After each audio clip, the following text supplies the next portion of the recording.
Chapter 71. The meeting hall finally erupted into an uproar. Even LaSalle furrowed his brows. This time, all the nobles in the hall, except for Duke Cullen and Gilbert, looked at the silent Duke of the Northern Territory in astonishment. What was going on? Your Majesty. Lord Arund? Count Zamunto, who was also one of the suzerains of the Northern Territory, looked back and forth between the Duke of the Northern Territory and the king in bewilderment. Beside him, Count Fries looked at Val in disbelief and did not move. The commotion and uproar lasted for dozens of seconds. Until the resolute suzerain of Cold Castle, Guardian Duke of the Northern Territory, Val Arund, raised his head and looked back at the king. He was no longer silent, but let out a long breath. Under everyone's astonished gaze, including Baron LaSalle's, the resolute warrior-like head of the White Eagle family looked up and smiled. You are still as sharp as ever, Kai. The Duke of the Northern Territory immediately lowered his head and sighed. Just like your damned elder brother. Thales widened his eyes. What? This time, everyone came to a realization. From the Duke of the Northern Territory's reaction, God. But, how is this possible? Kessel lowered his head and let out a genuine sigh. Aren't you going to explain, Val? The king said flatly. What's there to explain? It has already failed, hasn't it? Val looked calm and did not care about the other suzerain's gazes. You, on the other hand, when did you realize?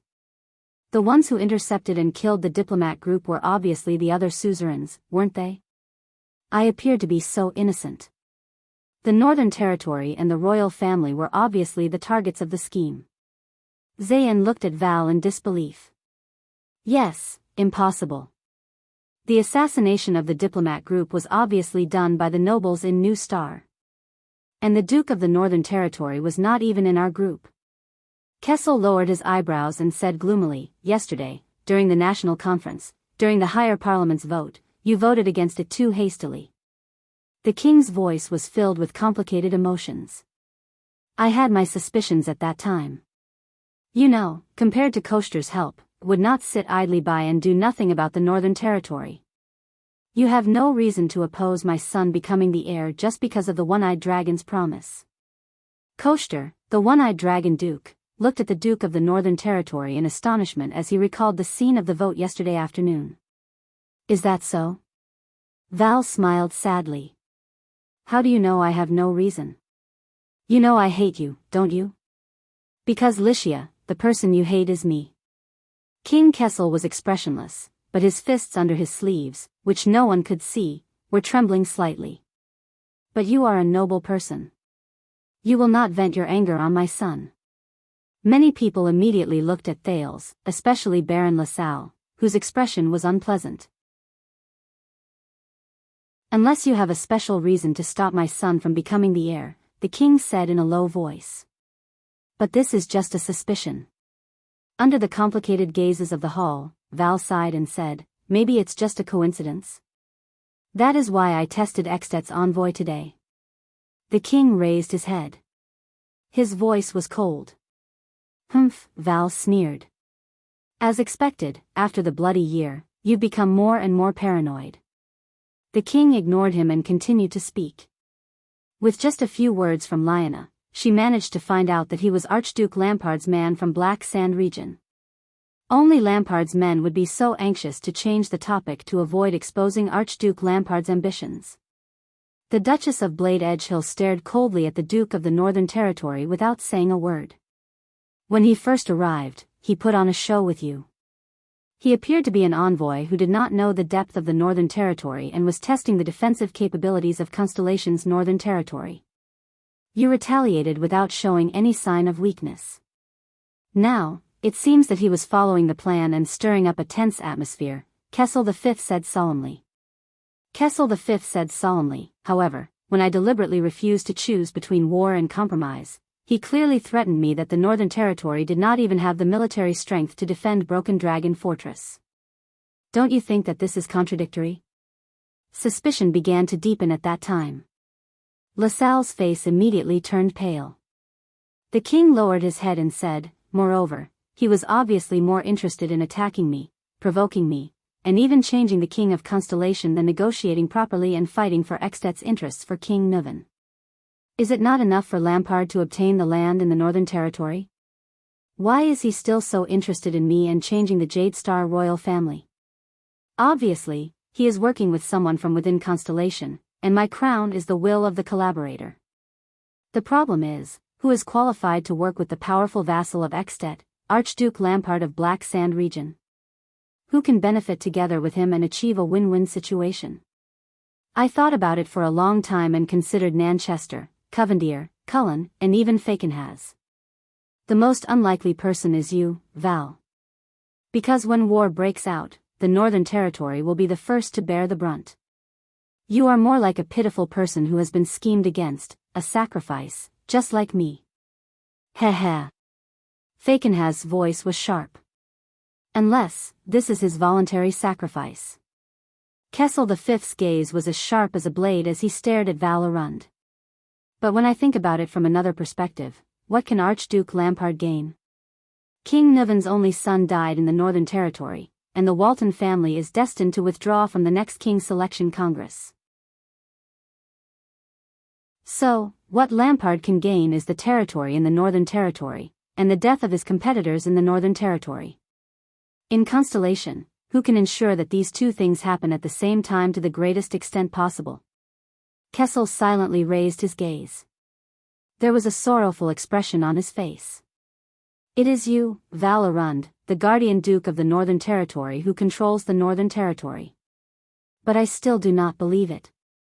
I would rather believe that this is just a coincidence. No, the Duke of the Northern Territory said coldly, in fact, you already believed it a long time ago. You just needed to exhaust everything to prove your suspicions, didn't you? The king snorted softly and glanced at the emergency envoy of Extet with a profound gaze. I sent someone to intercept Baron LaSalle in advance. Under the eyes and ears of all the suzerains, I sent them directly into Eastern City District with great fanfare.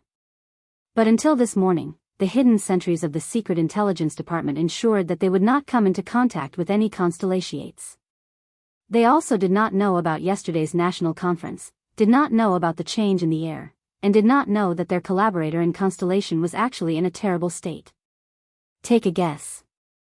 Under such circumstances, how many batches of people did the hidden sentries of the kingdom's Secret Intelligence Department intercept yesterday in an attempt to contact Baron LaSalle? Murat's hoarse and unpleasant voice rang out just in time. 3 batches, Your Majesty. The military scouts are very stubborn and unwilling to reveal their master's identity.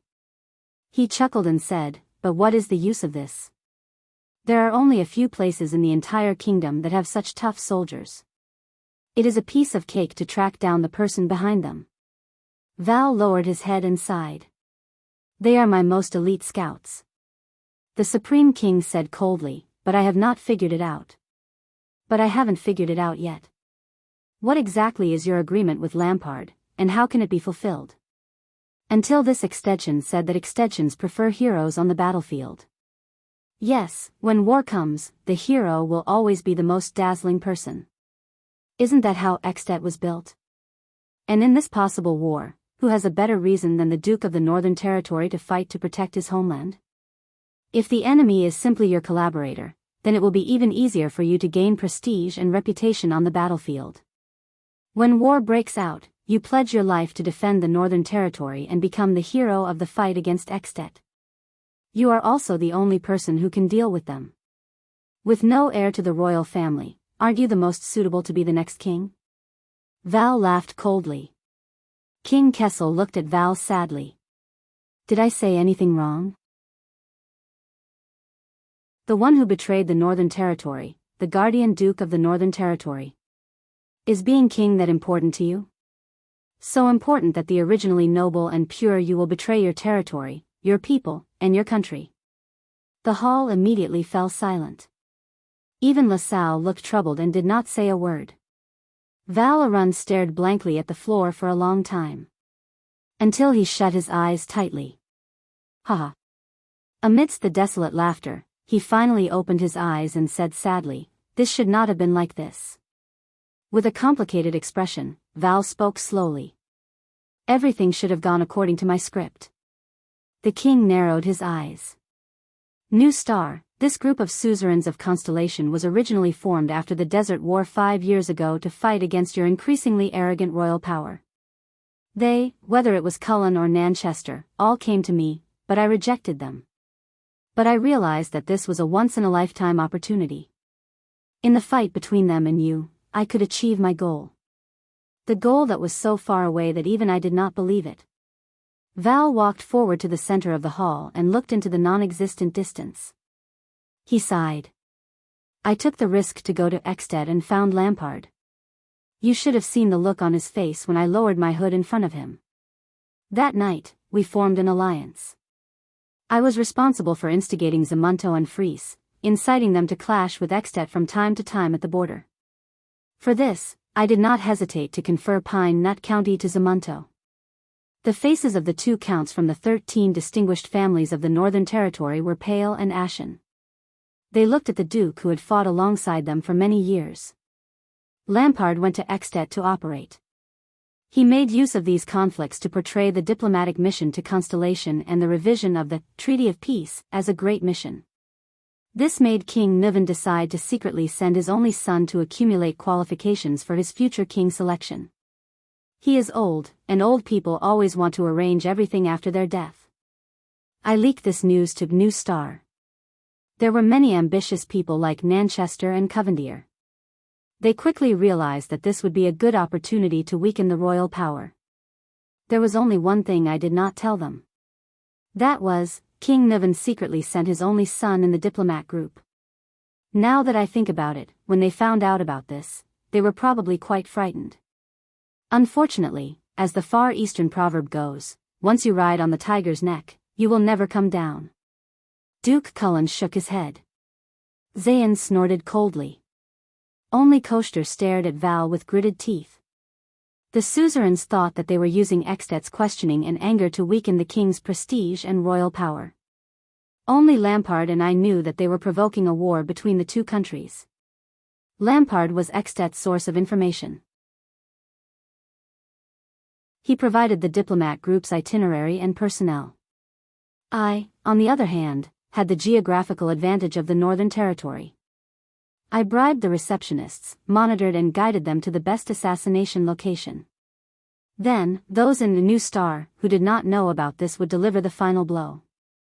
With the three of us working together without knowing about each other, even the supreme class elite by the prince's side was not spared. Lampard used the fastest speed to leak the news to the secret room and Dragon Cloud City. At the same time, he recommended LaSalle Weeder to the despairing King Nuvan. I, on the other hand, did not stop to bring this news to Eternal Star. I used the war mobilization to exaggerate the severity of the matter. I had Kessel gather the nobles of Constellation to discuss this matter and obtain support. The more the better. LaSalle looked at Val with a pale face, then at Kessel. But no one paid attention to him. Val raised his head and looked at the young Duke of Iris Flowers. Zayn Covendier, boy, you should have died in the assassination the day before yesterday. The nobles of New Star were not the only ones who knew about your whereabouts. I, who had planned this beforehand, also knew about it. Zayn's expression changed. Yes. Duke Val Arund nodded weakly. The one who assassinated you was not someone from a New Star, but me. But look at your collaborators. They only learned about your assassination yesterday, and they began to suspect each other. It goes to show how fragile your alliance is. The dukes and counts narrowed their eyes slightly. Zayn slammed his palm on the armrest. The young Duke Covendier said hatefully, so yesterday, when that boy. That's why you spoke up to support him, and sowed discord among the suzerains. Because this was your plan all along. Val laughed bitterly. Under Zayn's livid expression, he continued. This way, New Star, which was already internally unstable, would turn into a pile of loose sand amidst the suspicion. The pressure on the royal family would also increase rapidly, and I would have one less powerful competitor in the future. New Star's plan was to force the king to appoint his own heir when he needed their war support the most. But in the chaotic and mutually suspicious higher parliament, this plan was destined to fail. At the same time, Kessel and my proposal to resist Eksted's invasion would lose the support of almost all the other suzerains. It would look as if we had all been schemed against. And a few hours later, LaSalle Weeder would come to Eternal Star City with Eksted's wrath. He is destined to provoke us madly, and propose conditions that Constellation cannot accept. There is only one goal: war. Thales looked at Val in disbelief. If Kessel chooses war, my previous plan would ensure that he would not have enough military strength. Lampard's rapid invasion in the Northern Territory would be like a hot knife through butter.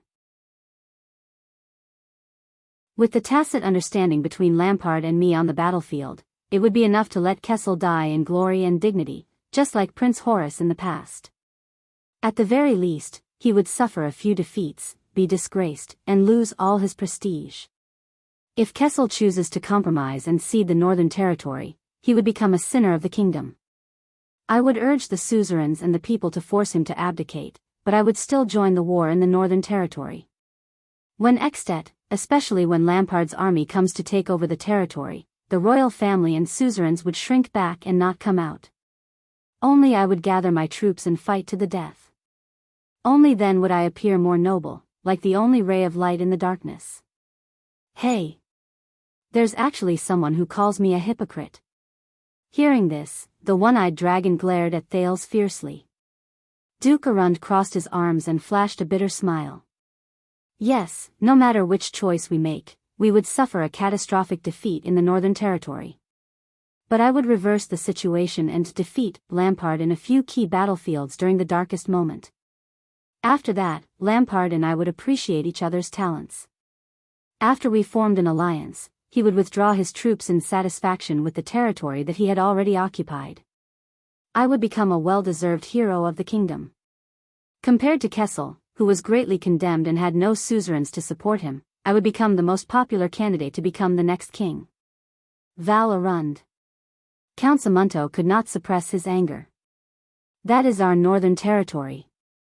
The place that your ancestors have ruled and protected for generations.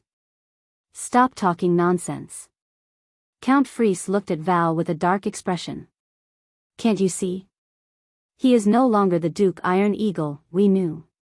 Val's expression was desolate. He did not pay any attention to the two counts of the Northern Territory behind him. He continued in a daze, the suzerains are suspicious of each other. Only I, who is neutral, am the least suspicious. I am also the king's close friend, if he is still alive at that time, the brother of the head ritual master of Sunset Temple, and the hero of Constellation who resisted the invasion. I am destined to become the supreme king of Constellation.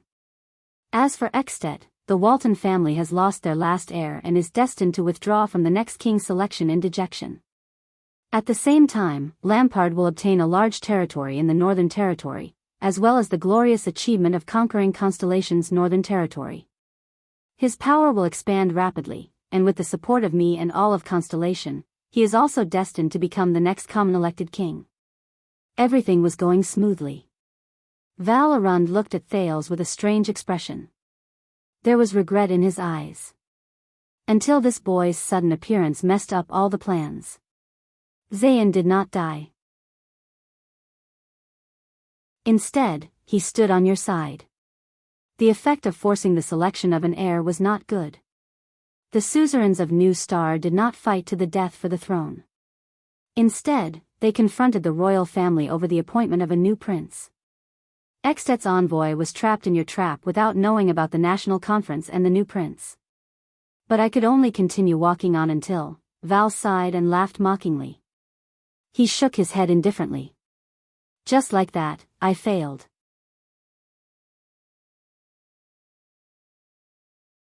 Chapter 72. Is that so? After listening to Val's statement, Kessel's expression was unusually complicated. But why is it you?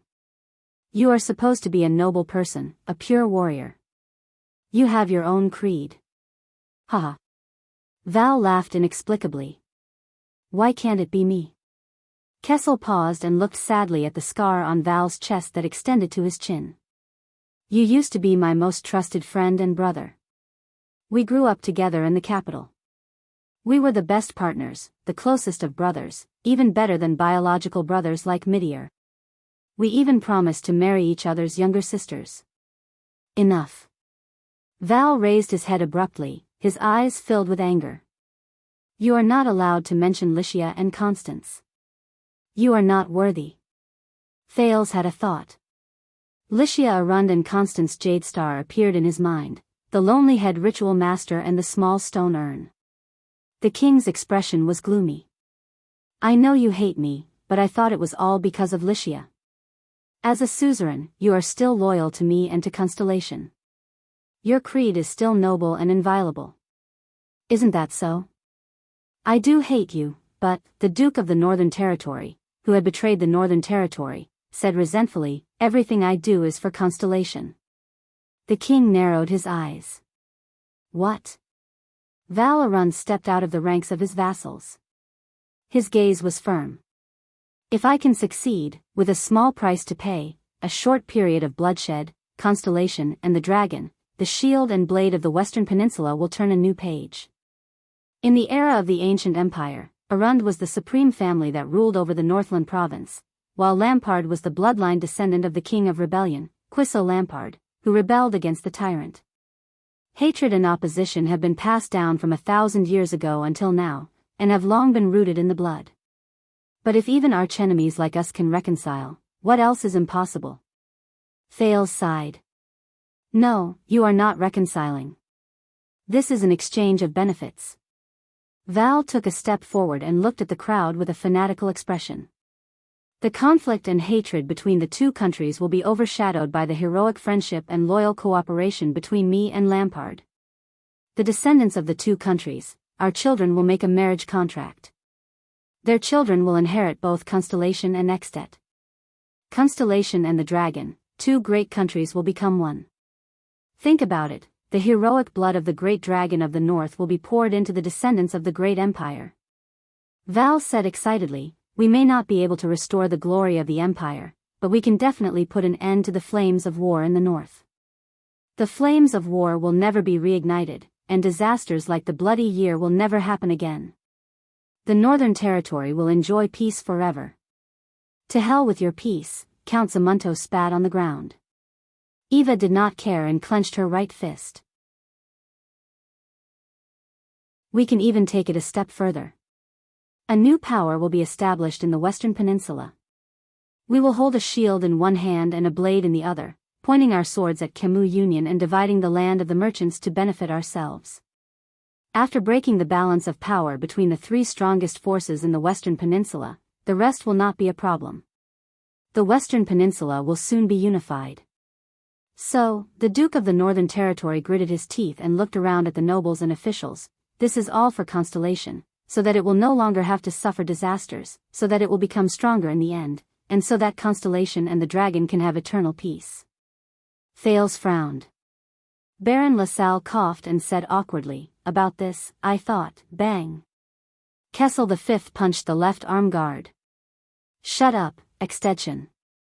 We'll settle our scores later. The Supreme King's voice was powerful, and he said in an unquestionable tone, right now, this is Constellation's internal affair. Russell was at a loss for words. The king stood up slowly and looked down at Val. For Constellation? Kessel V's hair and beard stood on end, which was rare for him. His face was filled with anger. Betraying your own king and vassals, all for the sake of Constellation? Betraying the land and people of the Northern Territory for Constellation? For the sake of the throne, you didn't hesitate to bring death and injury to war. Is this also for Constellation? Kessel Jadestar. Val Arund clenched his fists and faced the king. Do you think you're nobler than me? Val trembled, as if he was suppressing his emotions. Your Jadestar family, do not deserve to point fingers at me. In the next second, he lost his composure and roared, your Jadestar royal family is the biggest source of disaster in this country. You were the ones who brought the disaster 12 years ago. Until now, we are still atoning for your mistakes. Thales could not help but clench his fists. Everyone in the hall looked at the king in unison. Many of them had strange expressions on their faces. The king shut his eyes tightly. The bloody year? The bloody year?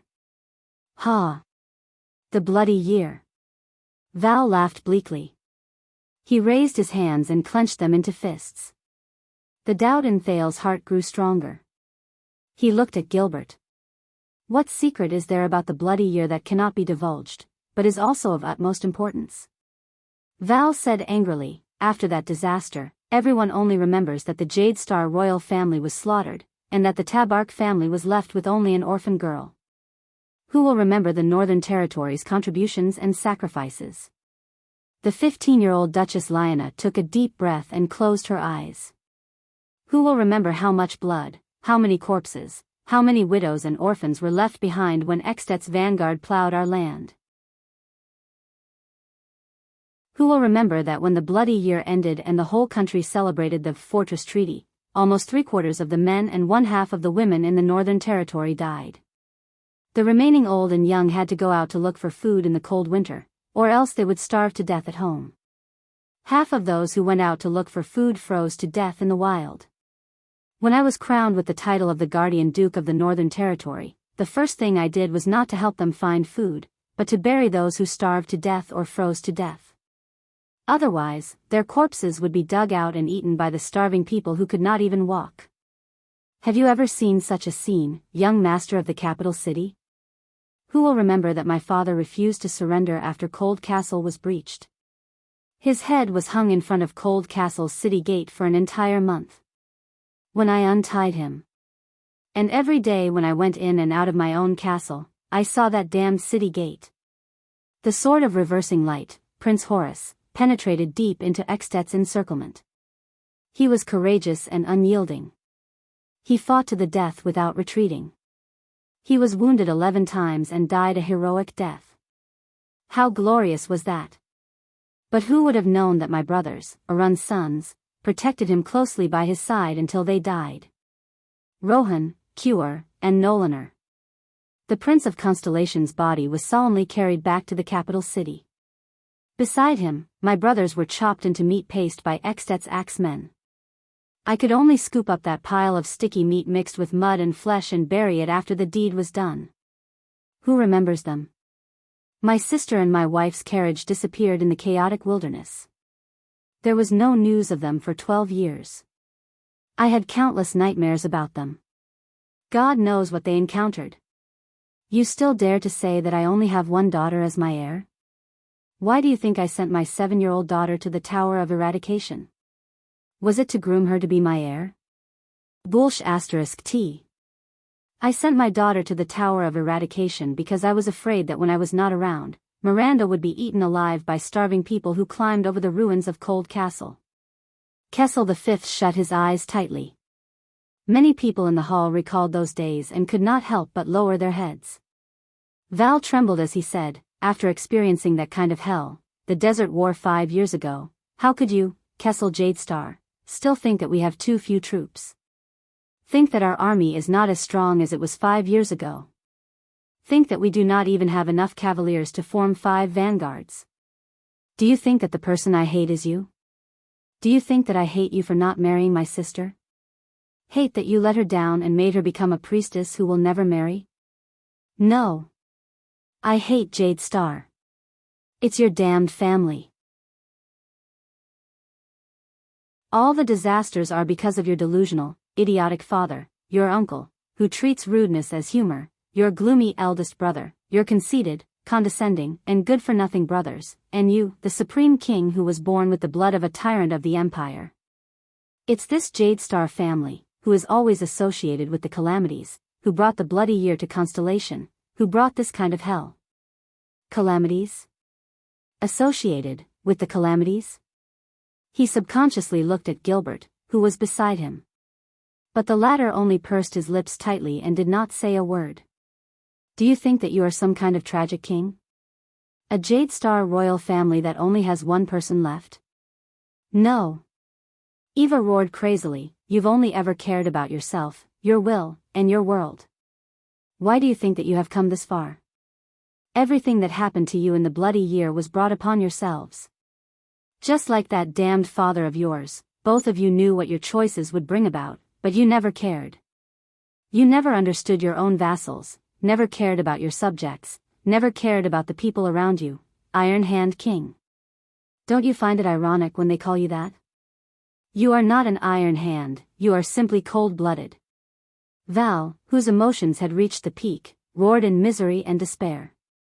Charlton and Shadow Shield, why didn't they kill all of you in one go? If you did not bring that monster back, the king suddenly opened his eyes and shouted, "Enough." Kessel looked agitated as he rebuked Arund. Val. You are still as stupid, as extreme, and as stubborn as before. Kessel stared at Val with a complicated look in his eyes. You only believe in what you are willing to believe. You are like a stupid piece of wood, ridiculously ignorant. Val panted and stared at the king in a daze.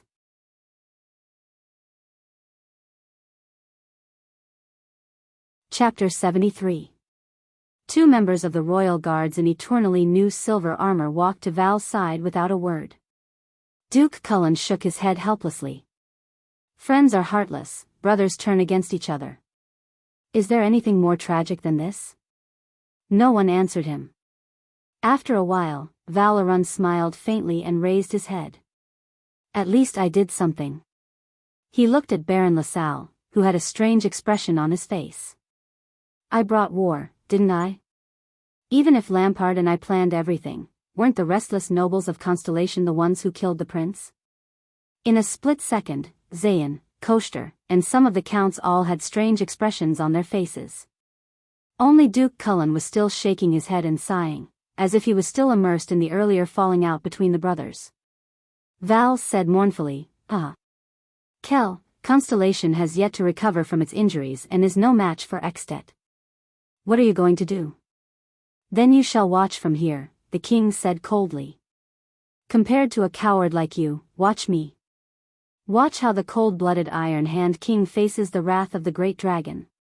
Why? Val laughed miserably. Are you going to recruit children under 14 as soldiers again? The king ignored him and turned to Extet's emergency envoy. Baron LaSalle, I fulfilled at least a third of your conditions just now. It's a pity that I can't hand over either the Guardian Duke of the Northern Territory or the Archduke of Black Sand Region to you. Since the people from your kingdom are involved, it doesn't make sense for you to ask us for compensation for territory or resources. LaSalle replied with a heavy expression, this is impossible. I only saw the Constellation Court arguing back and forth, but there is no evidence to prove that the Archduke of Black Sand Region is involved. Extet insists on the compensation conditions just now. The specific amount can be discussed, but it must not be waived. Otherwise. He raised his head. Otherwise. Let us meet on the battlefield.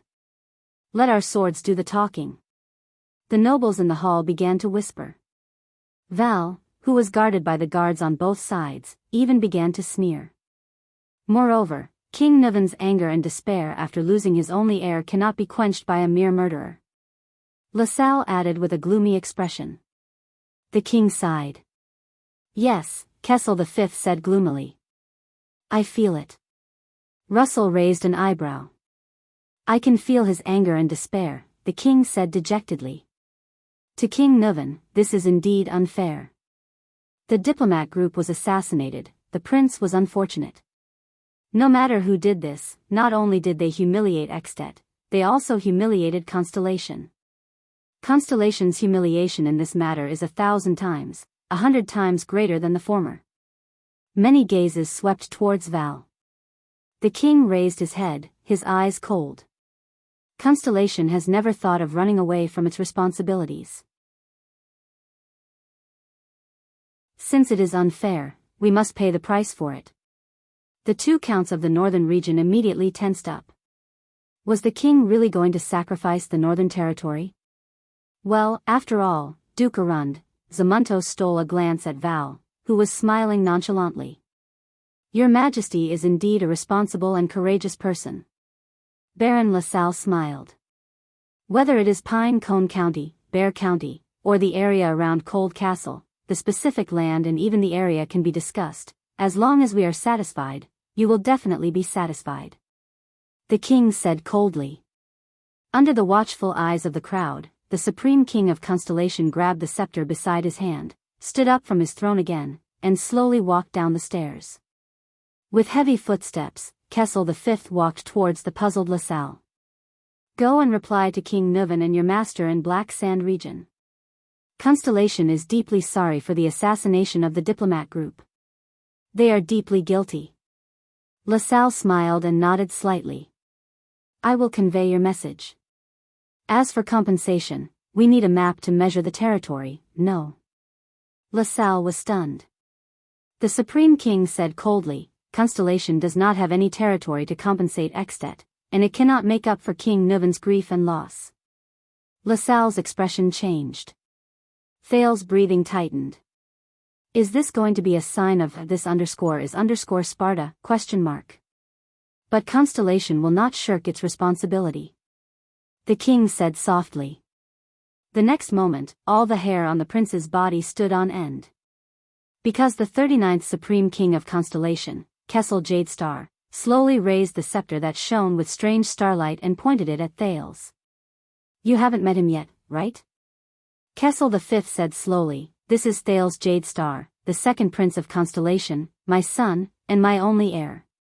Everyone looked at Thales. I will send him to Dragon Cloud City to apologize to King Nuven and Extet. Thales was stunned. So was LaSalle. The king did not even look at Thales, but his cold words continued, if this is not enough, if the grief of losing a son cannot be quelled with an apology, didn't King Nuven want fairness? Then I will give him fairness. Tell King Nuven that he can kill my son, the only heir of Constellation, and avenge his only son and heir who died in Constellation. Let him use blood to fill the emptiness, and slaughter to wash away his hatred. Use my son's life to exchange for his son's life. Use Constellation's blood to make up for Extet's blood. What? Thales stood dumbfounded. He understood the king's words. But he did not understand. What? At that moment, everyone in the hall, be it the nobles, suzerains, officials, guards, servants, or even the Duke of the Northern Territory, had their mouths wide open in shock. Your Majesty. Gilbert's face was ashen. He wanted to speak immediately, but someone was faster than him. Your Majesty. For the first time in his life, Duke Cullen looked serious. With a nervous expression, he said loudly, do you know what you are saying? Thales trembled, and his ears rang.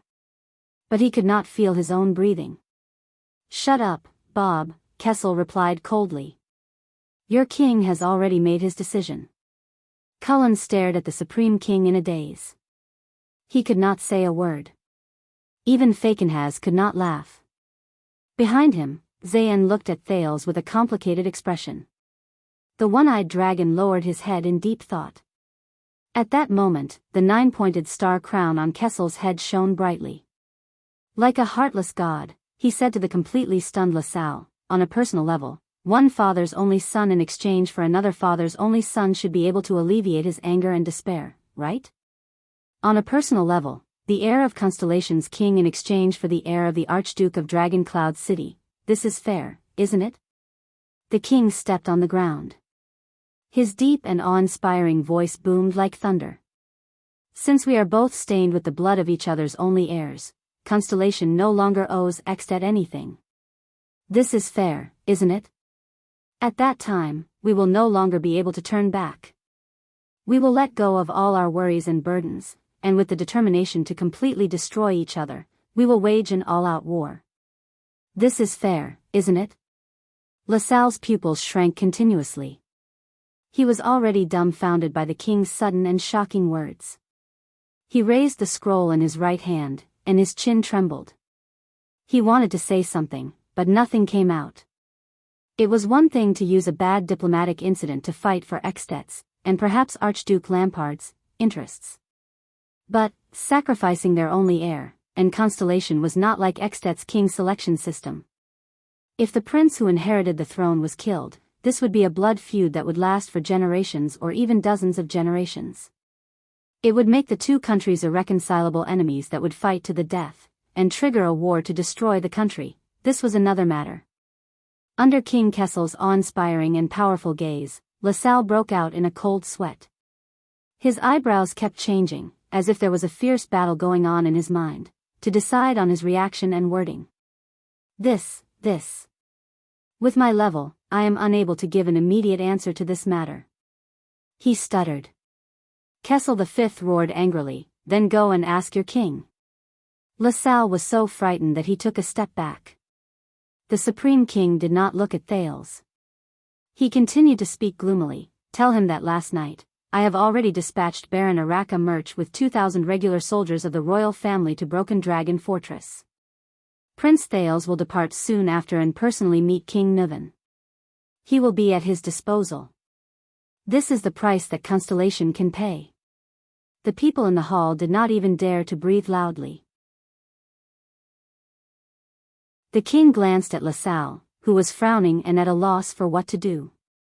As for Archduke Lampard of Black Sand region, I know that he has already deployed a large number of troops and is ready to invade the Northern Territory at any time. Should he step aside and escort my son to Dragon Cloud City to apologize, or should he recklessly wage war against Baron Murch? I look forward to his choice. LaSalle retreated dejectedly. He panted heavily, like a drowning man. Your Majesty. The one who spoke was the 15-year-old Duchess Lyanna. This elegant young lady's face was pale. His Highness is your one and only heir. If anything happens to him along the way, your throne. Ha! The Supreme King laughed angrily and said, it's too simple. Thales shuddered and looked at everything in front of him. Kessel V turned around and faced the suzerains in the hall. No matter what happens to the second prince and causes the royal bloodline to be severed, the enemy who completely destroys Constellation, the one who successfully avenges the last Jade Star Prince, the one who finally avenges the disgraced Constellation, the king turned around abruptly and raised his scepter high. He is the next Supreme King of Constellation. If Constellation does not even have such a person, Kessel coldly swept his gaze over the nobles in the hall. His words were as sharp as a knife, and he spoke with great force. Then what is the point of its existence? The entire hall was silent. The meeting is adjourned, Kessel concluded coldly. I await King Nuvan's reply. At this moment, Kai. The pale-faced Duke Val-Arun struggled to open his mouth. He looked at Kessel in disbelief, then at Thales. You. What kind of madness are you going through now? Kessel V sneered. Madness? The king snorted coldly. As if mocking him, he repeated what he had just said to Val. Everything I've done is for the sake of Constellation. 2 guards walked forward and escorted the dazed Duke away. LaSalle left with his face drenched in sweat. The suzerains looked at the king and his heir amidst their whispers. Gilbert clenched his fists and looked at his Majesty, who was wearing the astral blue cloak. The king strode away and did not look at anyone else. Only Thales breathed absent-mindedly. He was completely unaware of the gazes in the hall. Begging for my collection, Amway, leave a comment, tickets, add me to the group 397147168.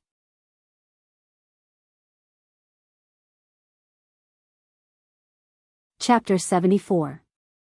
Lower City District, Underground Street, Sunset Pub. You really should have gone to take a look the day before yesterday. It was really crowded, especially when the second prince appeared. I could not help but shout along with him, hey, boy. Watch where you're going. A 10-year-old boy carrying a bag full of potatoes squeezed past the fat and fierce Edmund with a bitter expression. Edmund snorted and turned his head back to continue fiddling with the food on his plate. You don't know, right? The new prince's name is Thales.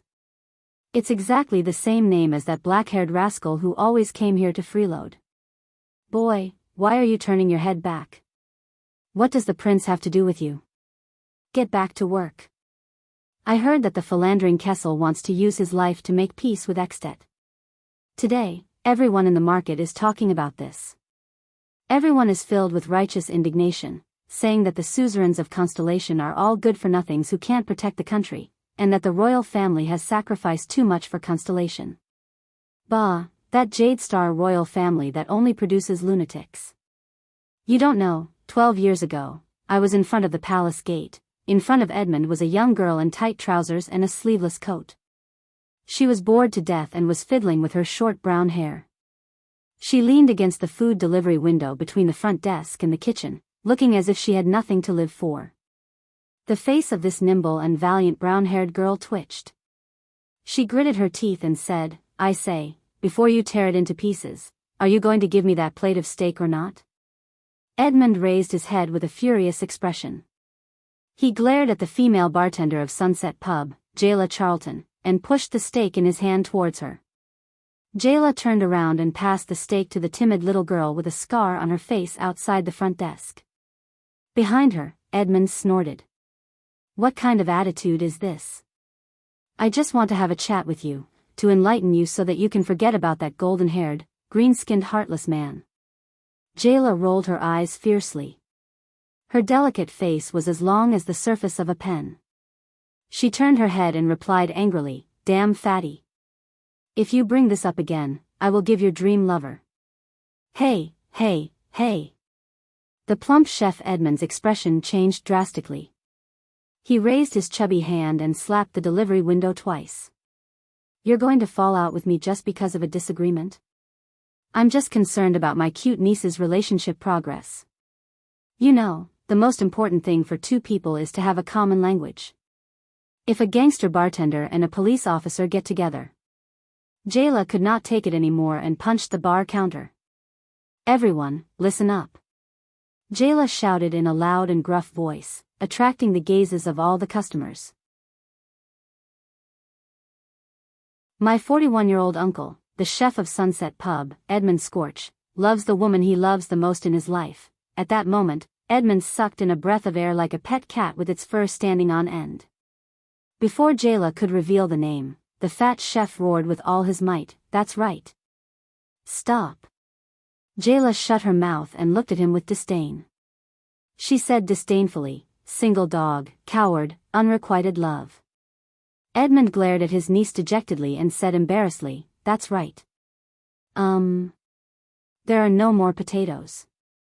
I'm going to restock." Cindy, who was carrying another bag full of potatoes, watched Edmund leave the kitchen with a puzzled expression. "There are no more potatoes? Then what am I carrying?" At that moment, a boy with his right hand wrapped in a piece of cloth stumbled in with a panicked expression. "They there here." With a long face and a swollen head, Ryan pounced on the bar counter. The poor child was hugged by the surprised Cindy. Jayla's expression darkened and she put down the rag in her hand. Coria, who had just returned from delivering food, raised her head to look at the entrance and could not help but tremble. With a pale face, she watched a dozen fierce-looking men dressed in black rudely push aside the customers who blocked their way and slowly walk into the pub. The noisy pub instantly fell silent. "Go to the kitchen." Jayla extended her hand to the side of her leg and calmly said to the three child beggars. However, two thugs dressed in black walked out from the dozen of people. They looked hostile and blocked the entrance from the bar counter to the kitchen. The three child beggars cowered and hid by Jayla's side. "What is the meaning of this?" Jayla angrily asked. "This is Sunset Pub.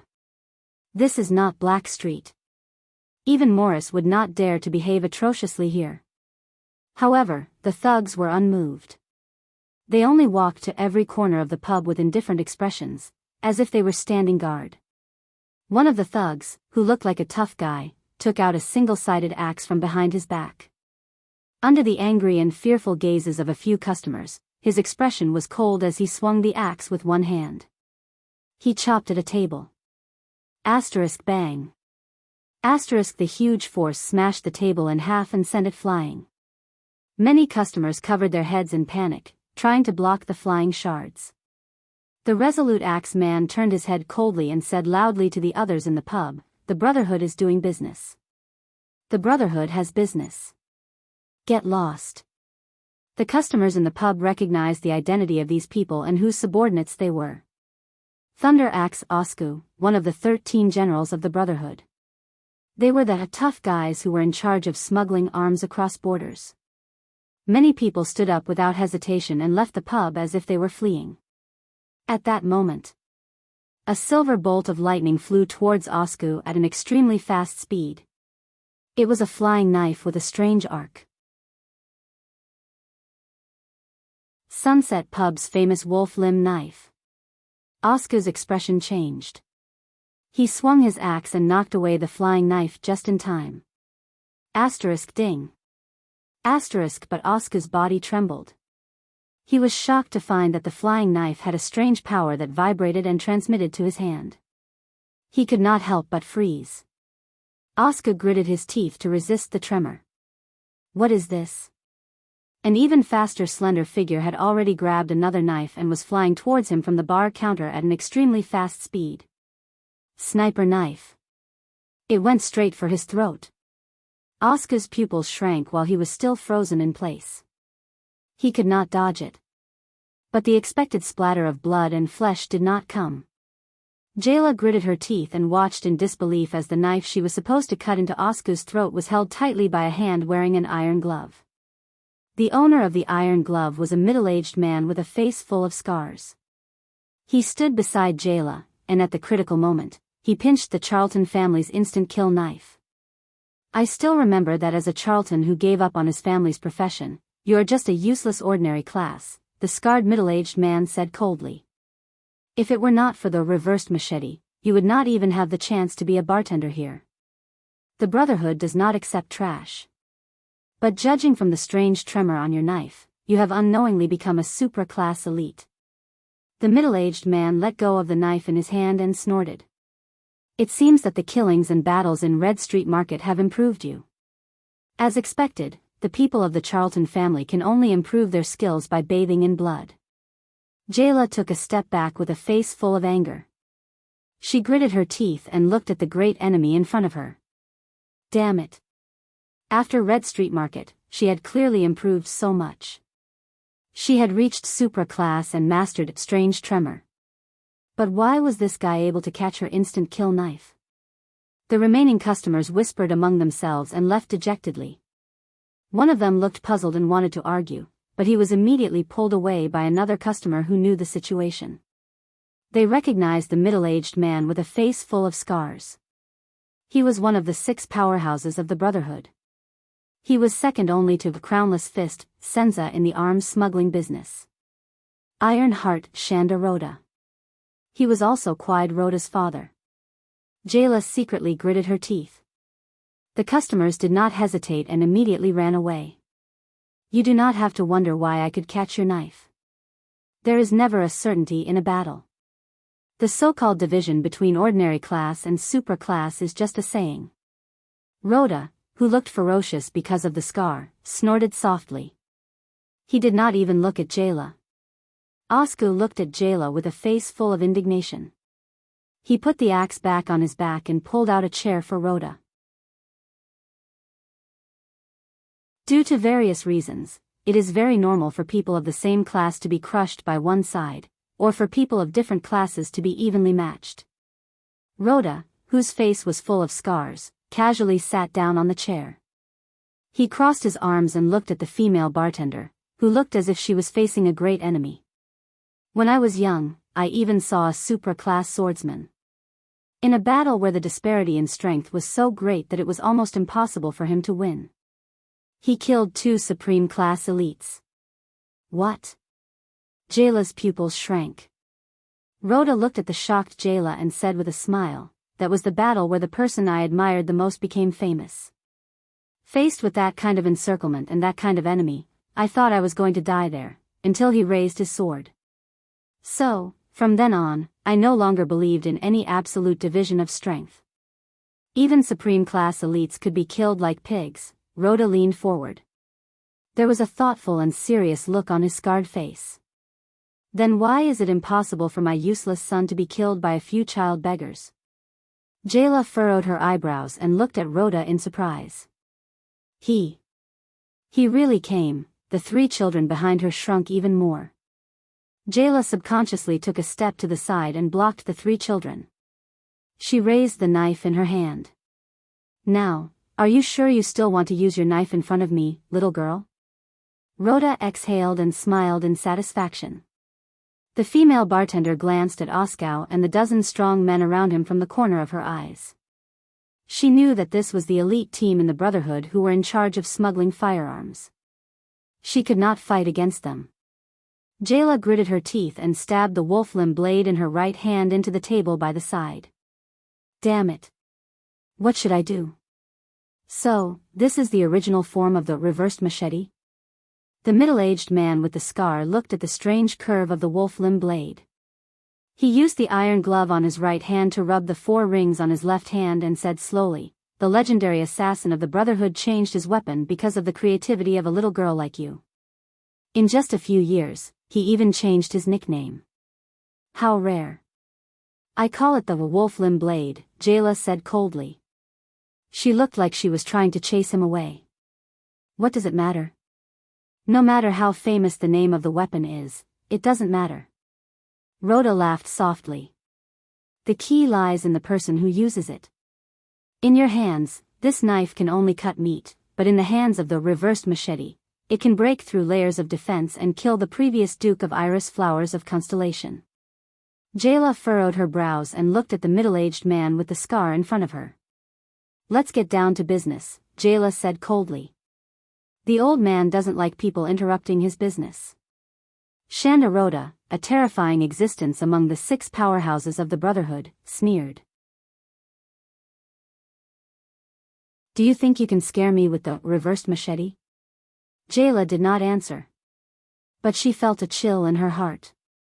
The other party came prepared. "You know, I don't usually care much about my own son. I don't even know if he's a child born from a prostitute. Besides, he's a piece of trash." Rhoda snorted. "That's why I don't really care whether he lives or dies." Rhoda raised his head and exercised the joints in his neck. "But since he took my surname and is working in the Brotherhood, in that case, I will not tolerate someone using his life to challenge my authority." Rhoda's words were sinister. "I can't tolerate someone who bears the blood debt of the Rhoda family not receiving the punishment he deserves either."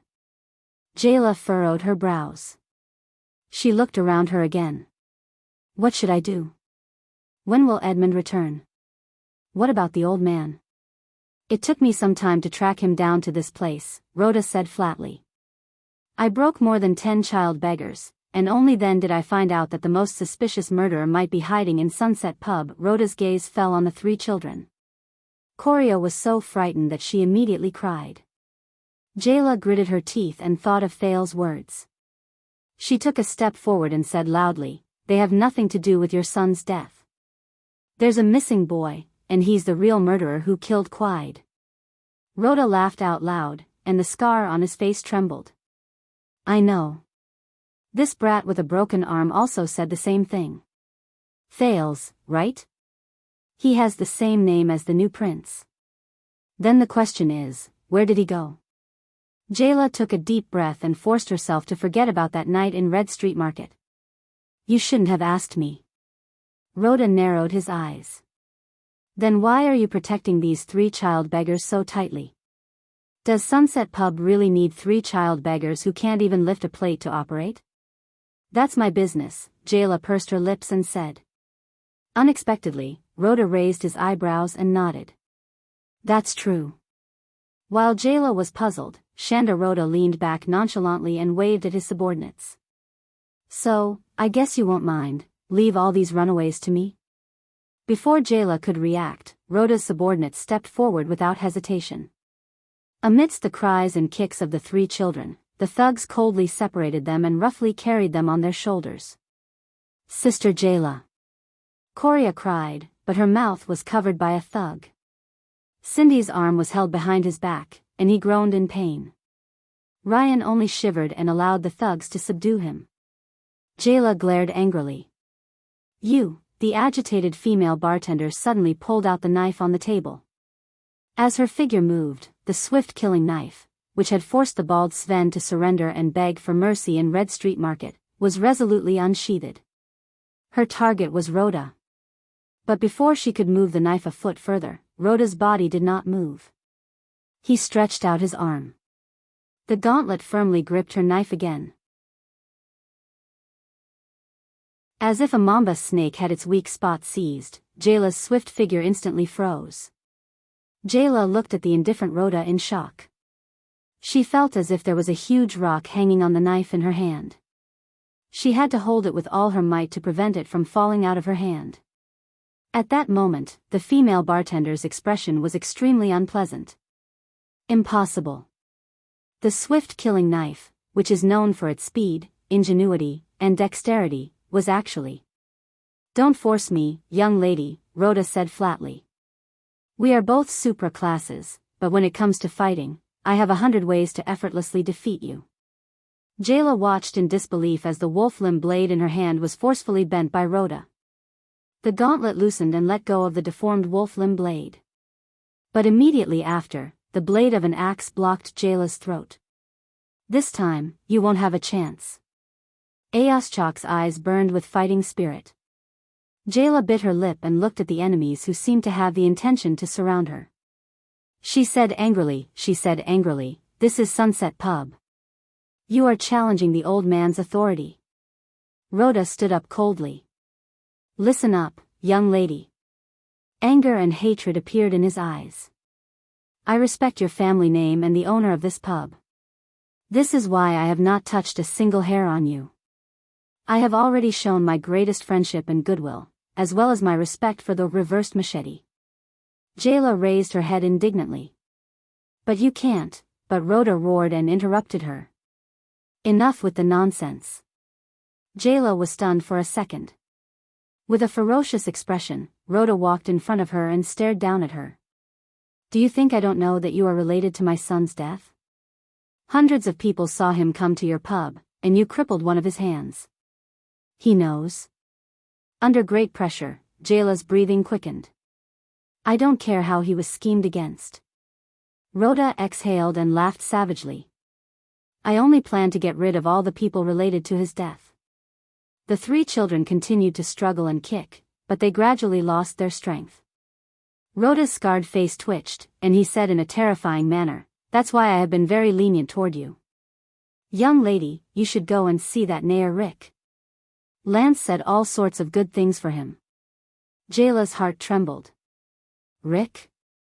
So, for the sake of our old friend, Rhoda straightened his clothes and revealed a ferocious smile. I only dug out one of his eyes and crippled one of his hands. Rhoda's tone became indifferent again. Don't worry, I am not a murderer, nor am I a sadist. I just have some authority to uphold. Jayla lowered her head. Her heart was filled with bitterness. What should I do? I don't have any ideas. If you were here, smart little brat. What would you do? Continue with your business. I will compensate for the losses here. Rhoda turned around nonchalantly, stepped over the messy pub, and walked out of the door. Send my regards to Lord Reversed Machete. Aoschok looked at the messy tables and chairs on the floor and nonchalantly threw down a bag of money. You are very powerful, Thunder Axe said with a cold expression, but I will definitely be stronger than you. The group left into the distance. Jayla stared at their backs in a daze. Only the 3 children's cries and struggles were left in the air. Jayla clenched her fists and looked at the wolf-limb blade in her hand. Her expression was one of struggle. The hand that held the blade began to tremble. The children's sounds gradually faded into the distance until they disappeared. Jayla lowered her head deeply. Asterisk clang. Asterisk the wolf-limb blade fell powerlessly. The female bartender of Sunset Pub's knees buckled. She knelt down in the mess on the floor. Jayla Charlton. The bartender trembled and muttered weakly to herself. You're terrible. Jayla shut her eyes tightly. She almost crushed the teeth in her mouth. A few tears rolled down her cheeks. I'm sorry. I'm sorry, brat. The tears fell on the floor. I couldn't.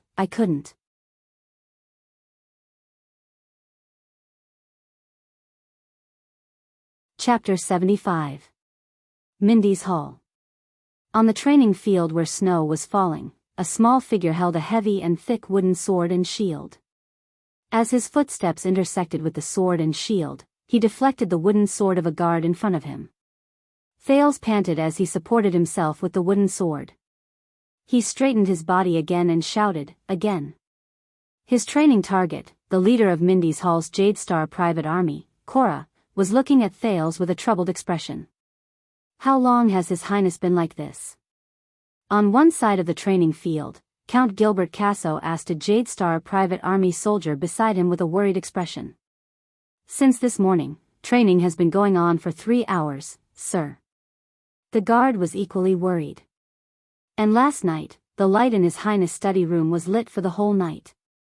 Sir, Cora even asked us to guard the door all night. No matter what happens inside, we have to rush in immediately. Gilbert sighed. After the unusual meeting with the envoy yesterday, the second prince returned to Mindy's Hall. On the other hand, Gilbert received His Majesty's most urgent order, to make the most thorough preparations for the prince's diplomatic mission to the north. After all, it would only take a few days for healthy messenger crows to travel back and forth between Eternal Star City and Dragon Cloud City. They could depart at any time. For the whole day yesterday, he, along with a group of officials and suzerains of all sizes, were busy with all sorts of matters, from His Highness' attendance, his travel schedule, the wording of his credentials, and even the aftermath of the Duke of the Northern Territory's imprisonment in the Northern Territory.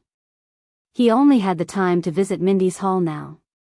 But what really worried Gilbert was Thales' mental state. After all, not every child could face it calmly when his father used him as a bargaining chip to quell a war. For example, right now, His Highness was probably upset by His Majesty's seemingly heartless decision. Gilbert raised his head and was surprised to see Thales panting heavily. He waved his hand and threw down the sword in his hand. Rest for a while and go for lunch. I have been training for so long, why didn't you remind me? Thales waved his hand and said tiredly. The relieved Cora quickly nodded and agreed, while Thales began to untie the shield in his hand. Gilbert took quick steps forward. Your Highness, the former Foreign Affairs Minister said cautiously, forgive me for being blunt, but your old injuries have yet to heal. You really shouldn't exhaust your body like this. Don't worry, Gilbert. Look, my injuries are almost healed. Thales skillfully and swiftly removed the shield on his left side. He exercised his left arm and bared his teeth as he said, it has only been 3 days. Perhaps I really am some sort of monster. Gilbert was immediately rendered speechless. He said with a sullen face, Your Highness, please do not let your imagination run wild. All right. After all, this is my own body, and I've lived in this world for a few years. Thales interrupted him and sneered. Do you think I don't know? This strange physique is most likely due to my mother, who is even more mysterious than a mystic, right? Thales said with a smile as he carefully observed Gilbert's expression. He looked forward to seeing something from her reaction. Yes. Thales had been suspicious ever since he arrived at Mindy's Hall and the king's strange attitude when he talked about his mother. From the strange and mysterious mystic energy to the strange way of thinking in his brain, the flashbacks of memories that came out of nowhere, and the recovery speed of his body that did not seem like that of a human, especially the first and last points, coupled with Lycia's and the king's attitudes, he was almost 100% sure that this was related to the mother he had never met. There in Joanna, who made the king of a country and the spokesperson of God so afraid that they were unwilling to mention her. What kind of existence was she? Of course, Thales had a conclusion about this a long time ago. He thought about what Yodel said in Mindy's Hall and what Arun said in Renaissance Palace. A family that was entangled with calamities. Thales looked at his 9-pointed star emblem and sighed. His mother could very well be until he was certain, he tried his best not to think in this direction. But he had to find out the answer. From the king and Lycia's strange behavior to his middle name, he did not want to let go of any possible information. Even if the results might not be good. Gilbert furrowed his brows deeply. As expected. His Highness has been suspicious since a long time ago.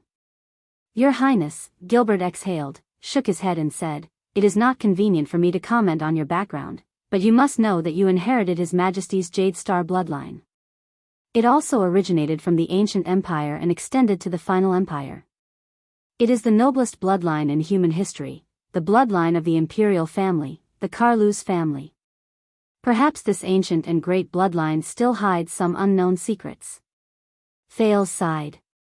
As expected of a diplomat. From his expression to his choice of words, everything is watertight. I can only think of another way to find a little tadpole looking for its mother. All right, don't worry about me thinking too much. Thales sat down while panting and sweating. He shook his boots and poured out the sand inside. Anyway, it is not a bad thing for now. Besides, how can there be a difference in bloodline and race? Hence, the prince said cheerfully, as for my mother, I will find out one day anyway, and my top priority is the country with the dragon flag flying in the north. Gilbert was stunned. He glanced at Cora, who was packing up the training equipment in the distance. He then looked at Thales with a troubled expression. Your Highness, I think that the words His Majesty said when he sent you out yesterday were definitely not what he meant. I know that the king has his own considerations. Thales shook off the last of the sand from his boots and got up from the ground. Gilbert looked at him worriedly. Exactly, so, you do not have to be so, depressed, what? Thales furrowed his brows. But he immediately understood something. Why? The prince turned his head and laughed involuntarily. Did you think that my sword practice just now was because I was giving up on myself or venting my anger? Gilbert raised his eyebrows. My God, Thales slapped his head and smiled bitterly. Hey, since I am going to that unfamiliar country, no matter what, I have to prepare myself. Even though my 7-year-old body cannot do much, at least I have to familiarize myself with the Northland military sword style and learn how to ride a horse. When I encounter danger, at least I will know how to protect myself, right? If I am lucky and manage to cultivate the power of eradication. Gilbert could not help but interrupt him. Your Highness, even in the Tower of Eradication, which has a tradition of special training, the youngest recorded person who awakened the power of eradication early due to a special encounter was 12 years old. Usually, the time of awakening is 16 years old, and 7 years old. Hearing that, Thales laughed awkwardly and dryly. He scratched his head and said in a low voice, embarrassed, Is that so? I thought this was the same as grinding for proficiency. Gilbert still looked at him doubtfully. But, do you really know and understand His Majesty's intentions without any grudges? Are you kidding me? After all, I am also a postgraduate student with the highest ability to withstand pressure. Ahem, I am the second prince with a strong mental fortitude. Thales patted the dust off his body nonchalantly and walked towards the study room, preparing to start lunch and his written homework. All right, actually, when I heard him say that he wanted to kill me to compensate Extet, I was indeed shocked. But I spent the whole night flipping through documents and looking up information. There was too little information in Mindy's hall, and the arrangement was not scientific either. At least, I understood some of His Majesty's intentions. Gilbert noticed that when Thales addressed Kessel V, he would either use the term king or His Majesty. He sighed silently in his heart. As expected, does His Highness still hold a grudge against His Majesty's acknowledgement? Thales pinched his aching neck and said with a grimace, Do you want to hear my opinion regarding my trip to Extet? Gilbert bowed slightly in a respectful manner. I am all ears. In the darkness. Murat's unique, hoarse, and aged voice rang out, You let him escape. Raphael's voice was light and bright. Our people also felt that it was very strange. It seemed that the strange doctor had already seen through the trap and returned without hesitation. The assassination team's men pounced on empty air. For the past few days, we have been patrolling the eastern border between Extet and Constellation, which is between the Fries family's lonely old tower and the Trentida family's Reformation tower, but we have not found any traces of Ramon. Murat rested his chin on his hands and muttered, Even though the legacy has been extinct for more than 600 years, a wizard is still a wizard. It is not an exaggeration to overestimate him, but he obviously came prepared. The Black Prophet raised his head slightly. It is impossible for our trap to be empty. He must have helpers. Let's not talk about Black Sword for now. What about the other two great assassins of the Brotherhood? Reversed Machete and Prison Lock Sickle? Or Senza and Rhoda, who are close to supreme class? Raphael shook his head helplessly. From the beginning to the end, we did not find any news of Reversed Machete and Prison Lock Sickle appearing nearby. We also did not see any help from the other officers of the Brotherhood, but, Raphael frowned slightly. Murat's gaze turned cold. Raphael continued, but in the past week, Anton and Rhoda of the 6 powerhouses have returned to Eternal Star City. Other than Iron Skin Locke, who is still in the south, Senza, Rhoda, Lance, Anton and Morris, 5 of the 6 powerhouses have gathered in the capital. Murat raised his hand abruptly and stopped Raphael's report. His expression kept changing. After pausing for a few seconds, the Black Prophet exhaled deeply. The 5 of them have gathered together? Humph, Murat closed his eyes and shook his head. I know who Ramon's helper is. It is not someone from the Brotherhood. Raphael looked puzzled. Murat opened his eyes gently. His gaze was sharp. It was the secret room who first leaked the news to us, but the elite assassination team of the kingdom's secret intelligence department found nothing at the border between the two countries. Isn't it obvious? Raphael looked up in realization. Murat was silent for a long time. Haha. The Black Prophet chuckled. It seems that Ramon is not a wizard at all. We have been tricked by that old woman in the north again. But it is definitely not without reason that she used fake news to attract our attention. She is helping the Brotherhood, so what is the latter, trying to hide? Withdraw half of the manpower in the north and focus on investigating the movements of the Brotherhood these few days. The gathering of the 5 of them is definitely not without reason. Murat could not help but laugh. He actually dared to make a deal with Extet's secret room. That brat Lance is indeed my most outstanding disciple outside of Norfolk. At this moment, a violent noise suddenly came from a cage covered with black cloth beside Raphael's hand. Raphael opened the cage expressionlessly. A fist-sized head that looked like a bird and a rat poked out from inside. Its body was covered in bright red mucus. It opened its mouth with sharp teeth and handed out a piece of paper before quickly retracting it. Murat did not even look at the ferocious, strange and creepy creature. He only stared at Raphael. The latter looked at the small piece of paper and his expression became increasingly pale. Raphael put down the piece of paper. His face was unprecedentedly solemn. We have received reports that the 2 leaders of the 8 psionic warriors of Blood Bottle Gang, Illusory Blade, Catherine and Red Viper, Nikolai, have appeared in Rival City one after another. And 2 days ago, our informants in the neighboring Steel City, he said solemnly, they have found traces of the blood mystic. Murat's pupils suddenly shrank. It seems that we have caught a big fish. Murat smiled. Raphael muttered to himself, but, to actually hide in Steel City, for so many years. Did the dwarves in the Hall of Kings Chronicles not find out? Murat closed his eyes and shook his head. Because of the Sunset Goddess, the relationship between the Hall of Kings Chronicles and Empress Helen has worsened over the past 300 years. The Blazing Wind Cannon has also mysteriously fallen into a state of cooldown. They do not even have a single usable legendary anti-mystic equipment. Even if they knew, they could only pretend to be deaf and mute. Raphael frowned and scoffed. Are you sure it's the blood mystic? What's the specific report? The Black Prophet gripped his cane tightly and asked solemnly. But he immediately noticed that Raphael only had a sorrowful look on his face and sighed. The young man in white lowered his gaze and spread open the piece of paper. No report, he said solemnly. Murat raised his head abruptly. His sharp gaze pierced straight into Raphael's. He waited for his explanation.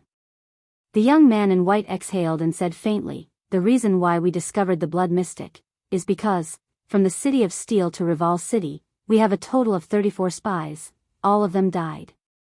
Raphael said quietly. Also, flesh and blood were scattered everywhere. Not a single corpse was left intact. It matches our records, the style of the blood mystic, he did not continue. After a while, Murat heaved a deep sigh. It is demonstrating to the Secret Intelligence Department that it can find any one of us at any time outside the capital. As expected, it is that damned, he said hoarsely, homicidal maniac.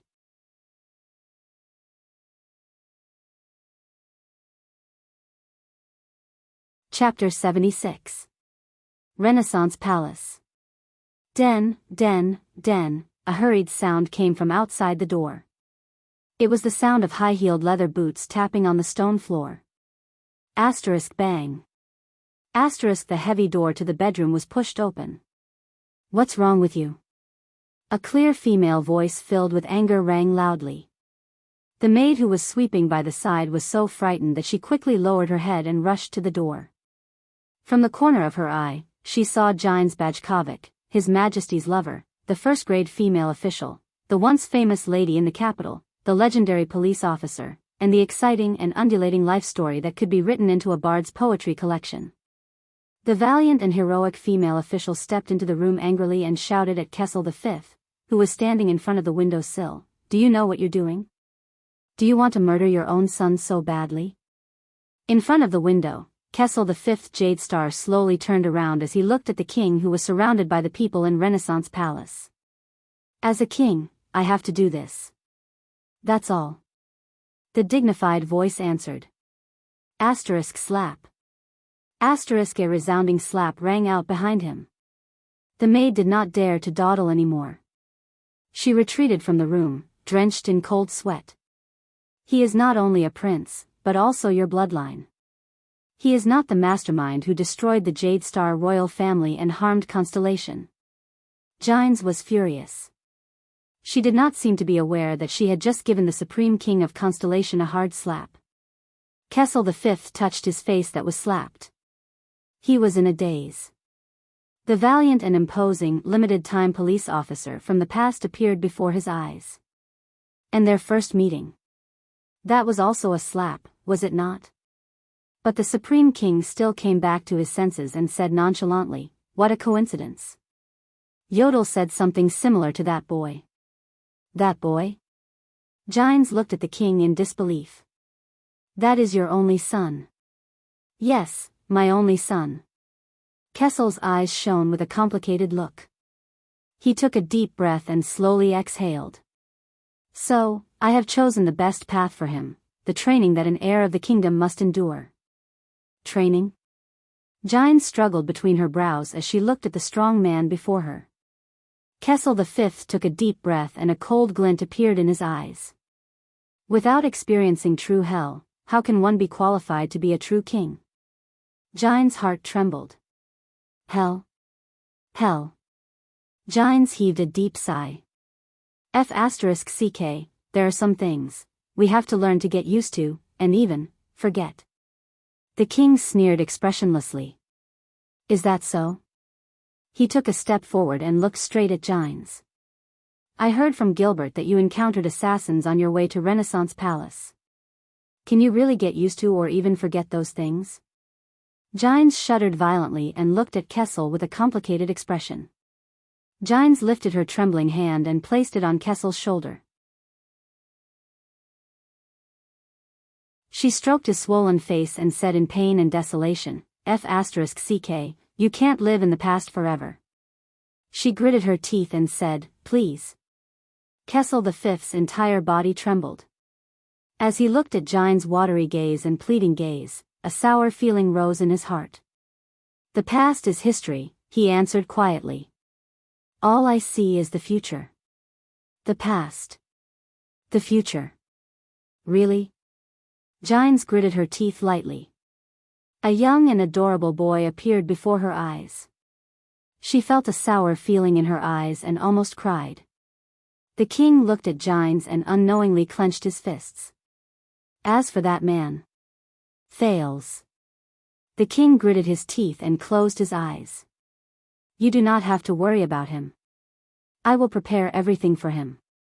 Everything that a Jade Star needs." He will definitely not become the next Lydia or Luther. Gine's hand trembled. She lowered her head slightly and revealed a desolate smile. You know, for the past 20 years, I have experienced countless interrogations and seen countless gazes. She gently wrapped her arms around Kessel's waist and snuggled into the king's wide embrace. The female official said desolately, all of you Jade Stars, be it Midir, Horus, or King 80, their eyes were always filled with vigilance, world-weariness, and struggle, regardless of whether it was towards the world or themselves. And now. She leaned against the king's chest and continued with a pained expression, after that year, your eyes were also filled with that color. When Kessel heard the names of his 2 elder brothers and the late king, there was sorrow in his eyes. But his eyes are different.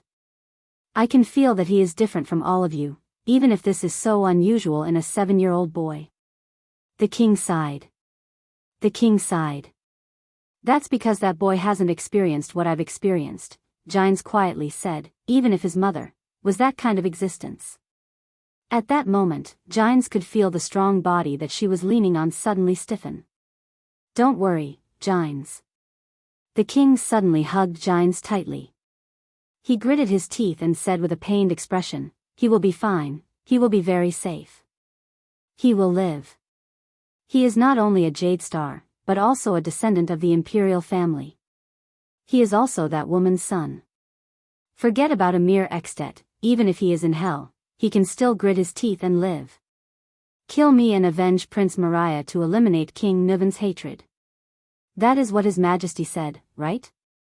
Thales walked to the hall on the first floor and looked at Gilbert as he gestured towards the scullery. He continued, from the looks of it, Extet seems to be a very dangerous place. After all, we have an old grudge against the Fortress Treaty. Moreover, the diplomat group was assassinated, and the only heir of their common-elected king was among the dead. King Nuven is currently in a rage, and the suzerains of Extet are also drooling over our territory. Under these circumstances, the Prince of Constellation is practically a sheep walking into a tiger's den. Thales heaved a long sigh of relief. But is my current situation better than when I go to Extet in the future? Gilbert was slightly startled. As the only heir of the Jade Star family, I was born to oppose all the suzerains. Look at Nanchester, look at Covendier, not to mention Arund, who has just been imprisoned. After all, if something happens to me, they will have a chance.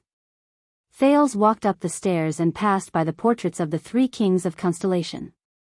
His gaze was blank. Before I appeared, their focus was on His Majesty. After I appeared, I was destined to be a new target. Even with Renaissance Palace's power, they could not guarantee my safety. There is a Far Eastern proverb, a spear from the front is easy to dodge, but an arrow from the dark is difficult to defend against. But in comparison, the suzerains of Extet may want to take advantage of Constellation. They may be unhappy with me, but it is not to the extent that they want me dead. On the contrary, whoever is stained with the blood of the Prince of Constellation is destined to become the target of public criticism. The whole of Constellation will become their enemy.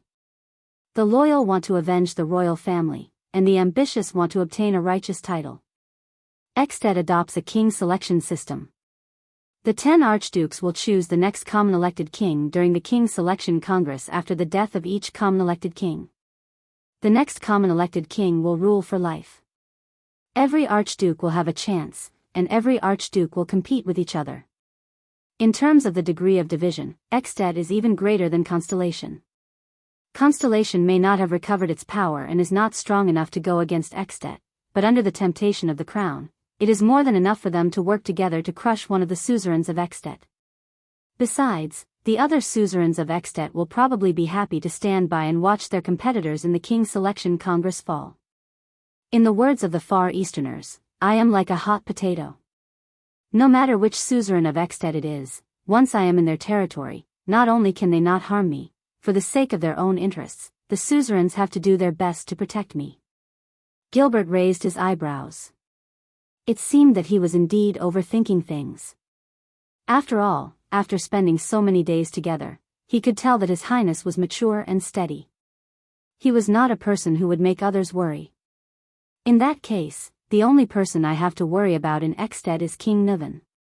Thales walked into the study and watched as the guards brought in lunch. He flashed a smile at Gilbert, whose eyebrows had visibly relaxed. However, perhaps a lot of people will overlook something. When Prince Mariah died in Constellation, King Nuven was already destined to be my ally, the Jade Star royal family. Gilbert finally revealed a smile. Thales yawned and sat down on the chair in the study. He pushed away the books and notes on the desk, which were in a mess because he had stayed up all night. He continued to speak confidently. In the absence of a direct male heir, Constellation allows female heirs to inherit their father's title, territory, and property. Our Duchess of Blade Edge Hill is such a person. However, extension women do not have the right to inherit. Since the old King Nuven has lost his only male heir, it means that the succession of Dragon Cloud City will be problematic. The Walton family no longer has any hope of winning the next king selection. They are destined to enter a period of decline. In this situation, Ekstedt declaring war on Constellation or killing an heir of equal status like me might be able to alleviate King Nuven's pain and hatred from losing his only son. However, once he calms down, he will realize that this will only usher in the final destruction of the Walton family. The territories that can be obtained through war or negotiation with Constellation are all near the three archdukes in the south of Ekstedt, the Archduke of Black Sand region, the Archduke of Prestige Orchid region, and the Archduke of Reformation Tower. They are all popular candidates for the next king selection. Even if the lands obtained under this situation belong to the Walton family as an enclave, they will be slowly eroded by the three archdukes in the near future because they are too close to the three archdukes. In other words, in the conflict between Constellation and the Dragon, the three archdukes, who are the biggest beneficiaries, will only become stronger. The Walton family, who has lost its direct heir, will only become weaker after King Nuven's death. In the end, they will fall. In this situation, King Nuven can only do his best to prevent the conflict between Constellation and the Dragon, be it war or negotiation. He can't let any of Constellation's territories or resources fall into the hands of the three archdukes in the south. Only then can he maintain the balance of power between the 10 archdukes in Ekstedt and ensure that the weakened Walton family will not fall. Moreover, in order to divert the attention of the three archdukes in the south and exert pressure on them, is there a better ally than Constellation, a colossus that is the shield of the Western Peninsula, and a prestigious and powerful family like the Jade Star royal family?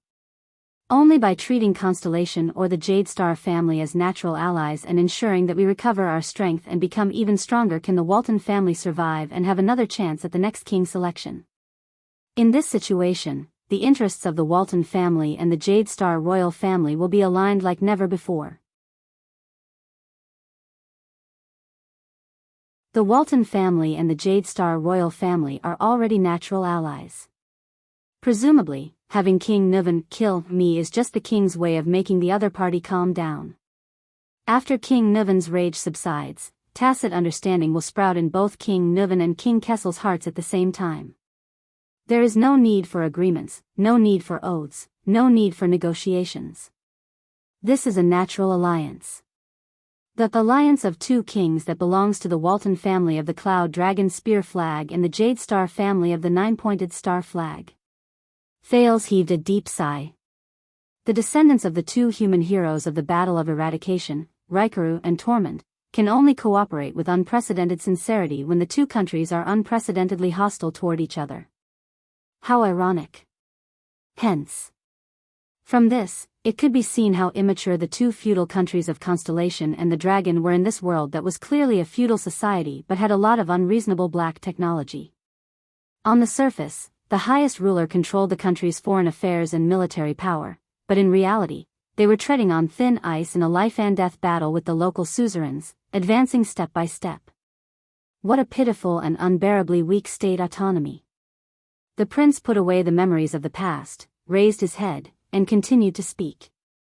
So, compared to Constellation, which seems calm but is actually full of danger, Ekstedt, which seems to be full of hostility but is actually safe and secure, is the best place for me to go.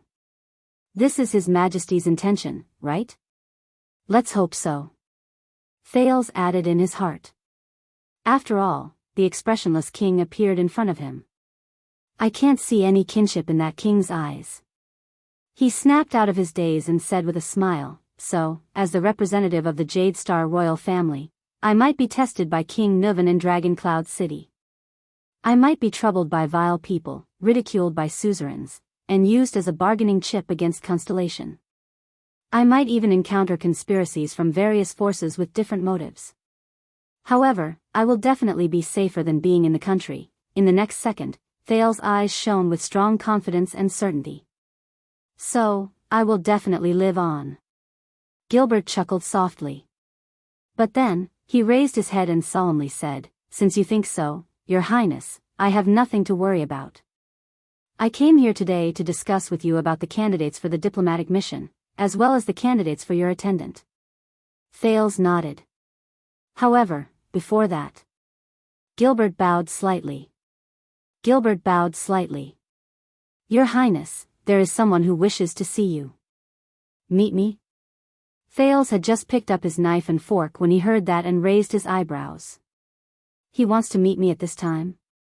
Thales nonchalantly picked up a piece of potato and put it into his mouth. If you're interested in watching rare animals, come here because of its reputation, and hope to see the last Jade Star Prince, please reject it for me. Be more polite with your wording, I have already offended too many people. But Gilbert shook his head.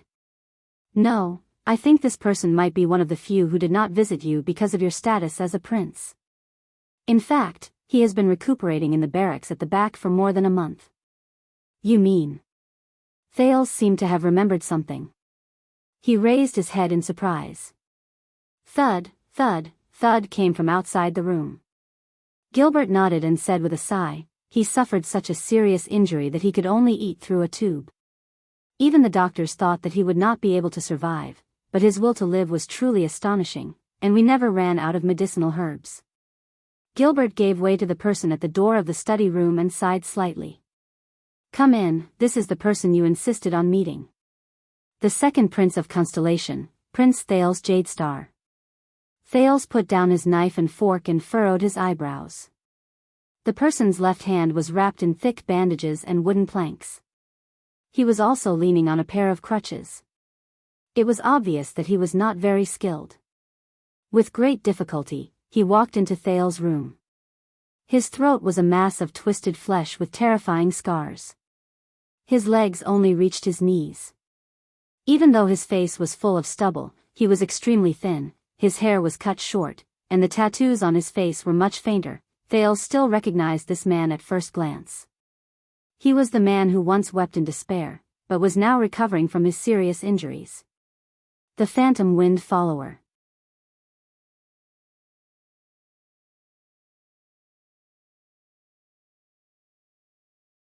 Chapter 77. Ralph, Blood Bottle Gang's former star of hope, the only supra-class elite among the strongest 12. After experiencing hell and despair, he finally reunited with Thales after a month. "Congratulations. In the end, you still managed to struggle through." Thales smiled and nodded. "You did not lose to this damned world." Ralph trembled slightly and suddenly opened his mouth. His throat, which was knotted with flesh, trembled slightly, but he could only mutter something indecipherable. He also knew that he could not say anything now. Faced with such a situation, Thales did not know how to react for a moment. "It's okay. What do you want to say?" He scratched his head. "Just write it down with a pen." Ralph's gaze darkened. "We tried." Gilbert sighed. "He is illiterate. Other than numbers, he can't even write his own name." Hearing this, Ralph closed his eyes in self-abasement and lowered his head even more. Thales felt a little awkward. He had almost forgotten that Ralph was a gangster. Thales, who had been a child beggar before, knew that most of the people who joined the gang had unfortunate encounters. They had to earn a living in illegal activities every day, so naturally, they did not have the chance to receive a decent education. But in the next moment, under Thales' astonished gaze, Ralph gritted his teeth and struggled to support himself with his walking stick. He lowered his crippled body and bowed towards the short and thin Thales. He bowed deeply. Thales sighed. "All right, I've received your gratitude." Ralph raised his head and trembled as he looked at Thales. "What are your plans after this? Do you have anywhere else to go? I don't really recommend you to return to Blood Bottle Gang." Ralph trembled slightly. Return to Blood Bottle Gang? Return to Big Sister Catherine's subordinates? He looked at his leg and revealed a pained expression. And there's still Nikolai. When he thought of the enemy who stabbed him in the back, Ralph's eyes shone with a fierce light. A few seconds later, Ralph exhaled with his psionic power and shook his head sadly. Thales stared at him. "All right." The prince smiled. "Then you can stay with me for the time being. I should be able to support you." Ralph's eyes brightened. This boy. Apart from being his savior, he also had a powerful background. Gilbert. Thales turned his head and looked at Count Casso. "How much longer before we depart for Ekstedt?" "Based on the time it takes for the messenger crow to contact Dragon Cloud City, it will take at least 3 days," Gilbert said with a smile. "At most a week, Your Highness." "It should be enough." Thales nodded and looked at Ralph. "For the next few days, come to my study during the day." Ralph revealed a surprised expression. The boy who had always been confident and optimistic, who had been asked to choose whether to be freed or to struggle in a desperate situation, smiled.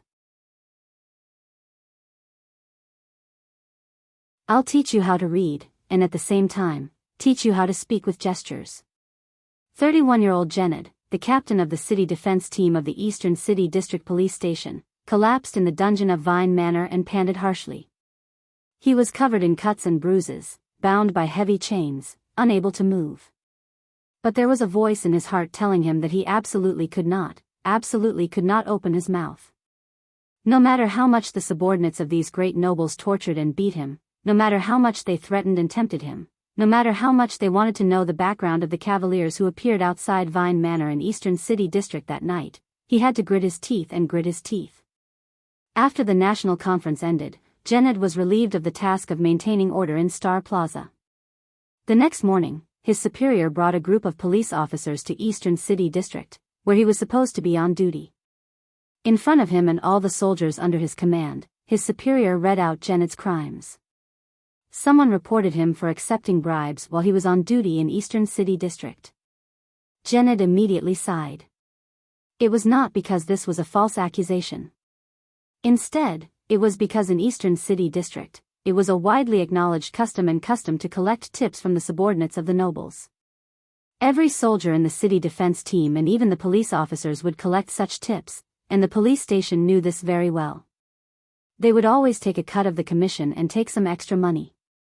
This was also the only extra income that Jened could get for his team members, who were only paid a meager salary. Why was I the only one who was reported? The soldiers under him also looked shocked. However, there was no way Jened, who had been in Eastern City District for almost 12 years, did not know that he had probably offended someone important. Under the watchful eyes of 10 police officers, Jened only had the time to take out the saber that he had treasured and maintained for 12 years. It was the saber that the Duke of Star Lake had casually removed and handed to him when he saw that Jened was unarmed after the retreat at Walla Corridor. "Use this in exchange for the flower in your hand. Because of you, at least we can have a full meal." He handed it to the young man he thought most highly of in his team. Then, his hands and feet were chained, and his head was covered as he was brought into a carriage to a manor. The carriage took many turns, but Jened had been patrolling Eastern City District for more than 10 years. He had not lost the habit of observing and memorizing roads he had developed in the Starlight Brigade when he was a soldier. How could he not recognize that this was the Covendier family's Vine Manor, which he would pass by 3 times a day on his patrol? A group of people who looked like soldiers had tortured Jened for 2 whole days. It was for no other reason.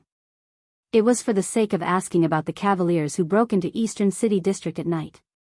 They might even have broken into the Covendier family's Vine Manor. Where did they come from?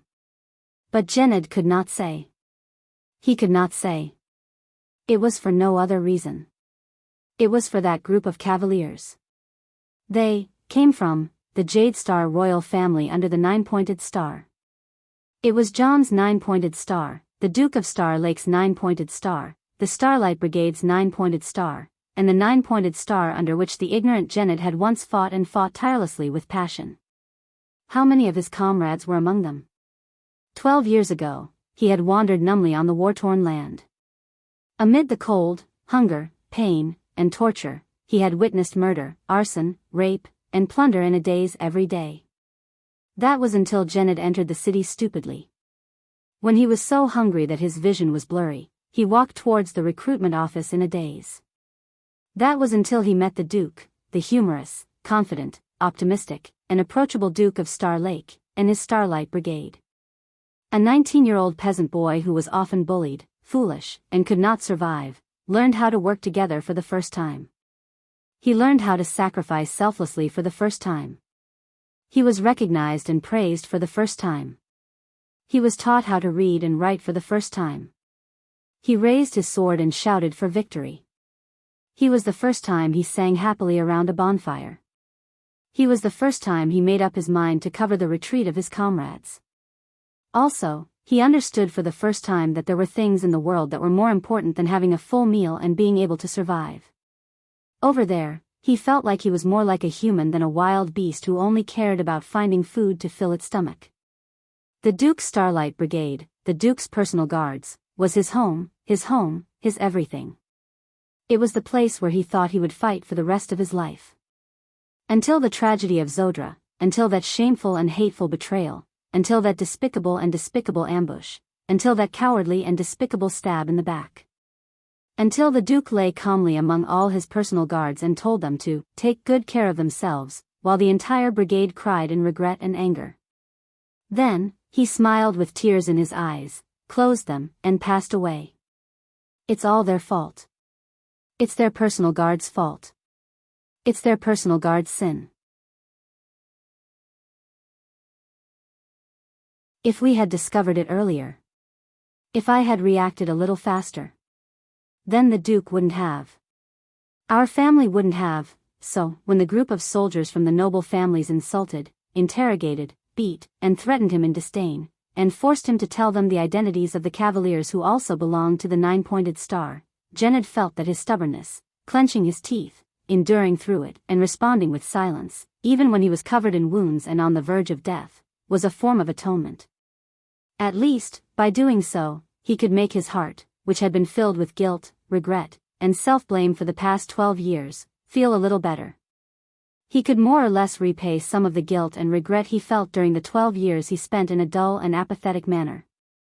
All of this was for his former home, for the duty of the Duke's personal guard, which he always remembered even though he was no longer around. My master just wanted to confirm some things, the white-haired old man asked him calmly from outside the prison cell again.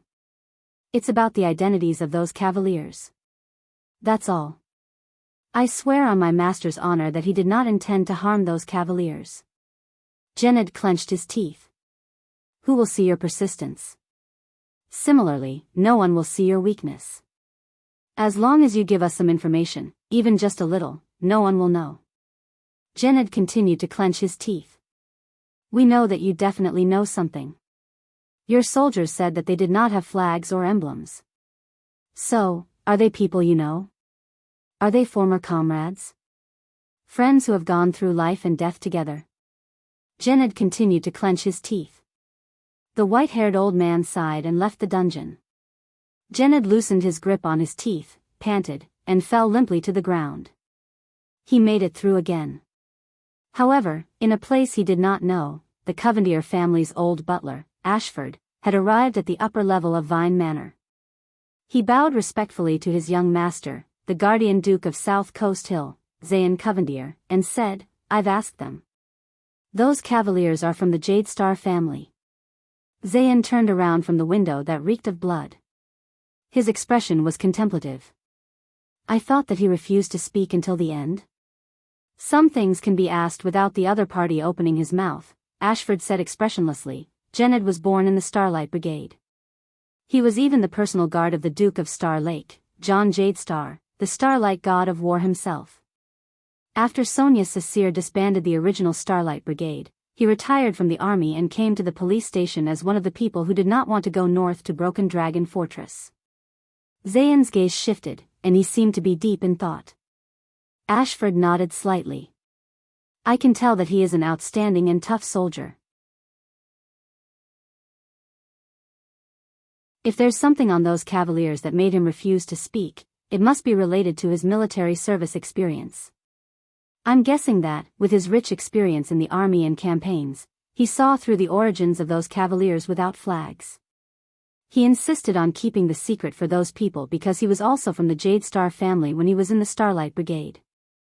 Zayn stared at his old butler for a few seconds.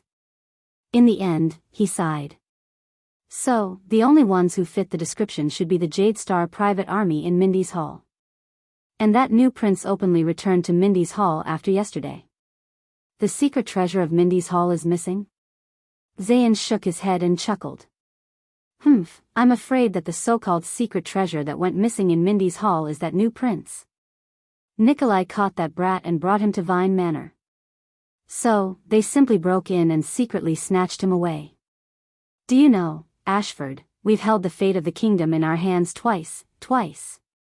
Zayn raised his head and shut his eyes tightly. In the end, he escaped. Ashford lowered his head indifferently and did not say a word.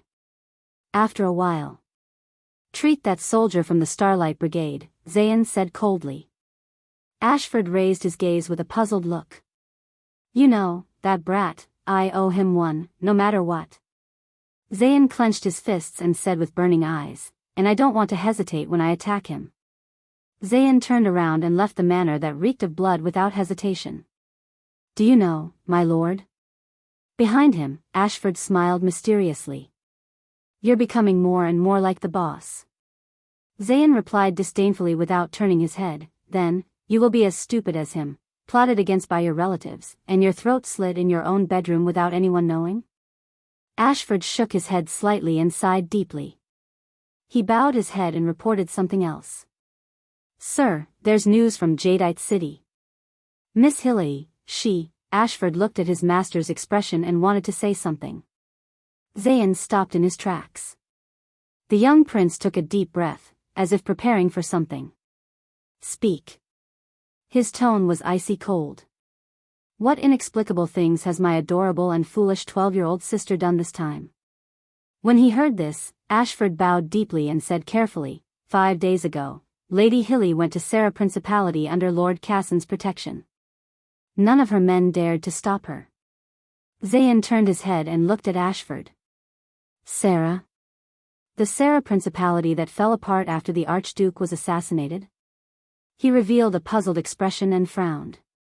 Wasn't there a plague in that place recently? The outside story is that she's going to save the people who are suffering from the plague. Ashford bowed slightly. But I suspect that she found information about that organization. That organization? Zayn's expression instantly turned as cold as snow. His face twitched as if he thought of something unbearable. Until he suddenly exploded. Isn't it enough that she killed her own parents? The Duke's voice was filled with anger and hatred. What kind of disaster does she want to bring back to Covendier, to this family? Ashford did not speak. After more than 10 seconds, Zayn exhaled harshly. In the end, he still waved his sleeve. Send more men to ensure her safety. Zayn shut his eyes tightly, gritted his teeth, and said fiercely, and ensure that her identity is kept a secret. Absolutely not leaked. His voice trembled as he used the word absolutely 3 times. Ashford nodded lightly. Considerately, he left the hall of the manor before the Duke did. After the butler's figure disappeared into the distance, Zayn trembled and held on to the pillar. Thud. He punched the pillar with all his might.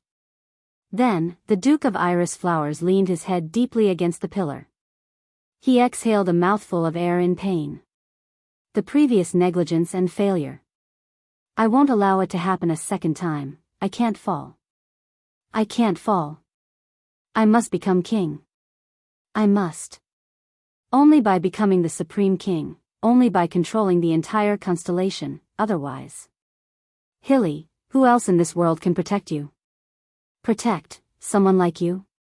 Mindy's Hall, cellar. Congratulations, my ally, your highness, the second prince. The silver-haired, red-eyed lowly Serena, who was over 400 years old and a refugee from the Night Kingdom, looked at Thales with a complicated expression. We can hear the cheers in the Star Plaza loud and clear. That's a little exaggerated. The distance from Star Plaza to here. Thales said helplessly with narrowed eyes. Anyway, we're one step closer to our alliance. Serena did not blush at all. Thales wondered if she really had the attribute of blushing. She interrupted him and continued, now, we just have to wait for you to be crowned king and then help me reclaim the throne. Don't worry, I will do my best to help you. Under the everlasting lamp, Thales' face turned pale. Do your best to help me? You're saying it like I'm not the only heir to the kingdom, and if you don't help me, I can't inherit the kingdom. On the contrary, her competitor and opponent, the Night Queen or whatever, the Weeper of the Night Kingdom. Thales felt a headache coming on. He spat in his heart. Calculating and taking advantage of an old witch. I'm crowned and you're back to the throne? Old witch, can we change the order? But he did not voice his complaints in the end. In that case, you should have heard, Thales coughed dryly, I'm going to Ekstedt in the near future. Serena nodded and revealed a mysterious smile. This mortal brat. Do you think I don't know what you're planning? Before I leave, I will entrust all of you to, father. Thales carefully chose his words. I'll go with you. Thales continued nodding and thought about his next words. You are at least a political figure of a country. He will definitely not neglect you, I'll go with you. Thales' voice gradually became softer. What? He frowned and asked in puzzlement. I said, I want to be with you. Serena flashed a smile.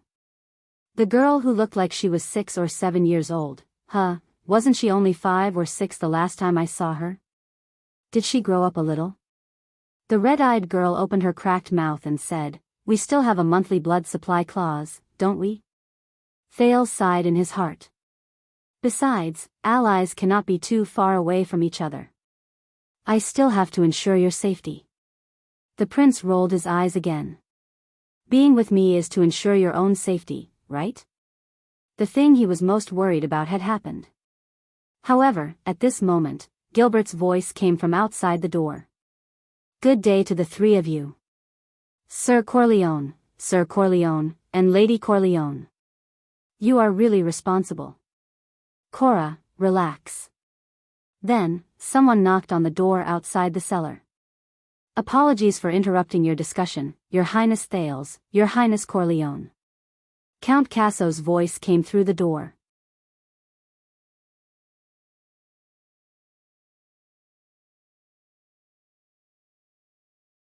Chapter 78.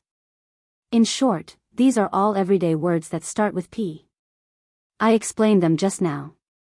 If you don't remember, there are pictures beside them. As for why the words that start with PH are not pronounced this way, don't ask me, just memorize them, Thales' voice echoed in the study room. These are all the information that Gilbert prepared for me. But now, it seems that my progress is a little ahead of the others. But it's just right for you to use. A little ahead of the others? Watching Thales pass the list of words to Ralph, who could not speak, Gilbert, who was watching from the doorway, frowned slightly. He did not approve of it, or rather, he was firmly against it. At such a crucial moment, Thales still spent time teaching Ralph, although there was indeed no one who could substitute for His Highness' amazing and rich set of sign language, to the extent that he delayed his own studies. But when he thought of the day when the prince would head to Ekstedt was just around the corner, he needed trusted subordinates more than complicated and trivial knowledge. Gilbert sighed and continued to stand outside the door, allowing His Highness to carry out his act of being courteous and buying people's hearts. At least in Gilbert's opinion, this was the right thing to do. Ekstedt's reply arrived yesterday. However, when the anxious emergency envoy, Baron LaSalle, revealed the contents of the letter, even the old Duke Cullen, who had the best self-restraint, could not help but frown. Compared to the bloody handprints on the first letter of credence, this letter was simpler and calmer. The letter was written in King Nuvan's own handwriting. But there were only 3 words, and they were written with great emphasis. Let him come. There were no conditions, no declaration, no mention of the conflict between the 2 countries, and no mention of Archduke Lampard's actions. There was no additional content at all. After Kessel V read the letter, he was expressionless and did not say anything. He only officially ordered that 3 days later, the second prince and his diplomat group would head north to Ekstedt and Dragon Cloud City. Gilbert could not help but feel perturbed. After Baron LaSalle conveyed King Nuvan's message, he bade farewell and returned to the kingdom, drenched in sweat. Gilbert guessed that the meeting with His Majesty that day and LaSalle's performance had probably reached Ekstedt. This time, he might have to make his own choice between King Nuvan and Archduke Lampard. As he pondered, Thales's voice continued. Okay, next, let's review the sign language just now. How do you express I'm sorry? Ralph furrowed his brows and rummaged through a piece of paper that was filled with diagrams. Then, he raised his head, raised his right palm in puzzlement, and circled it gently in front of his chest. No, this is please. You have to make a fist. Yes, that's I'm sorry. Ralph clumsily clenched his right fist and circled it around his chest. Opposite the phantom wind follower, Thales nodded slightly without raising his head. Half of his attention was on Ralph, and the other half was focused on his right hand, on a book under the table, From the Final Empire to Constellation. Thales realized that ever since he was assassinated, he gained a hidden ability, multitasking. For example, right now, he could completely teach Ralph sign language while flipping through the books and information he needed under the study table that he could not let Gilbert know, especially about calamities and mystics. Thales was too eager to understand these secrets that were related to himself, especially after he was assassinated the last time he was suspected to have used mystic energy. The excruciating pain that almost tore his entire body apart had been bothering him. Would the next time he used mystic energy be the day he died? However, it was as if he was pushed by fate. From the national conference to the Ekstedt envoy's audience, and then to being sent out as an envoy, he had no time to stop and investigate the truth about himself and the mystics. Originally, if the matter regarding Ekstedt had not been so urgent, then Ralph's arrival would have given Thales the excuse of taking some time to teach him sign language to reduce his Gilbert's class time every day. He would not be able to look up information that might arouse suspicion during Gilbert's class. He had also thought of publicly expressing his curiosity about mystics in exchange for a chance to look up information about mystics in public. However, who knew if the books he flipped through would be recorded by someone specially assigned to record it and pass it to Kessel or even Murat? The ability to multitask allowed him to take time out to search for his own secrets, just like today. However, this new ability did not make him feel complacent at all. Instead, it made him even more anxious and panicked. How many more abnormalities are there in this body? When will these abnormalities expose my secrets? Thales had a premonition that all the secrets were related to his birth, his mysterious mother, the high ritual master Lycia's secretive and strange attitude, the suspicious conversation between the king and the high ritual master during the bloodline ceremony, and so on. The truth about my mother was already listed by Thales as the second of his 5 great unsolved mysteries. It was ranked before the bloody year, flashback of memories, and abnormal body. It was second only to the most pressing mystery of the mystics. When he thought of this, Thales could not help but sigh. Then, how do I sign thank you? He asked casually. Ralph found the drawing with great difficulty. He clumsily tapped his chin with the tip of his right palm, then flipped his palm outwards. Thales' gaze shifted between the book and Ralph.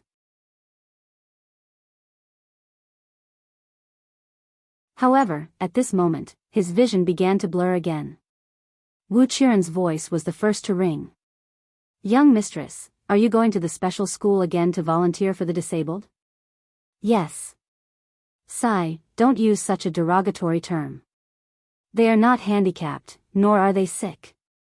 Every time you call them that, you are isolating them from normal society. You should use physically handicapped or physically handicapped. Sigh, I always feel that instead of spending your time here, you should go and study for your degree.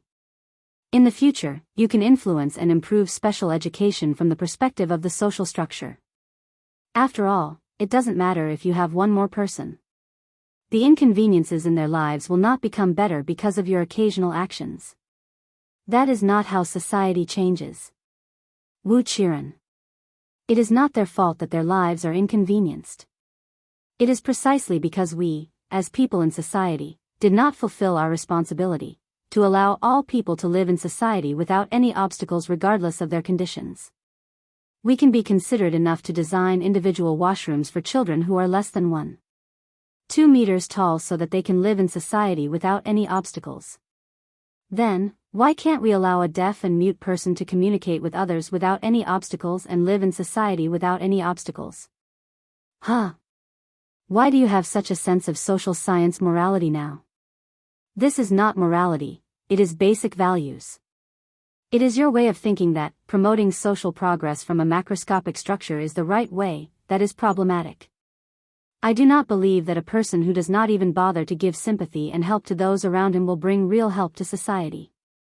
I am talking about you, Wu Qiren. Run. Stop. Let's stop talking about serious matters. Let's go.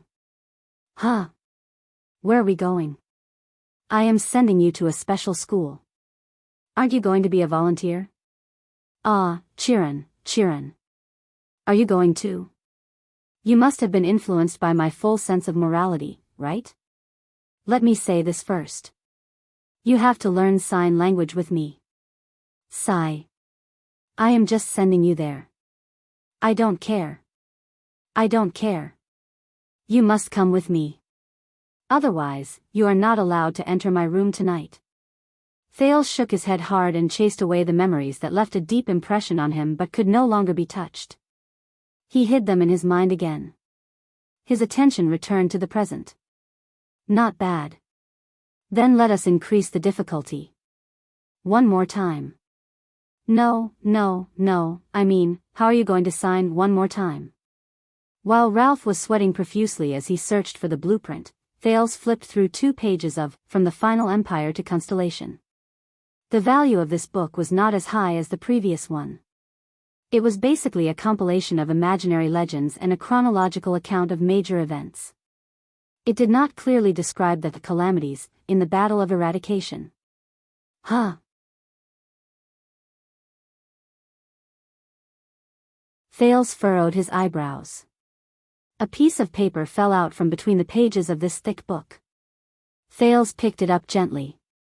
It was a piece of old parchment paper.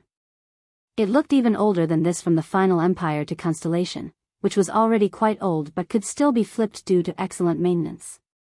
On the parchment paper was an erasable black pen. It depicted the side profile of a young girl. The young girl in the drawing was quiet and graceful. She had a pleasant smile on her face, and her plain face was like a pure lotus flower. There was only an earring on her left ear that looked like a multi-pointed star. This piece of paper was obviously older than this book.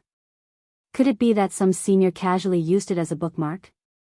Thales was puzzled. He moved his gaze downwards and saw the inscription. TCKS 4 letters. They were probably the initials of the painter. As Ralph clumsily gestured, Thales flipped to the back of the parchment paper and saw a scribbled word. Enemy. It was accompanied by a huge exclamation mark. Enemy? Thales shook his head. He did not understand its meaning. Gilbert's voice suddenly traveled into his ears. Your Highness, sorry to disturb you. Thales calmly stuffed the parchment paper into his bosom, closed the book, and quietly pushed it to an inconspicuous corner at his feet. The prince raised his head and looked at Gilbert with a smile. His Majesty has just sent news. Gilbert tipped his hat at him and bowed slightly. He hopes that before you depart, you can make a trip to Renaissance Palace and complete the royal family's family gathering. Family gathering? Thales opened his mouth in shock and bewilderment. What family? Isn't the Jade Star royal family? At this moment, the figure of the first-grade female official appeared behind Gilbert. Just follow me, Gines said flatly. Her gaze when she looked at Thales was filled with pity and pity. Renaissance Palace. Since you have already been acknowledged as a prince, Gines said in a cold voice as she led the dressed Thales up the cold stone stairs in her high-heeled boots. Then, you must come and meet your nominal mother. Even though she is not your biological mother, at least, before you go to Extet, mother? Thales asked in surprise, what mother? Naturally, it is your father's only wife.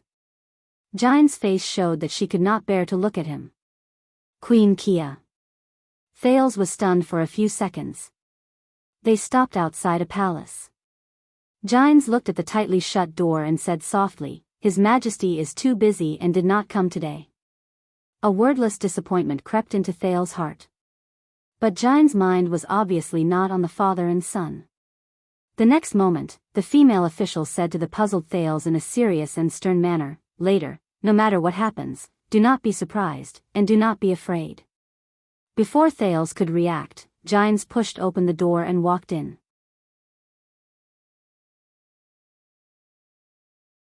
Kia, Gines said cautiously, I am here. Thales followed the female official and slowly walked into the room. It was a spacious room with simple decorations, but it was quite stylish and filled with elegance. In front of them was a lady with a fresh and elegant face. She was about 40 years old and dressed in a luxurious star-blue gown. She turned around and looked at Gines and Thales. Gines, you are here. The luxurious lady, Queen Kia, revealed a pleasant and sincere smile. This is great. Recently, Kessel has been extremely busy because of the diplomatic relationship with Extet. I thought that you probably do not have much time. Thales was a little reserved. After all, he was considered the king's illegitimate son. At the same time, he was also surprised by the scene before him. If Gines was the king's lover, then how could the queen, Kia, get along so well with her? This is the person I told you that I would come and see you today. Gines' voice faltered, as though she felt that there was no need to say too much. So, she took a deep breath and pulled Thales forward. She said quietly, This is Thales, Kessel's second son. So, it is you? Kia slowly walked to him and squatted down gently. Kessel's youngest son? She looked at Thales with her gentle eyes. Thales was so embarrassed that he could not even breathe smoothly. Do not be afraid, I am also your family. The queen stroked his head and showed a loving expression. Look at your eyes and nose, they are exactly the same as your charming mother. Thales' breathing immediately stopped and he widened his eyes. Mother? Queen Kia said gently and sincerely. I hope that you can also inherit your mother's intelligence, erudition, and her ever-successful eloquence. Hee. After all, there are very few women who are as outstanding as her and Gines. Endless charm. Intelligent, erudition. Ever-successful eloquence? Thales eagerly absorbed this information into his mind. That area called mother. It was the key to many unsolved mysteries about him. Gines' expression was a little unpleasant. She only answered hastily, All right, Kia, if there is nothing else. I still have to bring him. You know, he is about to go to Extet. Thales found it very strange. Why was Gines so nervous in front of this gentle and kind queen? And why was she so anxious to end this meeting? Ah, poor child. Queen Kia sighed. Although I have never been to Extet, I have heard a little about it. It is barbaric, crude, and advocates violence and battle. You are still so young. I am afraid that you will suffer. Thank you for your concern. Even though Thales was slick, it was difficult for him to handle such a harmonious family situation in front of strangers.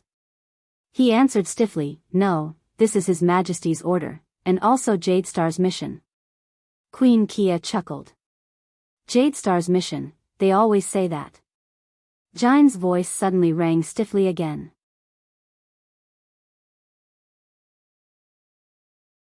All right, Kia, he has other tasks. We will take our leave first. That's not right. Thales furrowed his brows.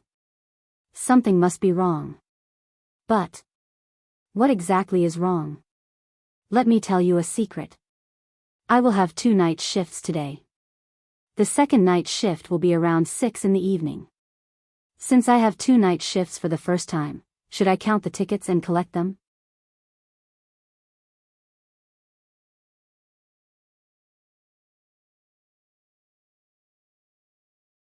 Chapter 79. This chapter may contain a small amount of discomfort for the reader. Please follow the doctor's advice and take it at your own discretion. No, don't leave so quickly. Kia stood up with a surprised expression. Right, he hasn't met his brother and sister yet. Thales felt a chill in his heart. Kia! Gines shouted loudly. Her tone was filled with panic. But Queen Kia only turned around and walked towards the large bed in the distance. With a younger brother, Lydia and Luther will definitely be very happy. Thales finally realized that something was wrong in this room. His pupils dilated. He saw the gentle and considerate Queen Kia carry him out from the bed, 2 rag dolls. Gines' face was pale. Look, Luther, this is your younger brother, Thales. Say hello. Kia happily played with the rag doll in her left hand. She raised its hand and waved at Thales with a happy smile. Thales furrowed his brows tightly. Kia said excitedly as she lifted the doll on her right and moved its head towards Thales. And you, Lydia, sit properly. You can't be naughty anymore. Say hello to your younger brother. Kia's own right hand was still swaying strenuously, as if the rag doll in her arms was struggling fiercely. It was an extremely strange scene. Thales' breathing became erratic. Could it be? The prince stared in disbelief at the beautiful and luxurious queen who was happily playing with the 2 rag dolls in her arms. This is enough, Kia. Gines walked forward quickly, her breathing rapid. The first thing she did was to pull Thales away. But Queen Kia's expression quickly changed. Huh? Why? Kia looked at the rag doll in her arms, then at Thales. Her expression suddenly became strange, and her tone became flustered. Why, Luther, you're not as tall as your younger brother, Thales? Thales gritted his teeth and took a step back. The next moment, Kia looked as if she had seen something unbelievable. Her expression became fearful and panicked. Thud. The rag doll in her right hand fell gently, but Queen Kia did not seem to notice it. She only looked at the rag doll in her left hand with a pained expression and was about to cry. I know now. Kia looked at the rag doll in sorrow and despair. The reason you became shorter is because you lost, go. Gines gritted her teeth and said to Thales, you go first. But Thales was already rooted to the spot. Kia's hands were tightly wrapped around the doll. A second later, Kia began to cry in agony. She said something that made Thales' hair stand on end. Luther, head, you're missing a head. Luther, your head, where's your head? Where's your head? Your head, it's off. Kia raised her tear-stained face and screamed in panic. She lay down on the ground and looked around. Quick! We have to get your head back. Thales felt his skin crawl. Gines immediately went forward and hugged Queen Kia, using all her strength to stabilize the trembling queen. You! Kia abruptly looked at Gines and widened her eyes. Did you see my Luther's head? About this big, it's round, and it can roll, it has 2 eyes. Thales looked at the scene before him in disbelief. Kia struggled fiercely and waved her arms madly. No! Don't stop me. I want to protect him. Protect Luther. My son. Gines gritted her teeth and dragged her to the bed with all her might. At this moment, Thales' arm was gently pulled by a hand from behind. Thales jumped in fright. Still in a state of shock, he suddenly turned his head. The person who pulled his arm was a stranger. It was a long-haired lady wearing a black robe and a goose-down shawl. The lady in black had a delicate face, but there was sadness on her face. Thales panted and finally calmed his breathing. The long-haired lady in black pulled his arm and said softly, "It's okay. Let's go out first." Thales was puzzled and turned to look at Gines, who was trying hard to subdue Queen Kia. Gines gritted her teeth and shouted, "Thales, I'll be in charge here. You and the princess go out first, quickly." "Her Highness?" But Thales did not think too much about it before he was dragged out of the room by the long-haired goose-down lady. Behind him, Kia struggled more and more violently, shouting crazily, "Guards! Guards! Quick! Assassin! An assassin!" Lady Goosedown tugged at the livid Thales and quickly walked out. Only Kia's hysterical voice could be heard from afar. From time to time, there were maids and servants with gloomy expressions rushing towards Kia's room. He seemed to be used to such a scene. Kia's screams were still ringing in his ears. "Whimper, my Luther, no. No. Your head. Boo-hoo. Why can't you put it back? Why can't I put it back together?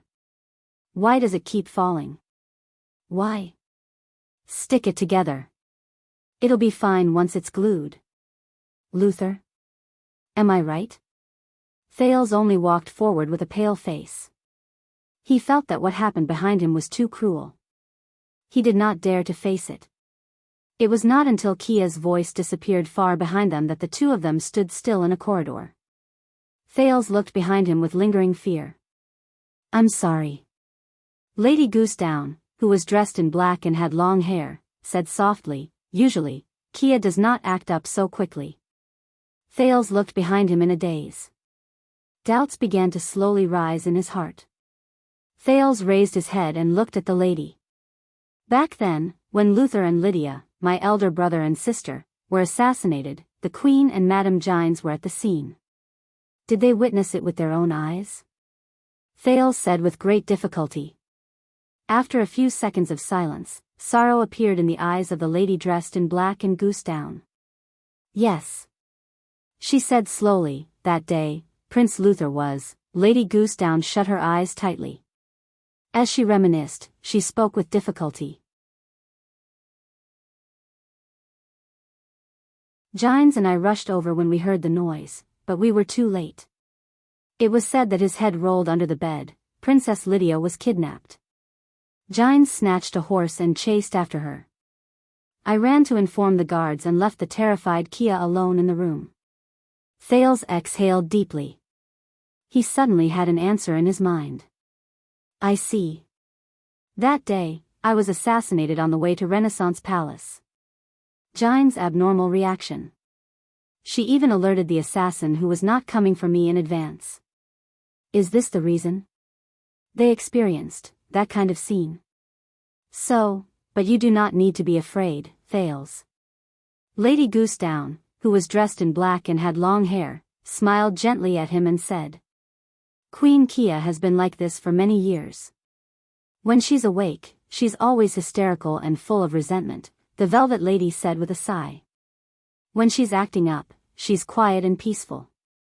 I only feel that Luther and Lydia are still by her side, jumping and playing." The lady's expression gradually became desolate and miserable. After the tragedy happened that year, the palace was in chaos. Even King Adi and Prince Midir were. The guards were so nervous that they drew their swords whenever they saw anyone. So no one cared about this place. The servants all fled. Only Kia hugged the prince's body tightly and refused to let go. It was said that she locked herself in her room. I was forcibly isolated by the guards in a safe house. The panicked nobles sealed Renaissance Palace and locked Eternal Star City.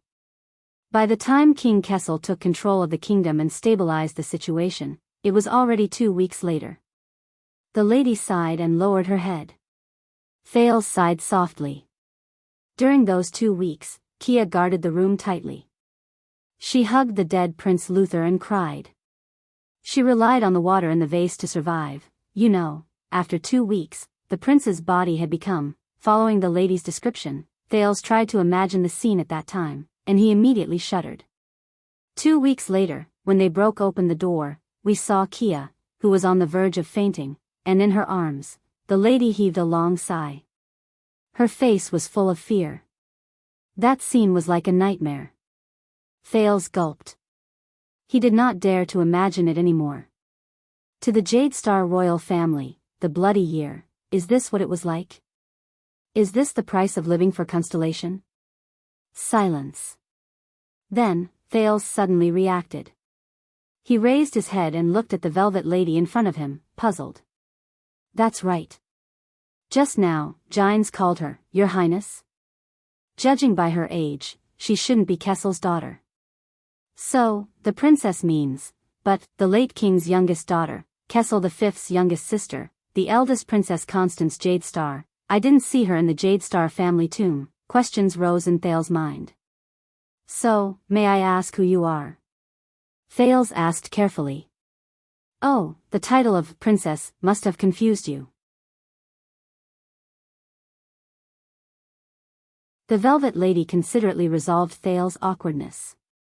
She lowered her head slightly in embarrassment. My surname is not Jade Star. I am not a real princess. The princess shook her head gently. I am only the late king's adopted daughter. I can be considered as half an aunt to you. Thales opened his mouth wide in shock. I am Elise Sola. I am younger than Constance. Princess Elise smiled faintly.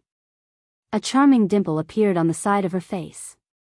But I am not qualified to carry the Jade Star surname. Sola is my husband's surname. Half, aunt?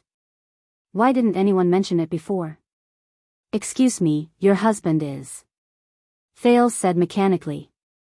Count Sola, an honorary count during the late king's reign. Elise sighed when she heard that. He just passed away a month ago. Widow? No wonder she's in black. Is she still mourning? A month ago? An honorary count passed away? Thales was puzzled. Is it an illness? But Thales came to his senses. He was a little rude. He quickly bowed and apologized. I am sorry, Aunt Elise. I have been presumptuous. Princess Elise was stunned at first. Then, she smiled bitterly and said, No, there is nothing to hide. The late king's adopted daughter, Princess Elise, enunciated each word clearly. He died in the big explosion in the center of Red Street Market a month ago. Red Street Market. Big explosion? Thales suddenly froze. Could it be, it was the night of the gang fight in Lower City District and Western District, Elise said plaintively. Yes. That's right. It was me, Yodel, and Asda. We caused the explosion. Guilt immediately surged into his heart. Thales exhaled. He, your husband. Thales suppressed the discomfort in his heart and asked slowly, why was he in Red Street Market that night? It was a curfew that night, wasn't it? But Elise obviously didn't know much. She only sighed. Our relationship was not very good. My husband liked to go to Red Street Market to seek pleasure. A few days before he died, I went there to look for him. We had a big fight, and he did not come back for 3 days. I did not expect that to be the last time I saw him. Elise closed her eyes, shook her head, and sighed. She pulled the goose down that was used to keep her warm on her shoulders. But at this moment, Thales' pupils suddenly shrank. That goose down was a little familiar. Goose down, lady, Red Street Market, a few days before the big explosion, looking for a husband, quarreling, could it be? Thales shuddered all over. He looked at Aunt Elise's face again. This time, his aunt's delicate face completely overlapped with a face that seemed to be from a long, long time ago in his memory. It was so long that he almost forgot. Yes. It's her. It's that noblewoman with goose down. Thales stared blankly at his princess aunt. That day, it was her.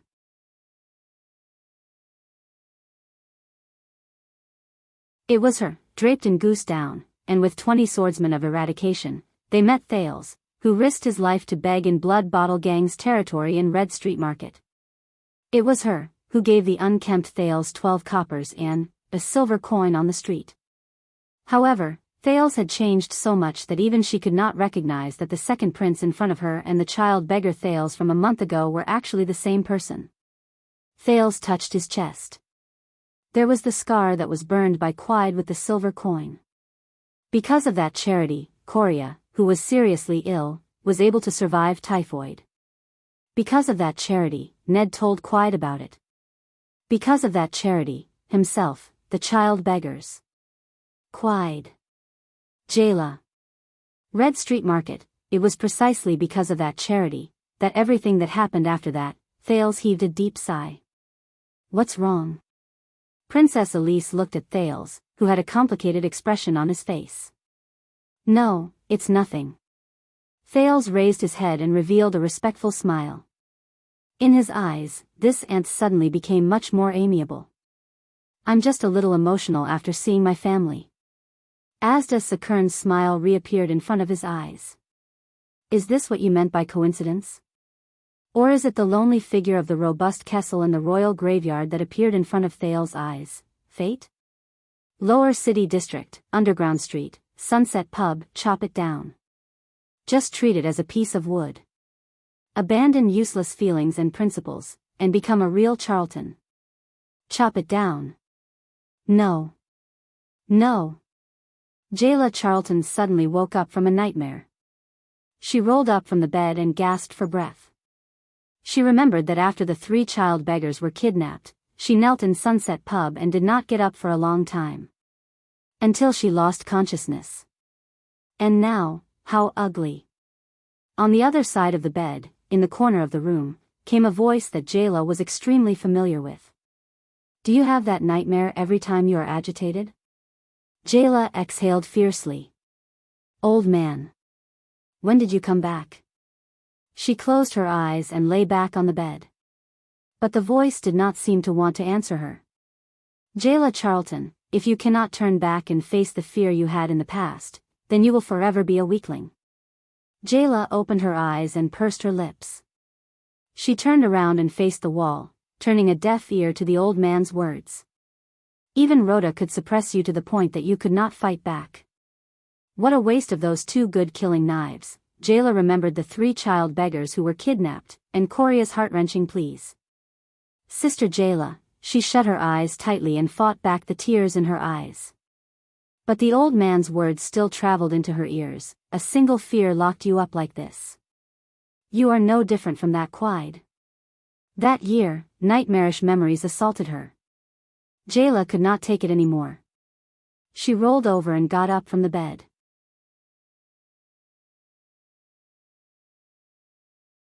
She shouted angrily at the corner, enough. You don't have to remind me anymore. The old man laughed grimly. He. Remind you of what?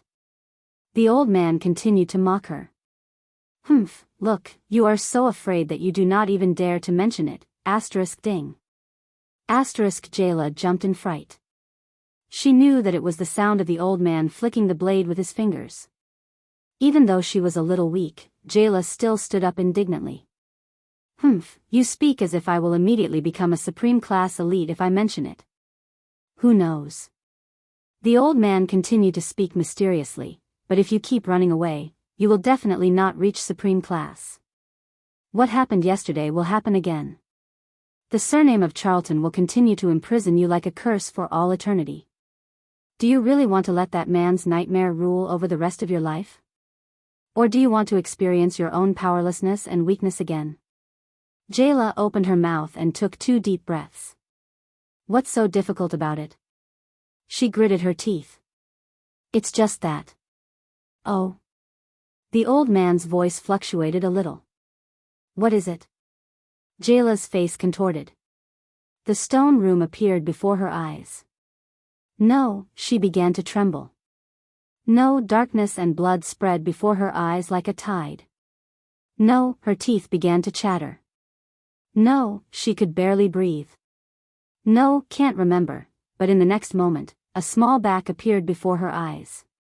It was a black-haired, gray-eyed brat with a body full of scars. He looked at her and said resolutely, "I'm not going to let you go." He said firmly, "I will go alone." Jayla opened her eyes and sucked in a breath of air. In her mind, she returned to the stone room. She trembled as she spoke. 12 years ago, in Renaissance Palace, cold sweat broke out on her forehead. Ting. The sound of the old man flicking the blade came from the air. The old man said coldly, "Continue." Jayla clenched her teeth. Her complexion became paler. My first mission." Jayla's entire body began to tremble uncontrollably. But the scene of Rhoda calmly grabbing her blade and taking away the 3 child beggars flashed before her eyes. That was Coria's pleading gaze. Jayla shuddered and felt nauseous. Jayla could feel some liquid flowing out of her eyes. Everything in front of me turned bright red. So scary, Jayla trembled. Her lips could not touch. At that moment, it was the old man's violent shout. "Speak!" Jayla's body trembled violently. What followed was a ray of silver light that shot towards her. Thud. A wolf limb blade was nailed to the wall half an inch away from Jayla's left ear. Jayla shuddered. All the scenes, people, sounds, and colors from that day appeared clearly before her eyes. That day, her eyes were lifeless. She could not help but shout loudly. "I cut off a baby's head while he was still alive." After shouting this, Jayla panted heavily. She felt as if all the strength in her body had left her.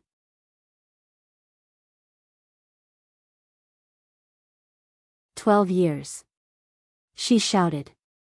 She finally shouted. Thud. Jayla trembled and knelt on the ground. She covered her mouth and endured the nausea. She cried out loud. The old man's voice traveled faintly from the corner. "Now, pick up your blade. Your own blade."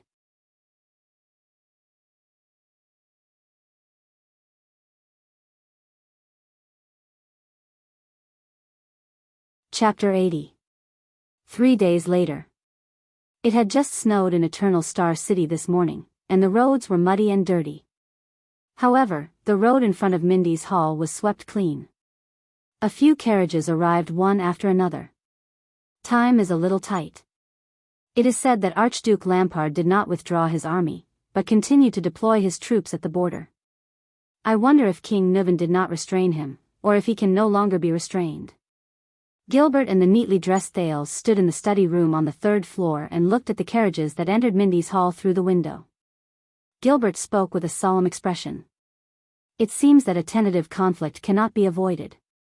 Even though Baron Murch and Lady Cecile are guarding the fortress, and the Zamunto and Fries families have promised full support, I heard that the vassals of Cold Castle and Arund are in chaos after receiving the news of the Duke's imprisonment. It is best for us to arrive as soon as possible to avert the disaster of war. Thales nodded slightly and listened quietly to Gilbert's report. According to tradition, as a Prince of Constellation, Your Highness, you will need 3 instructors to guide you in military affairs, politics, and etiquette. You will also need an attendant, who will usually be your assistant in the future, and 2 guards, but you are about to go on a diplomatic mission. We can only simplify everything and make up for it when you return to the kingdom. Considering that we are going to an unfamiliar place in Ekstedt, and the purpose of this trip is to apologize, we have no choice but to reduce the number of attendants. Other than the 30 Jade Star private soldiers led by Cora, there are 3 special candidates. An instructor. I will introduce a knowledgeable scholar to you later. He will be the vice diplomat for this trip. An attendant has already been selected and is currently in the carriage. As for a bodyguard, your safety is extremely important, so he must be an experienced supreme class elite. When Thales heard this, he could not help but be stunned. The candidate for instructor and protector. Gilbert, do you mean that you, Yodel, and even Gines, will not follow me on this trip? Gilbert revealed a helpless smile. He said flatly, I am the signatory of the Fortress Treaty, and I have a notorious reputation as a schemer in Extet. My appearance in Dragon Cloud City will only bring you unnecessary trouble. As for Yodel. Gilbert shook his head. In Northland, for the past 10 years, there have been 5 famous Supreme Class elites, commonly known as the 5 War Generals. They are under King Nuvan and a few archdukes respectively. Their positions are equivalent to the 3 marshals in Constellation, who are in charge of the legendary anti-mystic equipment.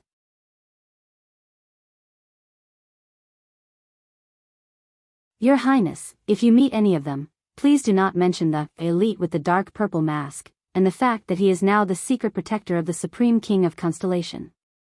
Thales was stunned. After a month of learning, he knew the 3 commanders of Constellation, but the 5 War Generals of Extet, the former Foreign Affairs Minister sighed. Yodel has a grudge with each of them. Thales took a second to understand this sentence. Then, his face twitched as he said, every single person? What kind of festival? Gilbert only stared at him silently. Thales sucked in a breath and flashed a resigned smile. All right. I guess it's the more troublesome kind. The prince had one more question in his heart. Yodel's past. What exactly did he do to provoke the 5 war generals at the same time? It was like a person going against the 3 marshals at the same time. It was practically unimaginable. As for Madame Gines. Gilbert watched as the carriage stopped outside the window and a few people came down one after another. Her identity is more sensitive. You know, her relationship with the king, Thales sighed. So, other than the Corleone family's allies, I probably won't see any familiar faces, right? This is exactly what I wanted to say. Gilbert's expression froze. Are you really going to bring the Corleone family's people?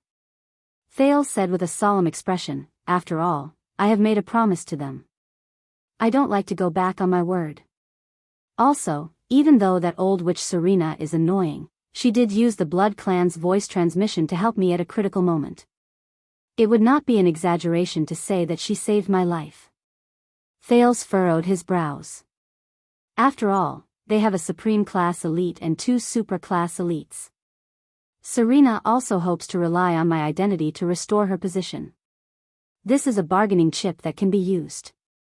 On the way to Northland, they can disguise themselves and hide among the attendants. He paused for a moment and thought of that strong and muscular figure. Also, His Majesty allowed it, didn't he? Of course, that was a promise made by a Prince of Constellation, a promise made by Jade Star.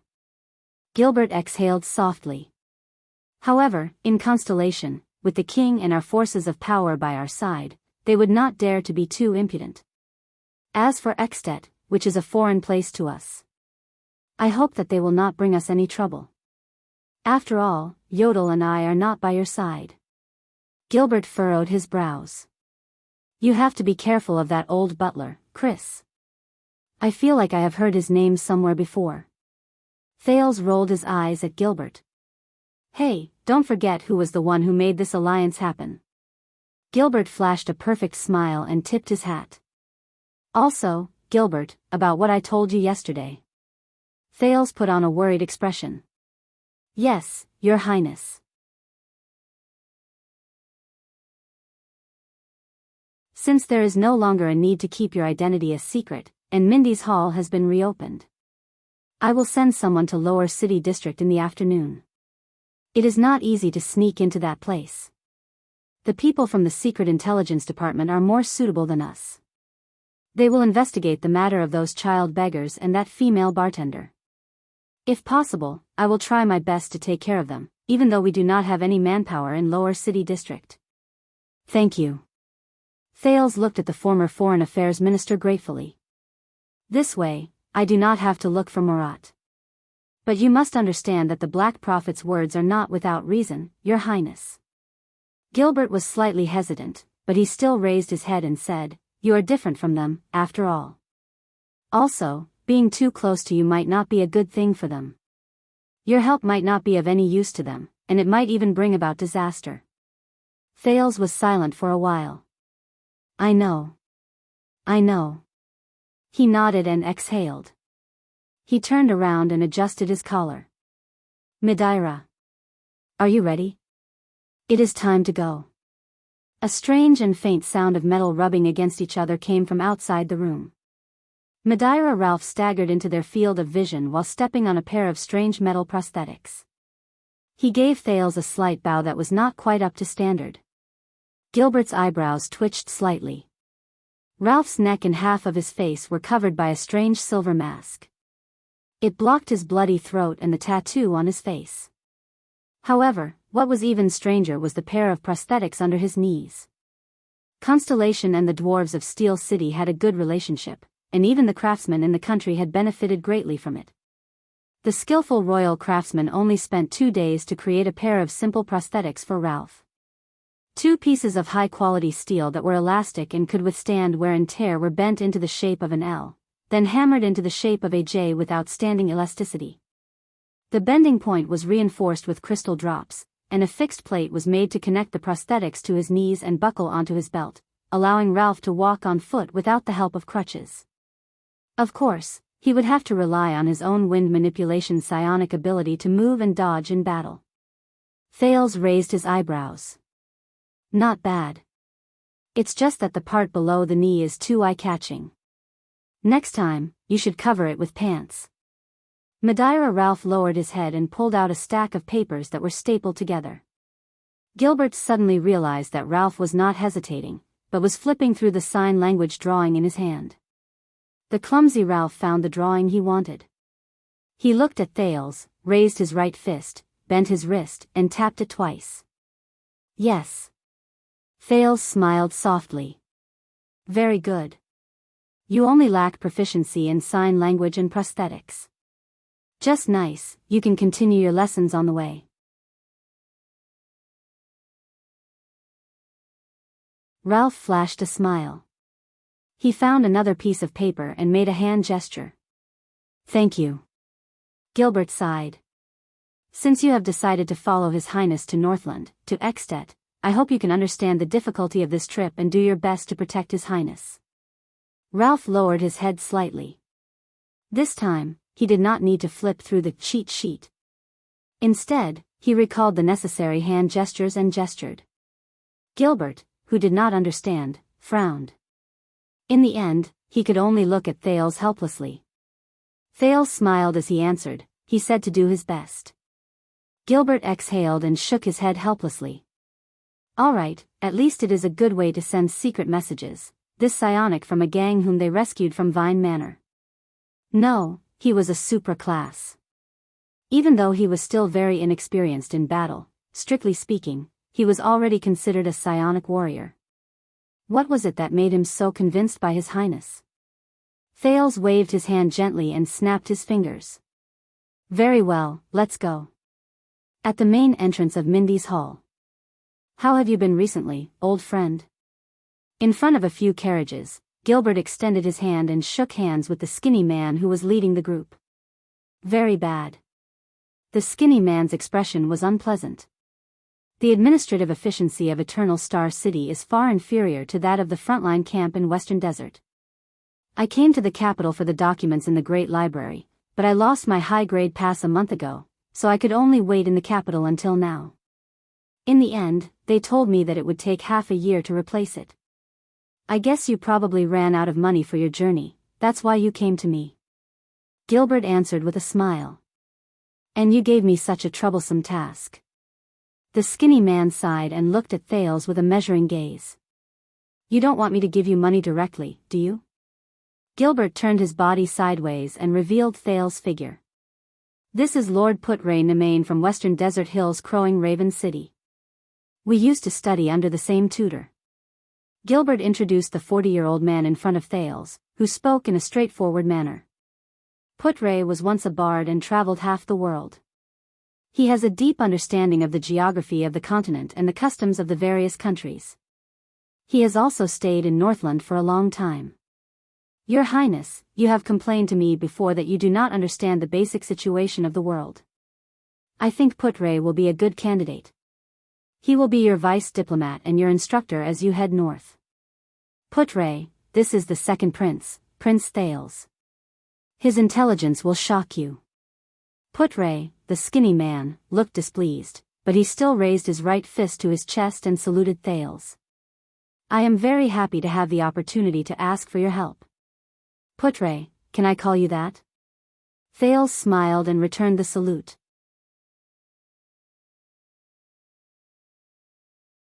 Of course, you are the prince, you can call me whatever you want.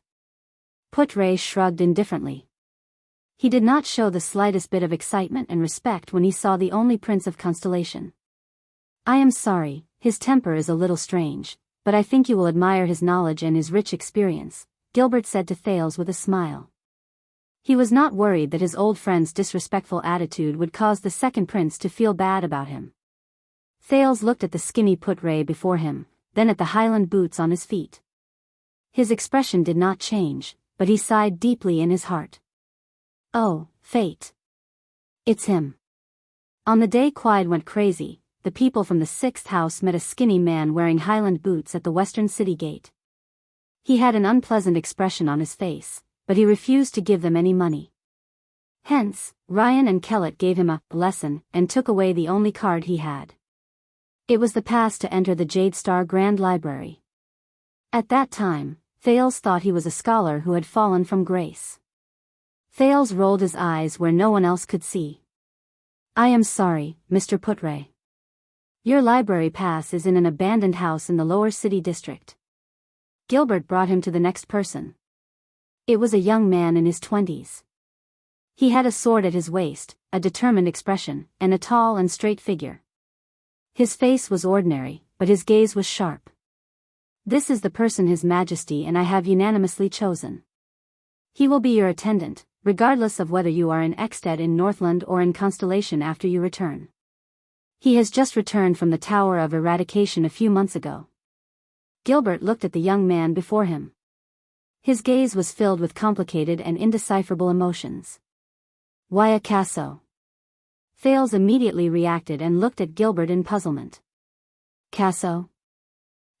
I hope this will not cause you to be disgusted. After all, nepotism. But I can guarantee that he is an elite who has been selected after going through many rounds of selection. Gilbert sighed. But he is indeed my son. The young man, Waiakaso, did not even look at his father. He bowed respectfully towards Thales.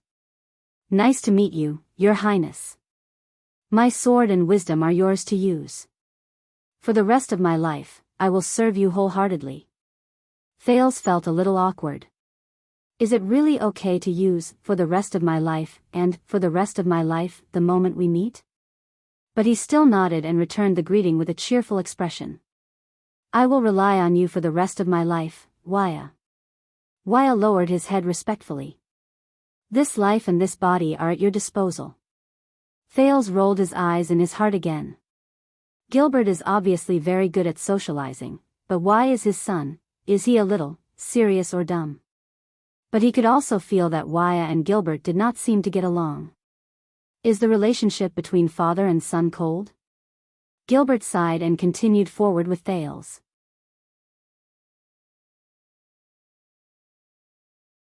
This time, when Thales saw the figure under the cloak, he did not need to be introduced. He already cried out in surprise. It's you. The petite figure under the cloak turned around with her hands on her hips. Yes, the person said in a carefree manner. She was neither respectful nor cold. Instead, she made people feel that she was sincere. It's me. Gilbert, who seemed to be like this after meeting his son, said expressionlessly, you should have met this person before. She is the same as Yodel. She was originally one of His Majesty's secret protectors. This time, His Majesty specially transferred her out. Hey, what do you mean transferred out? Kessel can't order me around. The cloaked woman who covered her face interrupted Gilbert's words. She walked in front of Thales without any trace of politeness. In front of the dumbfounded prince, she patted his shoulder with her left hand and pointed at herself with her right thumb. Brat, my name is Ida. Ida? Thales was stunned. Ida Wong? Asterisk thud. While Gilbert and the others had unpleasant expressions on their faces, Ida knocked on Thale's head fiercely. What wrong? I'm not from the Far East. As Thales grimaced and touched his head, she whistled. Listen up, my name is Ida Roricat Giselle. Ida seemed to have encountered some kind of obstacle. She scratched her head desperately for a few seconds. Finally, the cloaked woman put down her hand weakly and said dejectedly, Hey, forget it. My name is too long. Sometimes, I can't remember it. You can just call me Ida. Thales stared at Ida, dumbfounded. He felt that his originally serious outlook on life had been refreshed once again. But, this feeling of being hit on the head is really familiar. A few familiar figures appeared before his eyes. He did not know how Jayla and the children were doing. He had only received some vague information from Murat. Madam Ida. Gilbert's face was ghastly pale. Next time, please pay attention to your behavior towards His Highness. Thales touched his head, which was gradually no longer hurting. He noticed that although Gilbert was dissatisfied, he had no intention of holding him accountable. So, he also tacitly agreed. This person has the right to hit the prince's head? What's wrong with that? Ida said unhappily, Can't I hit him? When I hit Mindy's head in the past, even Kira did not dare to have any objections. Thale's expression froze. He noticed that Gilbert did not refute her. Wait. Mindy's? Kira?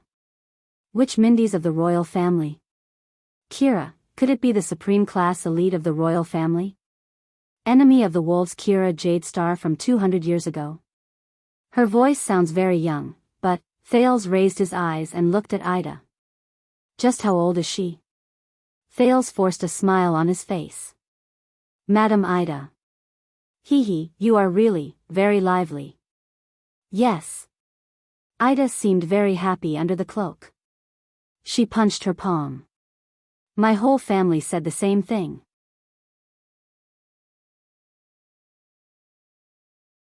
It's because of this. They chased me out. Thales did not hide it. He rolled his eyes fiercely. Gilbert coughed violently and attracted the attention of a few carriages. Everyone, if there are no questions, we can get used to each other on the road. I believe that everyone knows the destination and mission of this trip. But if there are no questions, let us get on the carriages, he said loudly. His Majesty and the Dukes are waiting at the North City Gate to send the diplomat group off. Cora nodded. The 30 Jadestar private soldiers got busy. Gilbert nodded at Thales and sent him to the carriage. The prince's attendant, Wyacasso, stared at Ralph, who had a strange expression on his face. But under Thales' smiling face, he still followed the phantom wind follower and the second prince into the same carriage. Putre. Gilbert called out to the thin man who was about to get on the carriage. Putre turned around expressionlessly. The former Foreign Affairs Minister, Count Gilbert Casso, said with a solemn expression, I am handing over the prince and the future of Constellation to you. You have traveled through half the world. From the naval battle of Crystal Jade City, the Bloody Year, the Desert War, the Civil War of the Alliance, the Steel and Tree Rebellion, to the Eastern Peninsula's Hanbol Succession War and the Night War, you have seen countless wars and chaos. You know how cruel they are, and your trip this time is to put an end to the war in Constellation. Enough. Putre interrupted his old friend. The thin man still had a displeased expression, but his eyes shone brightly. I will accept it. It is the same as 12 years ago.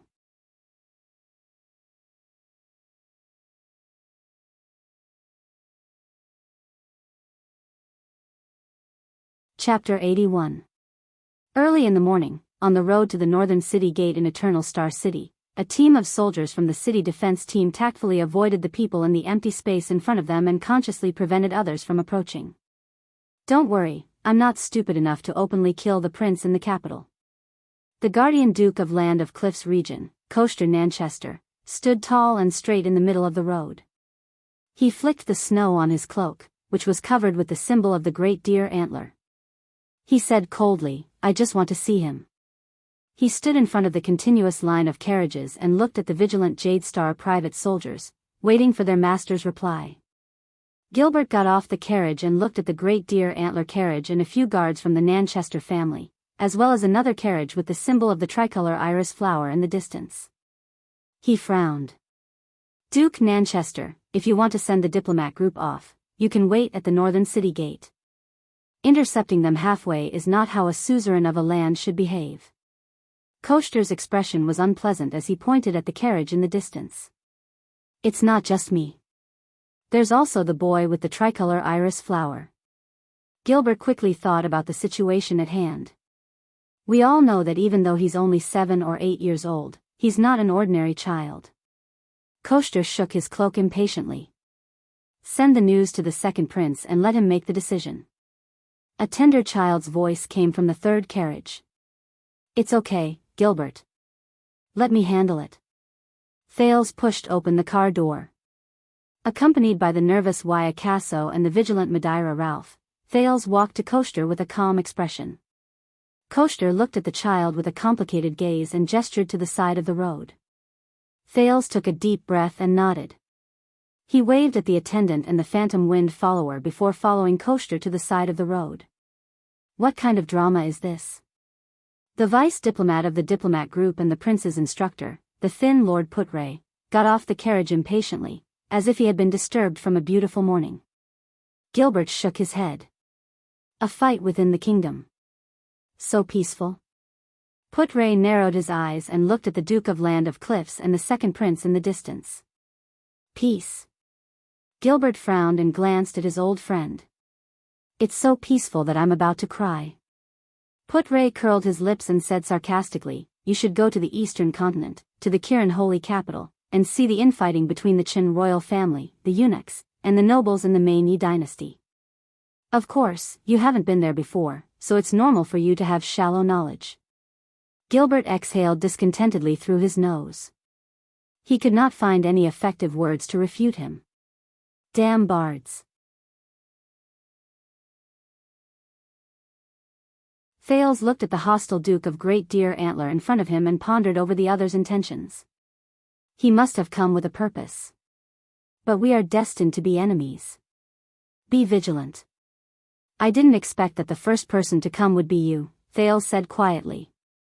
Koshter snorted softly. I don't want to see you in front of so many people. Fakenhaz's sarcasm is too annoying. The one-eyed dragon stared at him coldly. Brat, I know you're very smart. I'll cut the crap and listen. I don't like you no one ever dared call me a hypocrite. Thales spread his hands helplessly. Then what do you want me to call you? Liar? Swindler? Or actor? Best actor? Sect leader you? Koshter ignored his words. The scar on his blind left eye looked hideous. But I can still cast aside my prejudices. In the future, the Land of Cliffs region can fully support you to become the supreme king and suppress the nobles who are eager to cause trouble, as well as the suzerains with ulterior motives. The Great Deer Antler acknowledges you as its master, and the Jade Star family will still be the royal family. Thales was stunned for a moment. What? Thales' eyebrows twitched.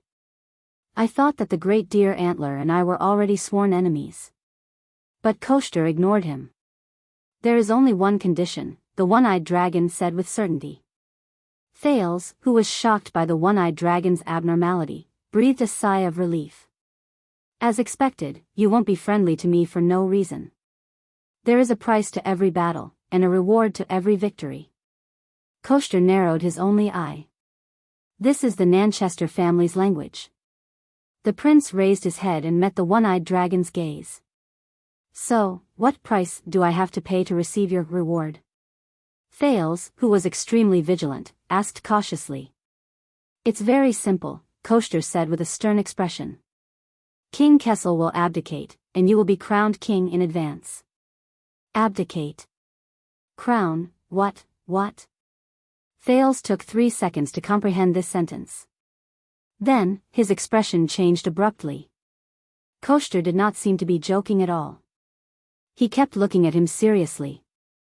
The two stared at each other for a full 5 seconds.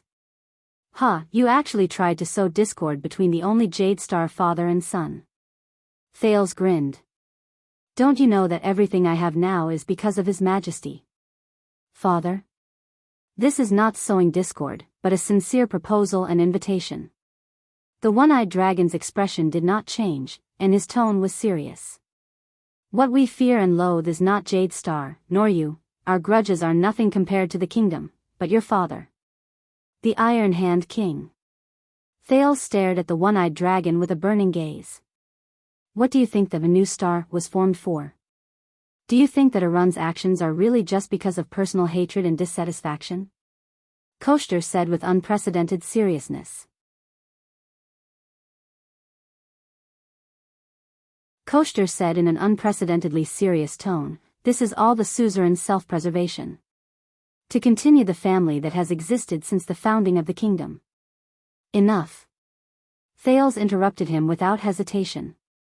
What a joke, this level of provocation, Thales said coldly. I only see all of you pressuring the disaster-stricken royal family, pressuring my father, questioning my identity, obstructing the rights I deserve. But the one-eyed dragon's expression changed. With a furious expression, he interrupted him loudly. He said, Brat. If you can only listen to the story of the sorrowful king and the resolute royal family described by the king's partisans, then you might as well dig out your own eyes and leave only your ears. Thales froze for a moment. The one-eyed dragon exhaled a few times and said to him word by word, You underestimate your father, underestimate the Iron Hand King, underestimate the fear he instilled in the whole of Constellation. Koshter said slowly, since the Bloody Year, Kessel has become more and more domineering, almost crazily seizing power. From supporting a Duchess of Blade Edge Hill, who could only survive by relying on the royal family's prestige, to indirectly controlling the two great families in the southwest, controlling the piranhas at the southwestern estuary of the kingdom and the richest morning sunflower. Then, he made an exception and recruited the three marshals to build an astonishingly large royal regular army. Then, there was the central tax bill that weakened the suzerains, the fixed conscription bill, and the border county development bill that produced a large number of new nobles. And his favorite national conference, using thousands of public opinion to force the suzerains to submit and hand over their power to the royal family. It was the same during the Desert War and the succession of the throne. The higher parliament, where the suzerains united to speak, was useless. When making decisions, only the voice of the king and the cheers in the square could be heard. He even wanted to intervene in the succession of the 6 great clans and the 13 distinguished families. Even the internal strife in the Covendier family 2 years ago had his shadow in it. Thales felt a chill in his heart. What is this? Koshter said with a gloomy expression, Do you really think that when a national war is imminent, no one is willing to send troops for the king? Is it really because we do not care about Constellation's survival? Your father and his wits are terrifying. If we let him do as he pleases for 20 years, the 19 noble families, from their power, wealth, status, people, and territories, will all be devoured cleanly. We will either submit or be destroyed. Constellation will return to the system of the empire. With such a king around, how can we not panic? How can we not resist? How can we not do our best to protect ourselves? Koshter's single eye was ablaze.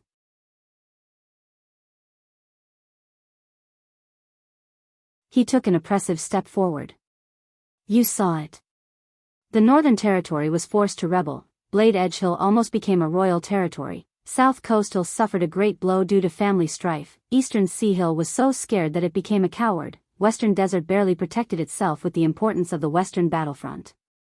His gaze was stern and solemn. As for the Land of Cliffs region, they did not want to sit still and wait for death. New Star used Extet's power to curb Kessel's royal power. This was already our last resort when we were at our wits' end, other than raising our troops. Koshter gritted his teeth.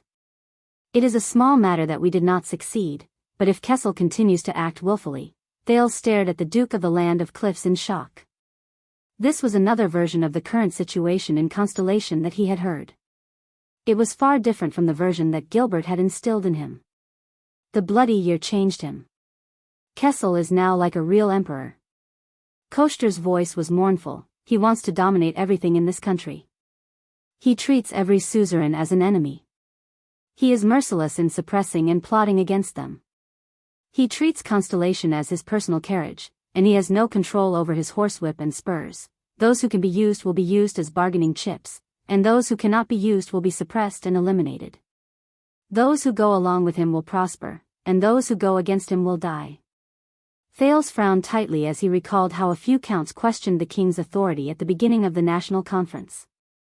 This is not a good thing, whether it is for our suzerains, for Jade Star, or for all of Constellation. If this goes on in this ancient country, sooner or later, there will be a great disaster. Koshter gritted his teeth. His single eye was like lightning. You are about to go to Extet. This is not a good errand, but it will allow you to see another constellation from another angle. See how the children of the northern wind and the dragon view us. Thales lowered his head and calmed his breathing. Why did Tormund agree to rule together with the suzerains? Wasn't it precisely because of the tyrannical rule of 2 generations of the empire that led to its eventual destruction? Thales opened his mouth, but immediately swallowed the word calamity back into his stomach. He had a feeling that the end of the empire was not as simple as the calamity strike that Gilbert mentioned. Koshter turned around coldly and pulled up his cloak. If your goal is to become a tyrant like your father, and you are willing to pay the price of Constellation's downfall, then pretend that I never said these words today. The one-eyed dragon stared at Thales, who was deep in thought. His gaze was complicated.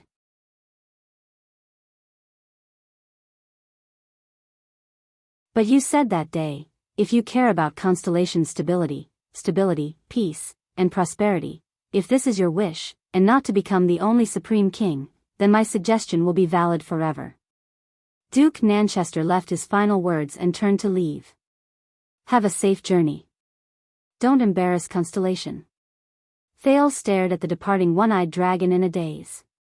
This is another Koshter, completely different from the Duke of the Land of Cliffs who forced the king to appoint a crown prince during the national conference. No, he told himself. This is all a scheme by the other party to ruin Kessel's image, to drive a wedge between father and son. A voice from a very long time ago rang in his mind. From a feudal state to a centralized, absolutist state, this is the only way for almost all European countries to go through, but Thales still clenched his fists lightly. He raised his head and looked at Koshter, who was walking away, and Zayn Covendier, who passed by him. I hope I did not disturb you. Zayn bowed politely. Of course not, Koshter replied coldly. I will be satisfied if you don't fall for the trap and think of me as the mastermind behind the assassination. Zayn's expression froze as he watched Koshter board the carriage. Thales, who felt a headache coming on, sighed deeply.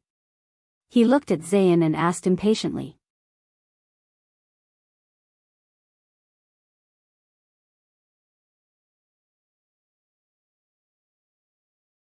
Chapter 82. Zayn's expression was indifferent. We just found out the truth about Vine Manor. Thales' expression did not change. After going through Murat's test, he could also become the leader of U-Clan. Zayn flashed his most perfect smile and continued, we interrogated the gangsters at Vine Manor that night, and I have to say, you played a beautiful move that day, Your Highness. Zayn stared at Thales with a ruminating gaze. Even in a desperate situation, you could incite discord between the Blood Clan and Blood Bottle Gang to avoid being killed. Thales sighed in his heart. He still managed to find out. But his mind was a mess at the moment, and he had no intention of dealing with the master of tricolor iris flowers. Thales spread his hands indifferently.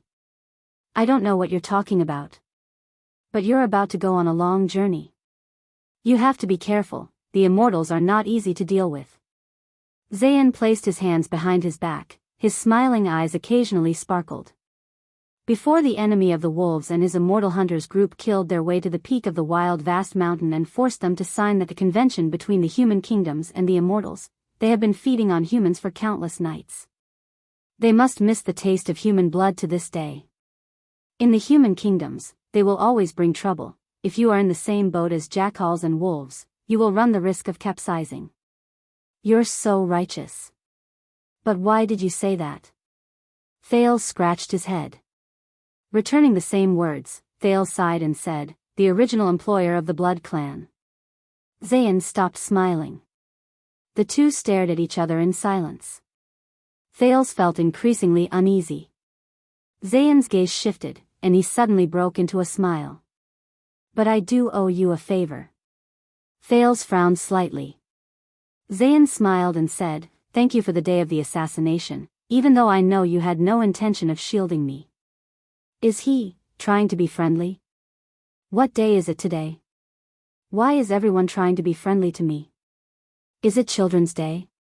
No need, Thales said listlessly. "You voted for me and supported my rights in return, didn't you?"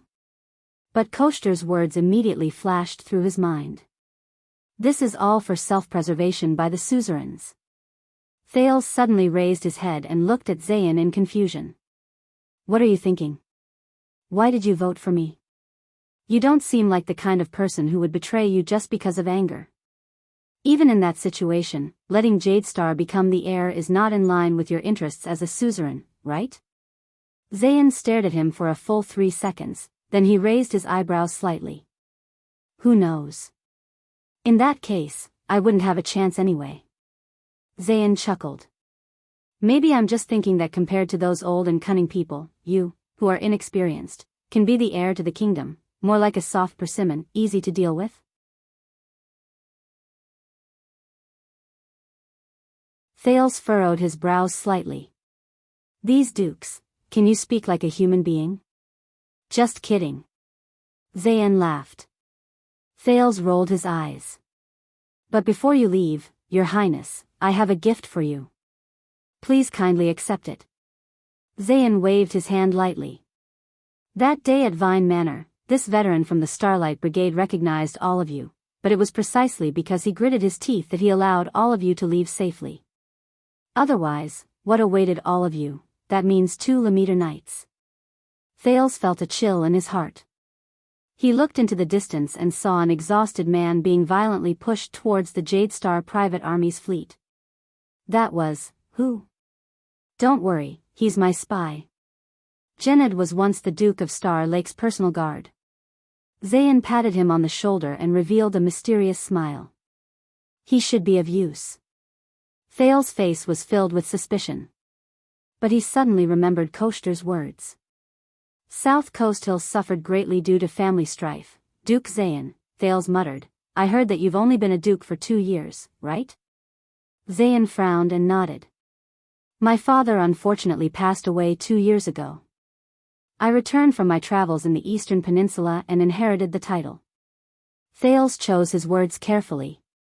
"It may be presumptuous of me to ask this, but I heard that, the old Duke of Iris Flowers, because of the family strife." Zayn gently held his breath and maintained the most perfect expression. "Yes, a few uncles coveted his position and used the excuse that my father was too oppressive towards them. In the end, faced with failure, they lost their minds and took a risk out of desperation. They bribed an assassin with a large sum of money to assassinate my father." Thales sighed. "So, this is why you said that Eternal Star City does not welcome murder that day?" Zayn gently inhaled and nodded slightly. "That can be considered one of the reasons." Thales was slightly silent. "Even the internal strife in the Covendier family 2 years ago had his shadow in it. Your Grace, your father's death." The prince recalled Kessel V's tactics and means, and asked doubtfully, "Was it really just because of the internal strife in the family? Or is there another inside story?" Zayn's heart jolted. This brat, what do you mean?" The young duke could no longer maintain his expression and asked in return with an unpleasant expression. Thales did not notice Zayn's expression. He lowered his head and continued to think about the possibility of the royal family interfering in the inheritance struggle.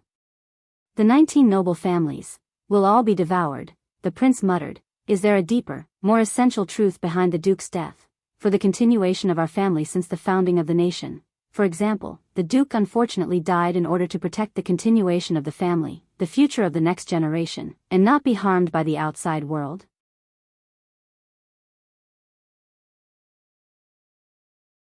Thales raised his head. His gaze was sharp as he tried to discern something from Zayn's eyes. "What do you think?" At that moment, Zayn felt as if thunder had exploded in his heart. His heart raced, his breathing quickened, and his eyes widened as he stared at the second prince in front of him. But in his mind, a storm had already been set off. Why did he deliberately mention my father's death? The continuation of the family, the survival of iris flowers. He's a member of the royal family, so he must know. The first Duke Covendier was the first chief of secret intelligence and chief of intelligence of Constellation more than 600 years ago, and also the person in charge of the project of world cleansing, so, the future of the next generation of Covendier. Is he talking about me, or Hilly? The weather was cold, but Duke Zayn Covendier, who had excellent self-restraint, was already drenched in cold sweat without realizing it. Damn it, about my father's death, about that matter, about, Zayn clenched his fists, Hilly's identity. What did he actually know? The young Duke raised his head and looked at Thales's burning gaze. He's threatening me. Warning iris flowers. Damn it. Zayn's breathing became erratic. Thales then noticed Zayn's livid expression and suddenly came to a realization. Asking about someone else's father's death early in the morning. Am I being a little too much? Sorry, Thales smiled apologetically, I was being too presumptuous.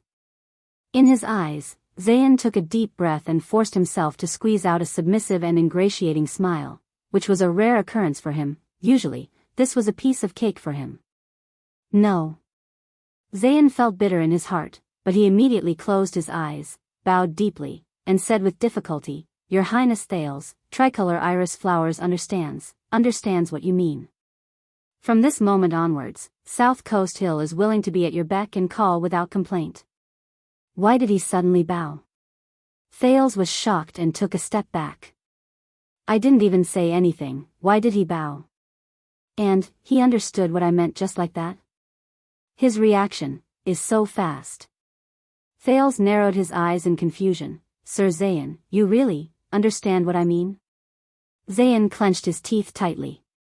Are you forcing me to make a promise? What I meant just now was, if that family infighting wasn't that simple, yes. I understand now. Zayn raised his head abruptly, his gaze firm. The Covendier family motto is very clear. It is better to die for a friend than to die for an enemy. He looked at Thales seriously, I just thought it through. You're right, if tricolor iris flowers wants to flourish, it should indeed carefully choose its own allies. For example, you, the only qualified prince of Constellation, with the royal bloodline. What's this? Thales frowned. Did he switch heroes?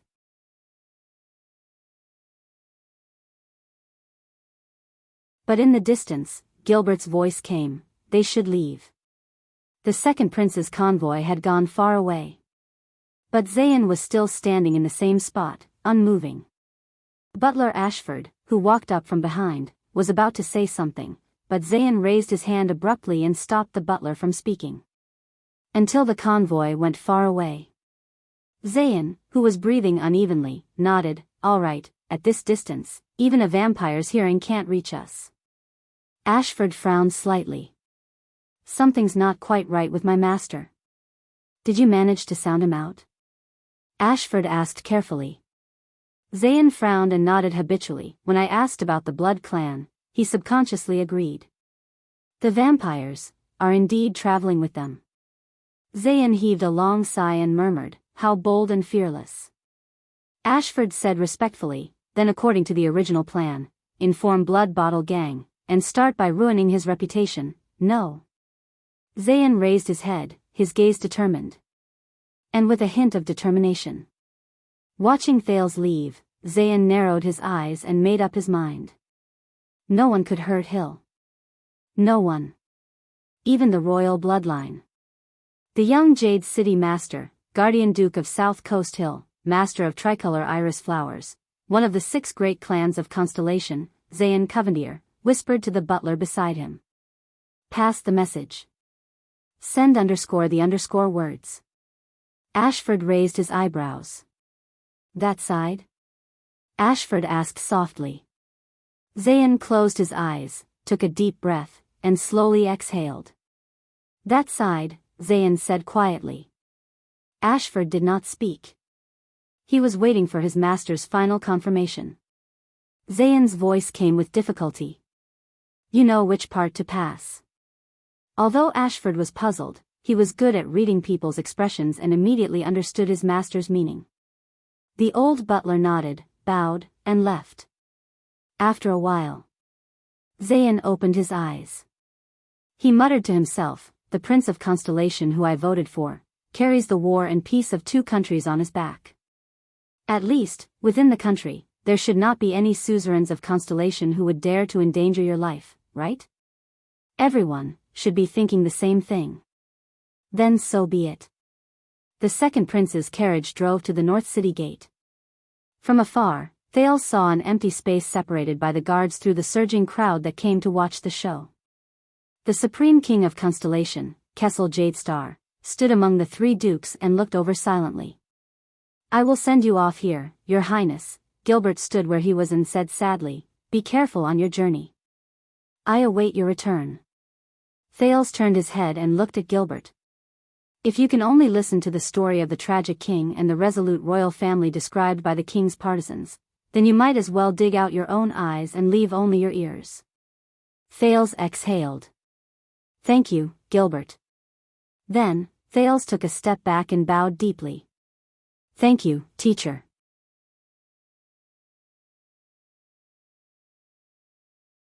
Gilbert leaned on his cane, lowered his head, and sighed.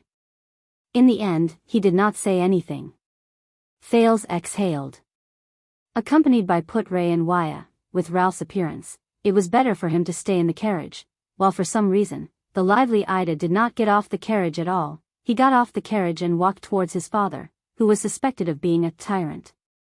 The 3 dukes bowed to him. He also returned the gesture with dignity. The plump guardian Duke of the Eastern Sea, Bob Cullen, panted and praised, Your Highness, although this is very unfair to you, I want you to know that I am extremely gratified by your courage. Thales nodded absent-mindedly.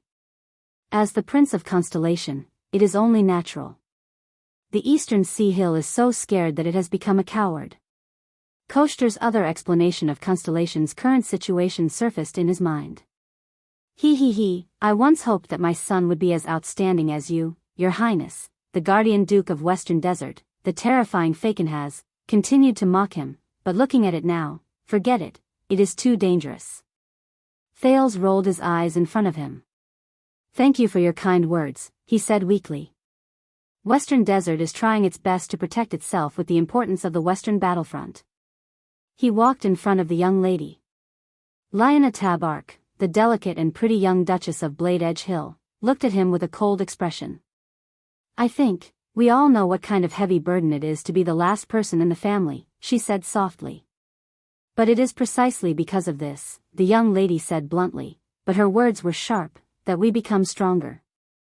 How much of Blade Edge Hill is the territory of the king? Lyanna gently pressed the blood moon pin on her chest and said softly, Your Highness, we are about to part.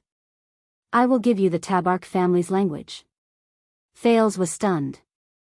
The cold young lady bowed slightly and enunciated each word clearly. Only blood can sharpen the blade. Thales stared at the 15 or 16-year-old girl in front of him. After a few seconds, he reacted and nodded heavily.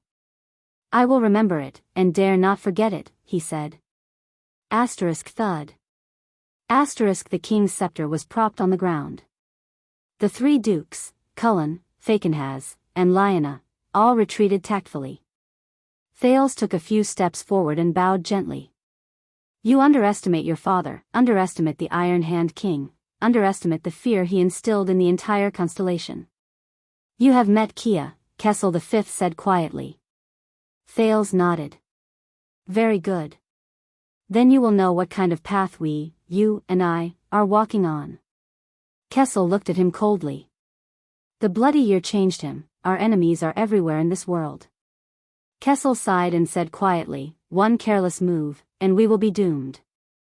He treats every suzerain as an enemy. He is merciless in suppressing and plotting against them.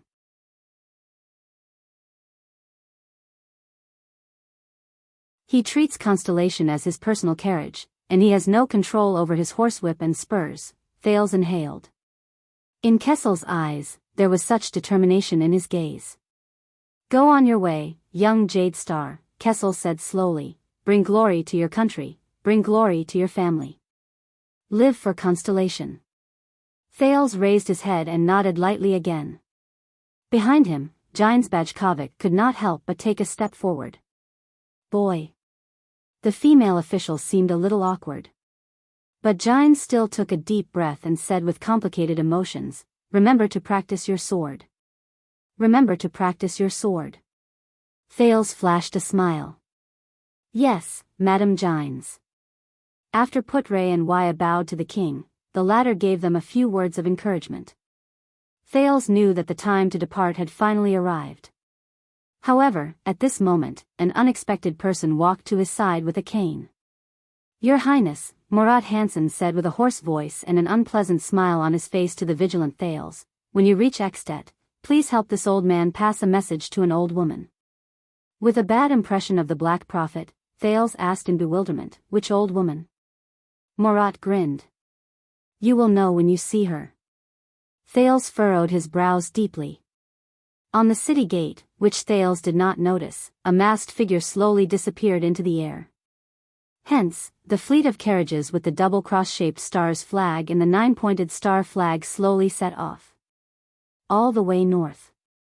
Thales leaned against the wall of the carriage and exhaled. Waya, why do you think that when everyone said goodbye to me, it was as if they were bidding farewell for the last time? Will King Nuvan really kill me? He did not expect an answer from Waya.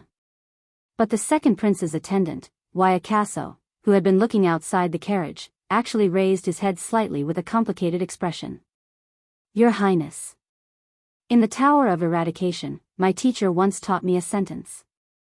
In the next second, Waya said something that made Thales' eyes brighten. Until a long time later, Thales would still occasionally think of it when he could not sleep at night. Waya Casso said softly, that's right. Treat every farewell as a final farewell.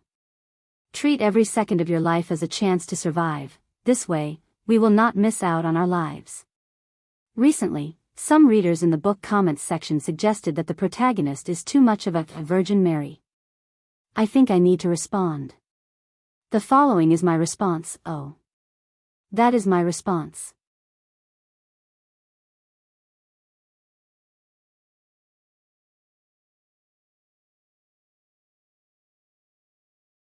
Chapter 83. Your Highness. You are really well loved among them. The subjects have not forgotten that it is Constellation and the Jade Star royal family that ensure their prosperous lives. The one who spoke was Baron Lamour. As the suzerain of 4 local villages, his castle stood at the center of the 4 villages. To the south, one could see the Central Territory's Renaissance Avenue, which was covered in yellow fallen leaves. To the north, one could see the birch forest unique to the Northern Territory. This was the 4th morning of their journey north to Ekstedt. Along the way, they stopped a few times to resupply. If everything went smoothly, they would enter the Northern Territory this afternoon and reach Broken Dragon Fortress tomorrow night. Baron Lamour might only be in his 30s, but his obesity was comparable to that of the old Duke Cullen. The Baron was smiling so widely that his eyes could not be seen. He spoke enthusiastically to the second prince of Constellation, Prince Thales Jade Star, who was surrounded by his smiling subjects of various sizes. The subjects are looking forward to your arrival and feel honored. The continuation of the Jade Star royal family is really a great favor from the Sunset Goddess. Baron Lamour stroked his belly and said with a smile, I believe that in the future, under your Highness' rule, Constellation will be even more prosperous and happy than it was in the past. At the end of the day, we are the descendants of the Empire. Thales walked in the clean and spotless village, where even the snow stains had been swept away. He maintained the most basic smile and waved at his subjects, who were dressed in bright and beautiful clothing. Waya, Cora, and 5 Jade Star family's private soldiers stood by his side, nervously separating him from the crowd. Behind them was Ida, who was obviously lethargic from the way she walked. It is best that we leave immediately, Your Highness, Cora, the leader of the Jade Star private soldiers, said with a serious expression, "This is really not a good idea." "Indeed." Waya stopped a squire. "Your mission is an envoy, not an inspection. You are just passing by." Thales nodded. In an inadvertent moment, he made a few gestures that no one could understand. "How is it?" Waya looked at the prince's gestures and frowned. He looked at the other direction of the village in displeasure. As expected, Ralph's figure appeared in a secluded spot in the distance. He racked his brains and made two gestures at Thales. "The ones behind are fake. Everything. Fake." Sigh. Thales' heart sank. He looked at the child who was 7 or 8 years old who was closest to him. She was about his age. The child's skin was dark and he was so thin that he was just skin and bones. He was wrapped in a set of thick clothes that clearly didn't fit him. His small hands were hidden in his sleeves and he couldn't take them out at all.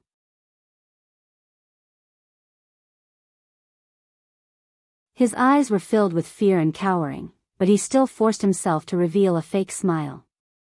The muscular man with numb eyes waved his rough and deformed hands strenuously. A timid woman with a headscarf wrapped around her head was wearing clothes that did not match at all. Her top was clearly closer to the style of the king's city. An old man in his 60s, wearing a funny cloak that seemed to be used by nobles to shelter themselves from the rain, was shivering in the cold in a corner where no one else could see. Also, a spotless village where all the citizens lined the streets to welcome them. Thales sighed and looked at Baron Lamore with a smile. Did they take him for a fool? So there was a Potemkin village in this world.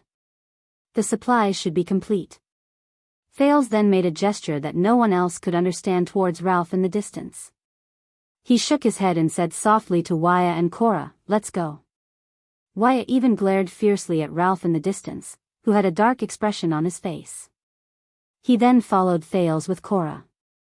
He was the second prince's attendant.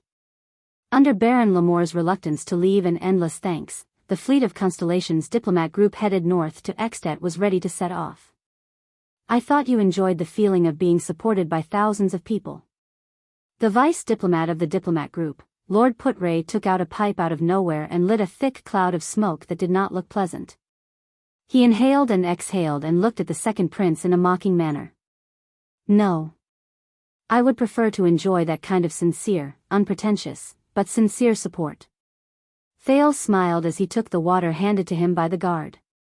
"I do not want to see them being forced by their suzerains to wear the clothes they prepared beforehand, to force the most deliberate smiles, to tell lies about their happy lives, and to unreasonably welcome a prince they actually do not like in a village that has already been cleaned long ago." Thales took the water the guard handed him with a smile. Thales sighed softly. "Take a guess.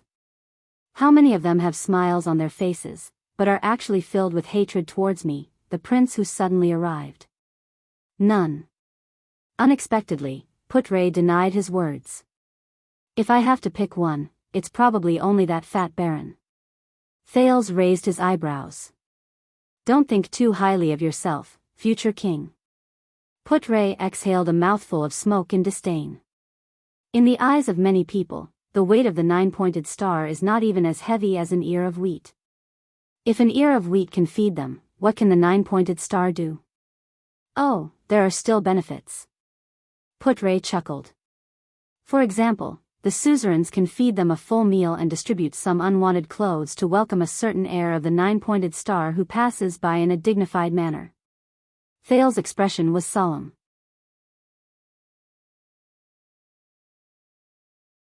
Before he got into the carriage, he cast one last glance at the village at the junction of the Northern Territory and Central Territory.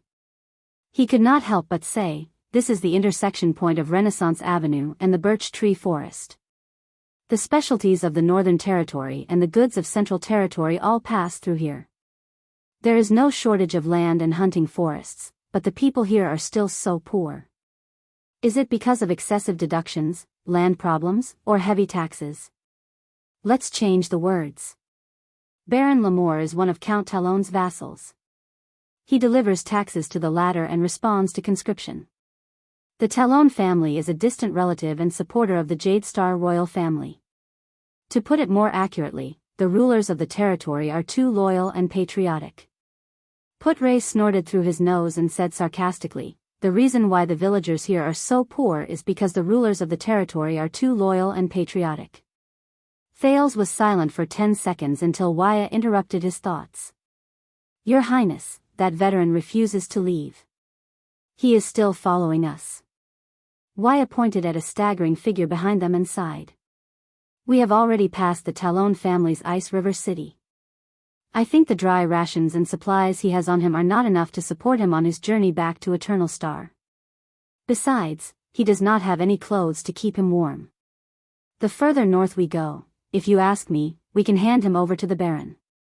Cora touched his red hair. Then, we don't have to worry about him starving to death or dying on the road. You saw his face.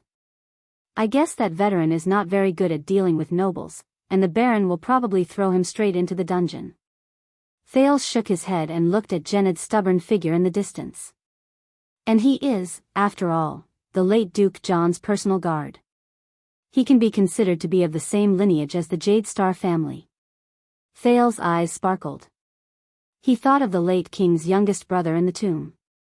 Starlight God of War, Liberator of Zodra, Duke of Star Lake, John L. K. Jade Star, 613 to 660, then bring him along. Thales looked at his vice diplomat, puzzled. Lord Putre was annoyed when he realized that his pipe had frozen out again. He fumbled for his pockets in a flurry. It was Waya who sighed, took out a flint, and walked forward. If you ask me, with such perseverance to follow us on foot for 3 days and 3 nights. Thank you, you have saved my life. If he is not the most loyal subordinate, then he is the most dangerous enemy. Putre lit his pipe and looked at the carriage at the back of the caravan, which contained a coffin. He said disdainfully, no matter which one it is, you have a reason to bring him in and place him under your observation and control. After all, you have everything in this filthy caravan, don't you?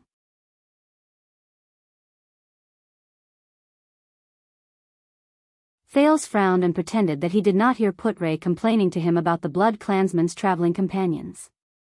Loyal subordinate and dangerous enemy. I do not want to take the risk to bet on either possibility. It's hard to say. Putre took a deep breath of his pipe and closed his eyes in comfort. Sometimes, it is also possible for both to be true. Thales rolled his eyes in resignation. Your Highness, that veteran? Waya asked tentatively. Thales muttered to himself for a while before he suddenly strode towards the veteran from the Starlight Brigade. Ralph followed behind him without a word. Waya was stunned for a moment. He quickly caught up to the second prince and cast a displeased glance at the Phantom Wind follower. After he passed him, he subconsciously took a step forward and became the person closest to the prince. Waya felt that his status as an attendant was being seriously threatened by the silver-masked man who needed prosthetics to walk. For example, the sign language that only he and the prince could understand. Veteran. Thales called from afar. What is your name? Gened, who was shivering with his arms crossed in the cold, raised his head. When he saw the 9-pointed star embroidered on Thales' clothes, his eyes brightened. He remembered the time when the languid middle-aged Duke walked out of the barracks for the first time and bumped into him. Duke. Gened, he said while shivering. Still not willing to give up, is it? Thales narrowed his eyes. But you know, it is impossible for me to let you follow us. You were sent here by Zayn Covendier, and I don't trust him. Gened was stunned for a moment before he quickly explained, I am not with them. I was captured by them. I don't know why they sent me here, but it has been 3 days. Why are you following me? Thales interrupted him and stared straight into Gened's face. Give me a reason to believe you. Gened stared at Thales in a daze. That's true. I am not the Duke after all. He won't believe me. If it were the Duke, he would probably smile mysteriously, pat him on the shoulder, and generously ask him to collect a portion of food. Then, he would leave behind a sentence of, I will be watching you, and leave with a peace of mind. But it is precisely because of this personality of the Duke that, the veteran, who was in his 30s, gritted his teeth and raised his head. On the way here, I heard from those who imprisoned me that Your Highness, you are going to Ekstedt? To use your own life to quell the anger and hatred of the Northlanders? Thales stared at him without saying a word. Gened crossed his arms and trembled as he said, "Please let me follow you, follow the nine-pointed star." Thales did not speak. While Gened was feeling uneasy, the second prince slowly opened his mouth. Thales exhaled. "I heard that you were once a member of the Starlight Brigade."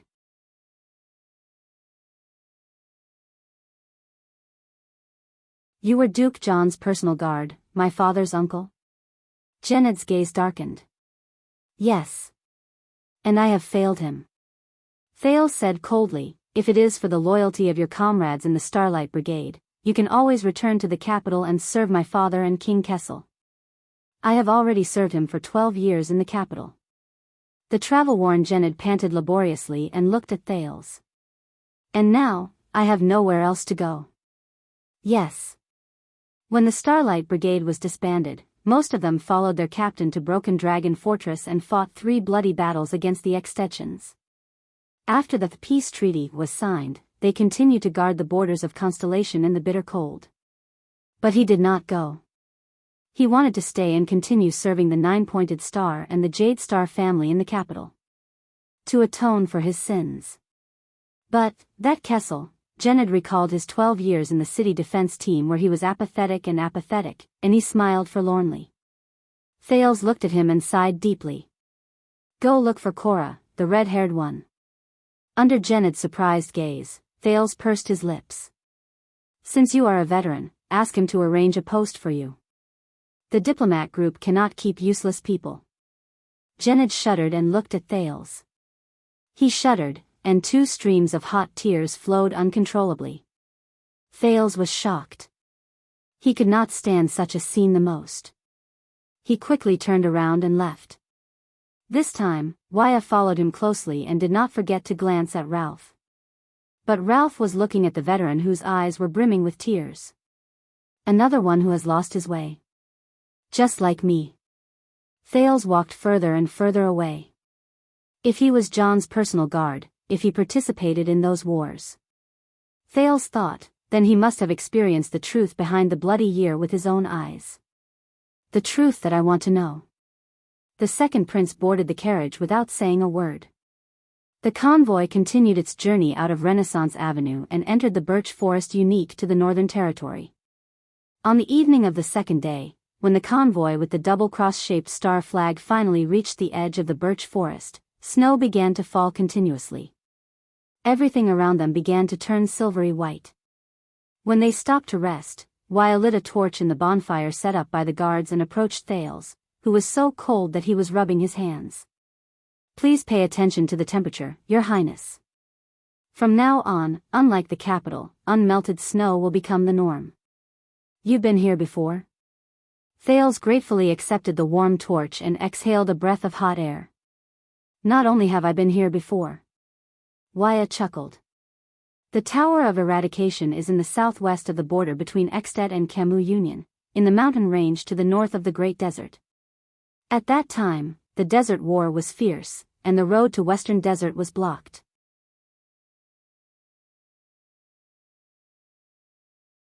I could only take a detour from the Northern Territory to Ekstedt and report to the Tower of Eradication." Thales, whose interest and curiosity had been piqued, was about to inquire further when Putre walked over. "It's a little colder than usual this year. Broken Dragon Fortress will only be colder than here." Lord Putre picked up a handful of thin snow on the ground.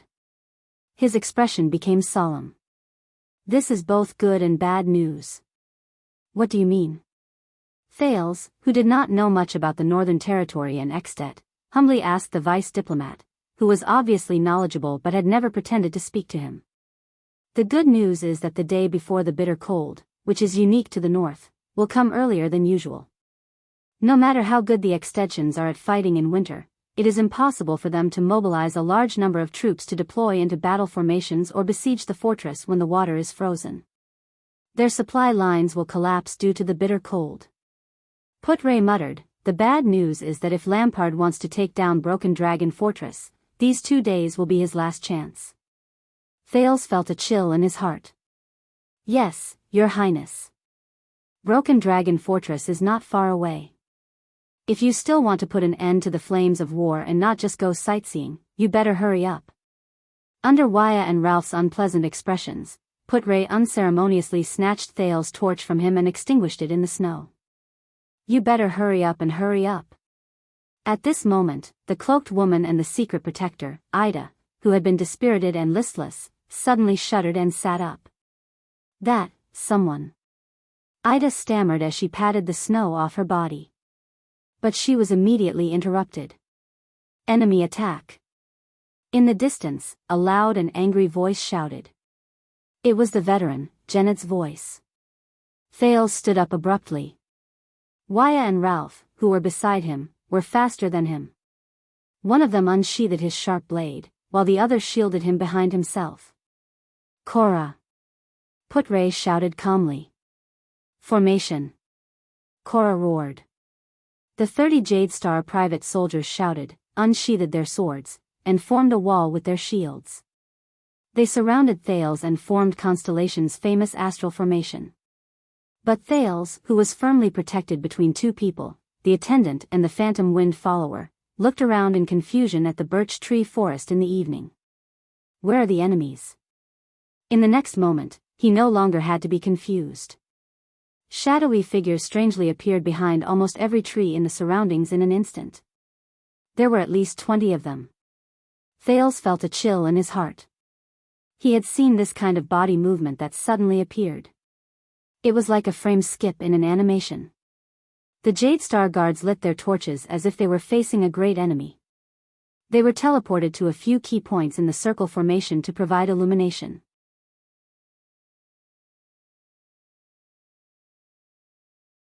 The light from the torches illuminated the surroundings. Figures dressed in luxurious clothes and armor, both actually appeared on everyone's body at the same time, appeared one by one from the dark forest. There were men and women, and every one of them was tall and handsome. But everyone's gaze was sharp as they stared at them coldly. As if they were looking at prey that was bound to die. Put-Ray also drew a sword and held a torch as he shouted calmly, "Who goes there?" Under the astonished gazes of all the Constellations, a graceful figure slowly walked forward in a dignified and quiet manner. It was a woman. It was the first woman that Thales saw after he transmigrated. She was so beautiful that she was suffocating. How should I put it? She's breathtakingly beautiful. She was dressed in a well-tailored black gown that perfectly accentuated her figure. Her face was gentle, her hair was silvery, and her purple eyes looked as if they were sparkling with tears. She was an endearing sight. If she were in Red Street Market, she would definitely be an existence that only nobles of Duke level could meet. The adorable beauty, whose age could not be determined, slowly opened her cherry mouth. Her face was clearly an endearing sight, but at that moment, she was like a robot as she said coldly, "Good day, everyone. I am Katerina Van Corleone. My enemies like to call me the Weeper." Everyone's breathing froze for a moment. The first thing Thales did was to look at the carriage with the black coffin behind him. He was shocked and bewildered. Corleone? Katerina? Weeper? Isn't that? But everything before his eyes was still going on. The black-clothed beauty, who had an endearing and innocent appearance, had watery eyes. Her tone was like a bone-chilling wind as she spoke slowly. "I am now ordering all of you. Hand over my sister. Then, all of you." Her eyes were fierce as she pressed her hands on her upper abdomen.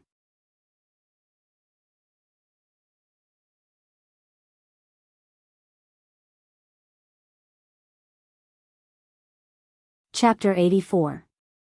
I'm guessing that this has something to do with your group of guests who have unique recipes?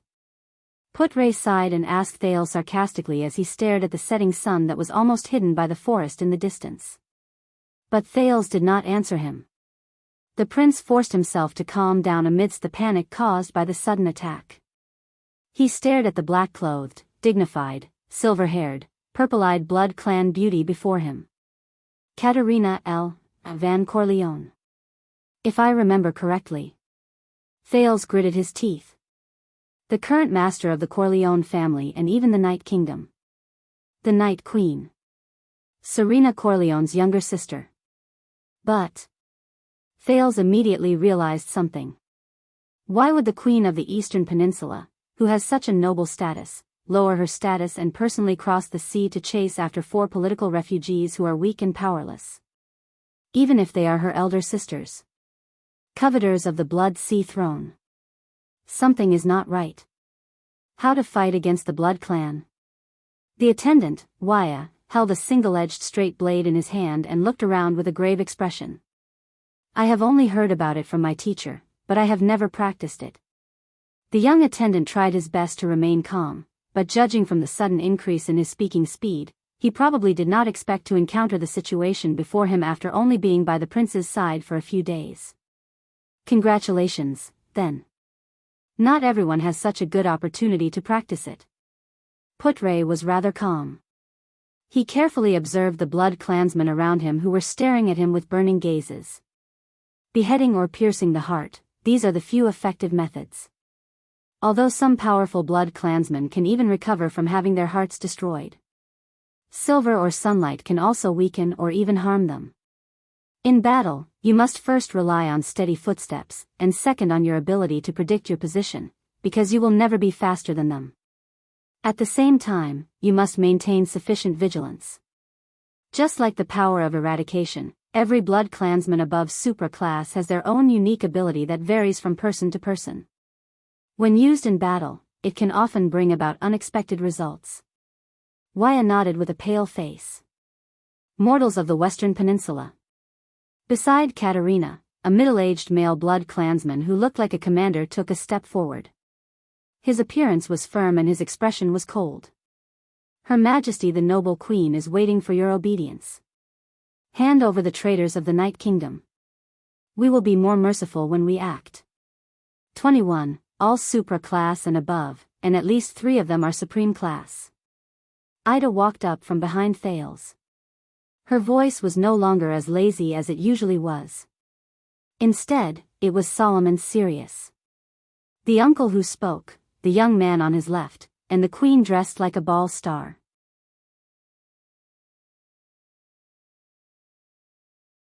If you want to fight, the female secret guard extended her hand to her waist and said solemnly, be prepared for heavy casualties. If it really doesn't work, I can only protect you and escape first, boy. The moment she finished speaking, the young man on the left-hand side, whom Ida mentioned, the brown-haired young blood clansman dressed in luxurious red clothes and silver armor, flashed a mysterious smile and looked at her.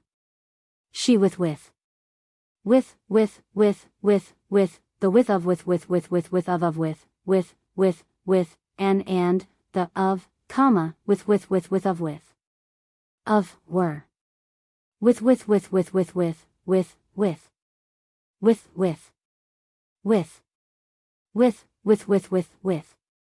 With. Simon, the middle-aged blood clansman said slowly. These are all soldiers. When they cooperate with each other and form a battle formation, their power cannot be compared to that of ordinary adventurers. Very humorous, Hestad. Simon chuckled. Soldiers? In this world, what soldiers can compare to our Sacred Blood Army? Sacred Blood Army? Thales clenched his fists in secret. The words of the golden-haired blood clansman, Istrone, surfaced in his mind. Even if your enemy is the supreme king of Constellation, with the support and protection of our Sacred Blood Army, he will definitely not dare to make things difficult for you. Katerina did not move at all, letting her 2 commanders negotiate. Only her beautiful eyes swept over the crowd. Her gaze was filled with eerie coldness. The 30 swordsmen of eradication were all elite fighters. Even so, many of them could not help but look at their leader, Cora. Steady. Cora ordered sternly, but he was drenched in cold sweat as well. During the past 4 days, our scouts and sentries have never slacked off, ensuring that there are no threats within a few kilometers around us. Cora looked at the figures surrounding them in the thicket. He whispered in disbelief, vampires can only travel at night. How did they manage to keep up with us? Watch your words, mortal. I don't want to hear that title again, the middle-aged blood clansman commander said coldly. Thales furrowed his brows. They are here for Serena Corleone, who is in the convoy. That's right. At this juncture, whether it's Constellation or Extet, no one has a reason to take my life. Even the ambitious ones who are passionate about war would at least have to wait until I leave Constellation's borders and enter Extet. Only then would my death be able to better incite the atmosphere between the two countries to go to war. As for Serena. Thales glanced at the carriage with the black coffin from the corner of his eyes. Cora, you don't have to lower your voice anymore. Under the tense situation, Thales, who was wondering if he should send someone to check on Serena's carriage, could not help but let out a long sigh. I am certain that every single one of them can hear us.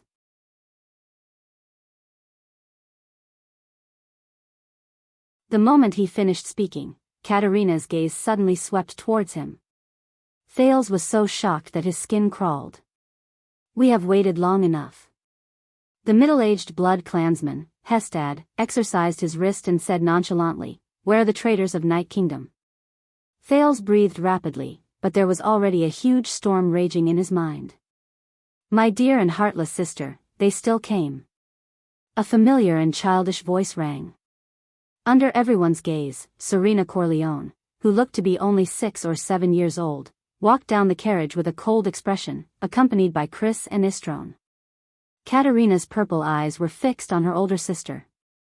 Following the appearance of the 3 blood clansmen, the blood clan warriors, who were originally standing like statues, moved as if they had come to life. Many of them seemed to be surprised by Serena's infant figure. When Hestad and Simon saw Serena's appearance, they both furrowed their brows. The former even glared fiercely at Chris. Beside Thales, Ralph, on the other hand, looked at Chris and Istrone warily. He had not forgotten the old grudge between them. It seems that your injuries are not light, Your Highness Serena. The seemingly young Simon smiled and said, You can't even maintain the basic figure of an adult. Serena ignored him. Step by step, she walked into the crowd and stood beside Thales. The middle-aged Hestad said coldly, Your Highness Serena, please return to the blood-forbidding prison and serve the rest of your sentence. A thought flashed in Thales' mind. A heinous crime? Sentence? What sentence? Isn't Serena a loser in the fight for the throne? He looked at the silver-haired loli, who was about 6 or 7 years old. Oh, my dear Marquis Hestad Corleone. Serena raised her eyes and stared deeply at Hestad. May I know if there are any changes to my sentence? Your original sentence was eternal life. Hestad put on a stern face, as if he hated the little girl in front of him. Because of your atrocious escape from prison and theft, your sentence was increased by 10 years. So the current sentence is, it is eternal life plus 10 years, he said coldly. Escape from prison and theft? The doubts in Thales' mind grew deeper. Beside Serena, Istrone's eyes were burning with anger. He could not help but speak, Is there a difference? Katerina still stared at Serena with a burning gaze. Hestad, Simon, as well as Luke, Dnai, Bruton, Isala, Caesar. Serena looked around and pouted. You have brought out almost half of the Corleone family's power in the Sacred Blood Army. Aren't you afraid that the situation in the country will become unbalanced? The archdukes from the other 6 families who are eager to make a move? If I can capture you and bring you back, Katerina spoke slowly. Disgust actually appeared on her alluring face at that moment. I will not be afraid. Thales sighed sadly. Why is my luck always so bad?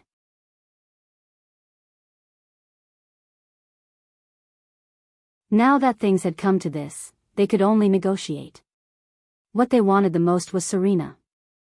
Their biggest disadvantage was that they were in an unfamiliar land, but just like in the past, Thales' terrible luck once again took effect before he could react to it. Humph, crybaby, Serena said scornfully, why don't you try? Katerina's pitiful expression suddenly turned cold. No. Thales furrowed his brows. He turned his head and looked at Serena. Is this old witch recklessly provoking her opponent? This situation. Is she crazy? As you wish. A fierce look appeared in Katerina's eyes. Her voice deepened again. Ugly-faced woman. This time, it was Serena's turn to change her expression. In the next moment, the black-clothed beauty, Her Majesty Caterina Corleone, raised her dainty chin. Her purple eyes flickered with a terrifying color as she swept her gaze across the diplomat group. She opened her cherry lips slightly. My knights and knights, Thales shuddered. He raised his hand abruptly and shouted, wait. However, a fierce look appeared in Katerina's eyes. That alluring voice containing a cold, murderous intent spread. Kill them all. Thales' mouth had just widened. No, wait. The 3 Supreme-class Blood Clansmen opposite him were still standing in their original spots. The 18 Blood Clansmen around them instantly disappeared behind the trees. Astral formation, prepare for battle. This was Cora's furious roar. Before Thales could finish shouting the rest of his words, Ralph and Waya, whose expressions had changed drastically, pressed him down onto the snowy ground. In the next moment, Thales, whose face was buried in the snowy ground, immediately felt that the originally quiet birch tree forest was like a pot of boiling oil. Countless sounds of explosions rang out. Countless sounds of weapons slashing and shields colliding could be heard. Sounds of flesh being torn apart by sharp claws. Sounds of blood spurting out when arteries ruptured. Sounds of bodies falling heavily. Sounds of bodies being dragged on the snowy ground. Sounds of anxious shouts, nervous reminders, angry roars of indignation, and pained screams. The sounds of the Blood Clansmen's figures flying back and forth, all of them echoed in this sparse forest at the same time. Thales spat out a mouthful of snow from his mouth. Lying on his stomach on the snowy ground, he gritted his teeth and raised his head in fear and nervousness. Asterisk swoosh. Asterisk Waya's single-edged blade flashed before Thales' eyes like a cold light. It forced a Blood Clansman who had broken through the gap to retreat. Ralph activated his psionic ability in tacit understanding. Strong gusts of wind blew him far away. Aida's figure leaped across the air. The Blood Clansman's head immediately flew off. However, this was only the scene beside Thales. Under the protection of the person beside him, Thales turned his head and looked around. His pupils instantly dilated.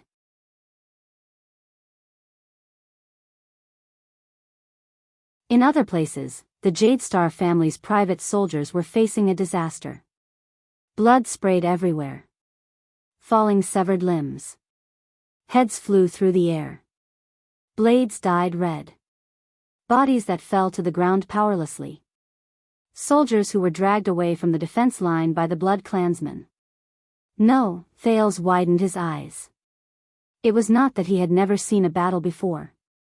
However, this was the quickest chaotic battle he had ever seen, where the situation was one-sided. In less than 10 seconds, 8 or 9 of the 30 Jadestar family's private soldiers had fallen. The Blood Clansmen's figures constantly disappeared and reappeared in the air. Every time they moved, it represented an extremely dangerous attack. It's too fast. Careful, steady. Asterisk rip, asterisk, ah. My hand. Asterisk clang. Asterisk above. Be careful above. Asterisk thud. Asterisk this is, straight ahead. Ugh. Asterisk ding. Clang. Asterisk they're on the left. Asterisk clang. Swoosh, asterisk damn it, drag him back. Asterisk bang. Asterisk he can't be saved. Be careful behind. Asterisk clang. Asterisk no. Don't you dare. Cora stood at the front line and formed a circular formation with his companions on both sides. He gritted his teeth and slashed at the Blood Clansman who suddenly appeared. However, the blade slashed at the air and did not have any effect at all. He shouted at the top of his lungs, hold your shields and hold the line of defense. Be careful of the attacks from above. But it was useless. A soldier beside Cora held his shield and blocked an attack for him. However, at the same time, another sharp claw appeared from the other side. It suddenly hooked and slashed the soldier's throat. Blood splattered. Korra could only roar in anger and resentment. The Jade Star family's private soldiers tried their best to maintain the astral formation. They originally wanted to use their well-practiced and seamless battle coordination to restrain the ghostly and astonishingly fast Blood Clansmen. But ironically, in this battle, the Blood Clansmen were the ones who had the most seamless cooperation. 18 Blood Clansmen, 18 figures of men and women, were orderly divided into 6 groups. They attacked the astral formation of the Jade Star family's private soldiers from 6 directions. One person feigned an attack, one person harassed, and the last person waited for an opportunity to deliver a fatal blow, to tear the throat or behead the enemy. If the first person was accidentally injured by a sword, he would immediately switch positions with the second person. The second person would also occasionally switch duties with the third person.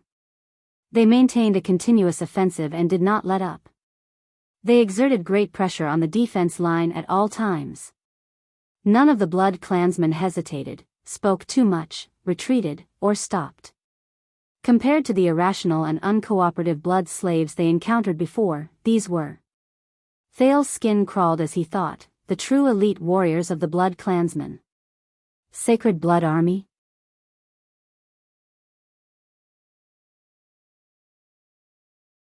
Only supreme-class elites like Chris and Ida could not be at a disadvantage in this chaotic battle.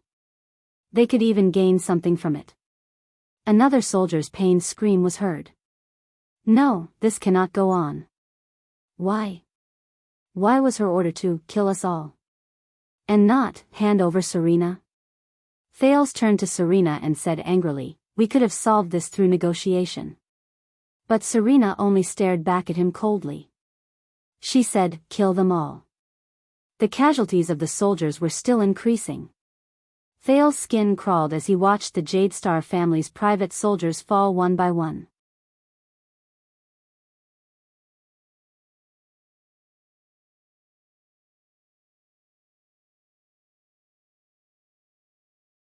Chapter 85. Abandon the shields. Many warriors looked at the person who spoke, puzzled. It was Gened, the veteran of the Starlight Brigade. Trust me. The Starlight Brigade has also fought against the so-called mercenaries of Grand Banquet Hill. Gened shouted at the top of his lungs as he fought. The veteran of the Starlight Brigade roared in a voice that even drowned out Korra's, abandon the astral formation, abandon the shields. Stay close to each other. Use your legs to pin the person closest to you. Don't look with your eyes. Hold your swords with both hands and stab in the direction of the tremors. Conserve your strength when you attack. Make sure you are agile. Korra turned his head and looked at Gened, puzzled. While he hesitated, another soldier's abdomen was torn open. Don't hesitate, do as he says. The old butler of the Blood Clan, Chris Corleone, grabbed a Blood Clan warrior in midair. Even at the risk of a deep wound on the side of his abdomen by another warrior, he wanted to dig out the other party's heart amidst the other party's angry roars. He said coldly, you are facing the army with the least number of people in the world, but the most experience. The Sacred Blood Army. Many of them have been fighting wars for hundreds of years. The classic old battle formation won't work. Enough. Korra was still hesitating, but Putray blocked an attack in a disheveled manner and roared furiously, anyway, in another minute, we will all be dead. Listen to that guy for once. Asterisk thud. Thud. Clang. Asterisk the Jade Star private soldiers threw down their shields and pinned each other's legs according to Gened's instructions.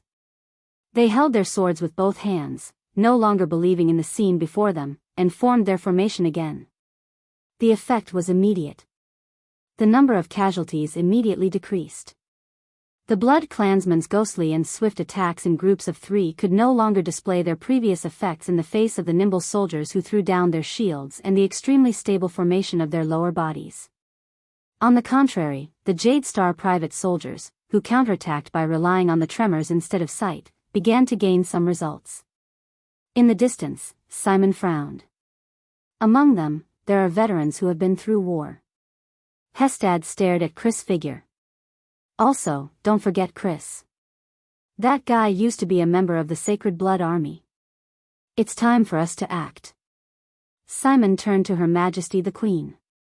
There are already 4 casualties. No, fighting is one thing, war is another. Katerina shook her head, still expressionless. Even Supreme-class elites cannot remain unscathed in a chaotic battle involving more than 50 people.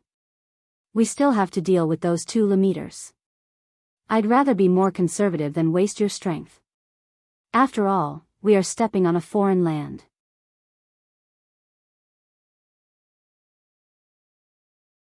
Besides, Katerina muttered, we still have to protect that thing back to the Eastern Peninsula. My relatives in Grand Banquet Hill have been drooling over it for a long time. Thales breathed a sigh of relief when he saw that the battle around him was no longer as brutal as before. However, Serena, who was beside him, suddenly tugged at the corner of his shirt. You want to stop this fight, don't you? Serena smiled mysteriously. Simple. Serena pointed at Katerina in the distance. Just ambush that crybaby. Chris can help too. He's very confident. Then we can sit down and negotiate. Thales panted and looked at Serena, then at Katerina. Besiege way to rescue the besieged. Although he knew that this was a ruse that was mixed with personal grudges, Thales also understood that this was probably the only way. One of the soldiers collapsed, gasping for breath. He no longer hesitated. Ida. Thales roared furiously. He looked ahead at the cloaked figure who was fighting with ease. Take down that queen. Ida understood what Thales meant. My duty is to protect you. Ida replied coldly. Thales said angrily without hesitation, our men are dying. Stop them. Ida glanced at him, her mouth twitching under the cloak. I beg of you. Thales stared at his supreme-class protector. Ida snorted softly. In the next second, the secret protector took out an exquisitely crafted machete from under the cloak. With the help of a birch tree beside him, he leaped into the air. He pounced towards Katerina. The exquisitely crafted machete drew a brilliant flower in the air. As if she could predict the future, she struck down 3 Blood Clan warriors who pounced to intercept her. Ida broke through the obstruction and continued to dash towards Katerina. However, a powerful arm appeared out of thin air and grabbed Aida's right shoulder. Madam. Simon, who appeared in the blink of an eye, laughed happily and said, You are my. However, before he could finish speaking, he felt Aida's shoulder sink and she instantly broke free from his grasp. Simon's expression changed. This dexterity, before he could finish his thought, the secret protector under the cloak somersaulted, grabbed his arm in a reverse grip, and nimbly flipped onto Simon's shoulder. Simon did not have the time to be shocked. He turned around at lightning speed and struck out with his claws at the same time. However, Aida's entire body twisted and moved like a boneless spirit snake, causing Simon to only be able to futilely grab at the air. Ida tapped her foot on Simon's shoulder. Instead, she used the force of Simon's turning to leap up easily. As if she was passing through obstacles, she sprinted towards Katerina without stopping. Simon's expression was extremely unpleasant. He was broken through and could not even stop her for a second. Even Katerina furrowed her brows as she watched Aida's movements and leaps. Her dexterity was simply extraordinary.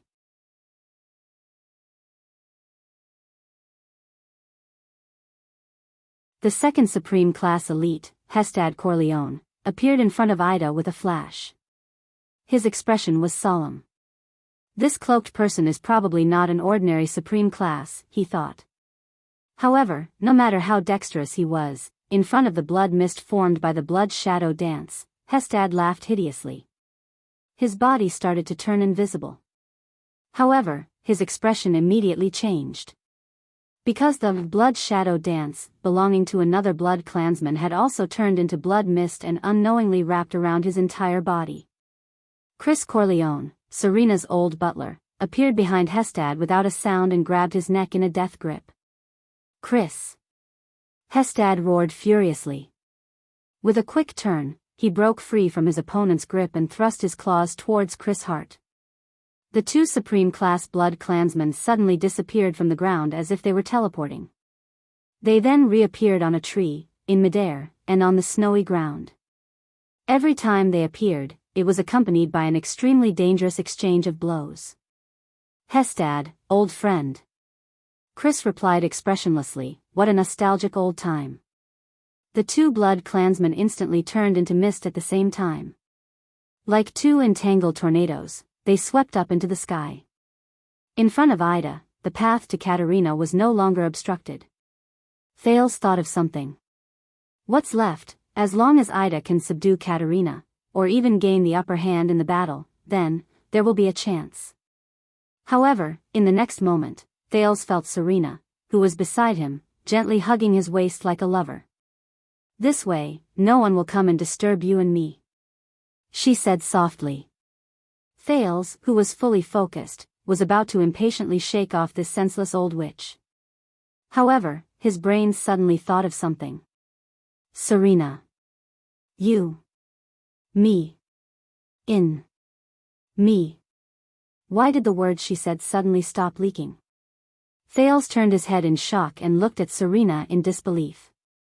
The silver-haired, red-eyed Princess Serena Corleone was looking at him with a smile. "You found out the moment I exposed myself?"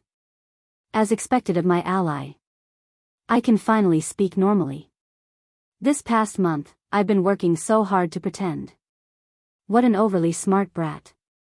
Thales watched all of this with an empty mind. What happened? Before he could figure out the cause and effect, he sprawled on the snow-covered ground and lost consciousness. In the chaotic battle, Ralph stepped on his sore knees. He was still not very used to this pair of prosthetics.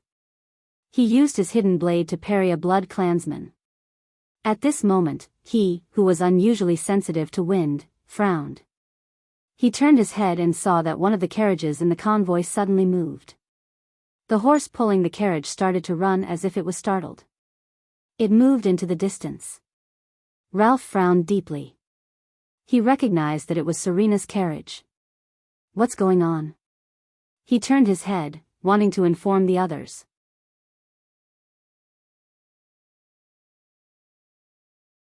However, he immediately realized that he was a mute. Ralph let out a helpless sigh. At this moment, in the chaotic battle, a strange ball suddenly fell from Istrone Corleone's sleeve. The ball was covered in strange patterns and runes, and it was still rolling around. The sharp-eyed Put-Ray noticed the orb. His expression became extremely unsightly. "Everyone, get down." Everyone was stunned for a moment. Put-Ray roared angrily, "It's a wizard's alchemy ball." Only Waya's expression changed drastically. He instinctively wanted to pounce on Thales. But when he turned his head, he did not see Thales' figure in the chaos. "Where's the prince?" Extreme uneasiness rose from the bottom of his heart. The next moment, a violent light and explosion spread from the center of the ball. When Thales woke up, he found himself on a speeding carriage. He immediately recognized that it was Serena's carriage, which carried the black coffin, because he was leaning against the folded black coffin. Thales struggled to raise his head, but found that his hands were tied behind his back. The prince looked at the front of the carriage in shock and bewilderment.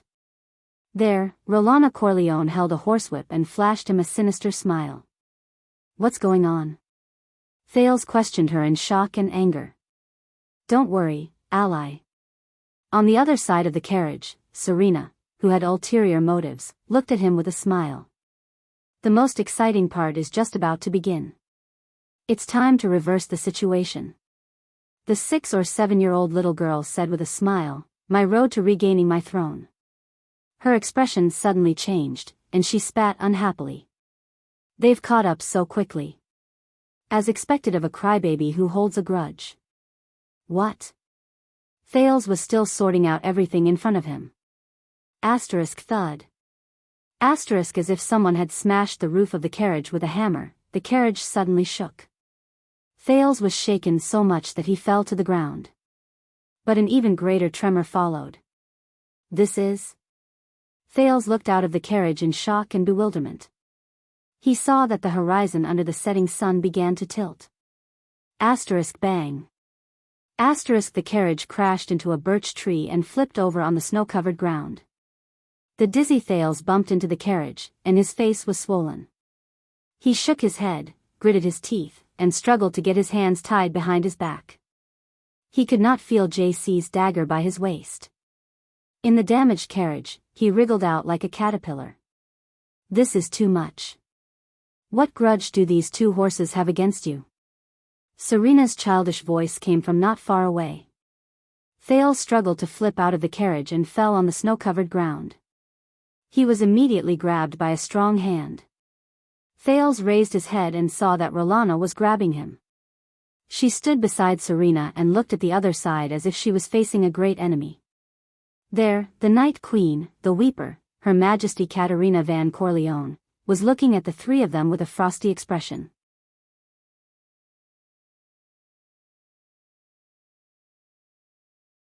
Even if you create chaos, you cannot escape. With your current strength that has yet to recover from your injuries, you are not my opponent at all.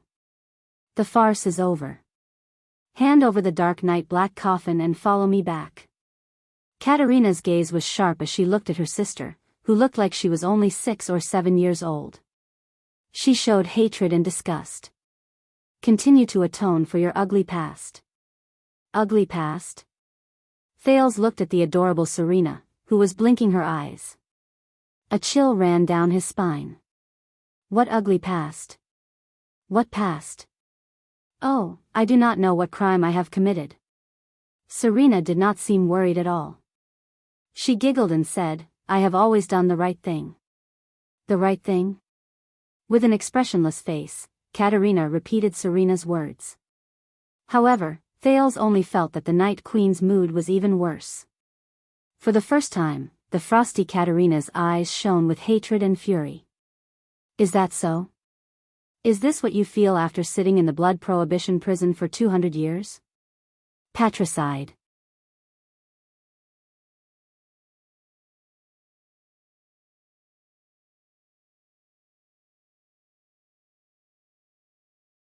Chapter 86.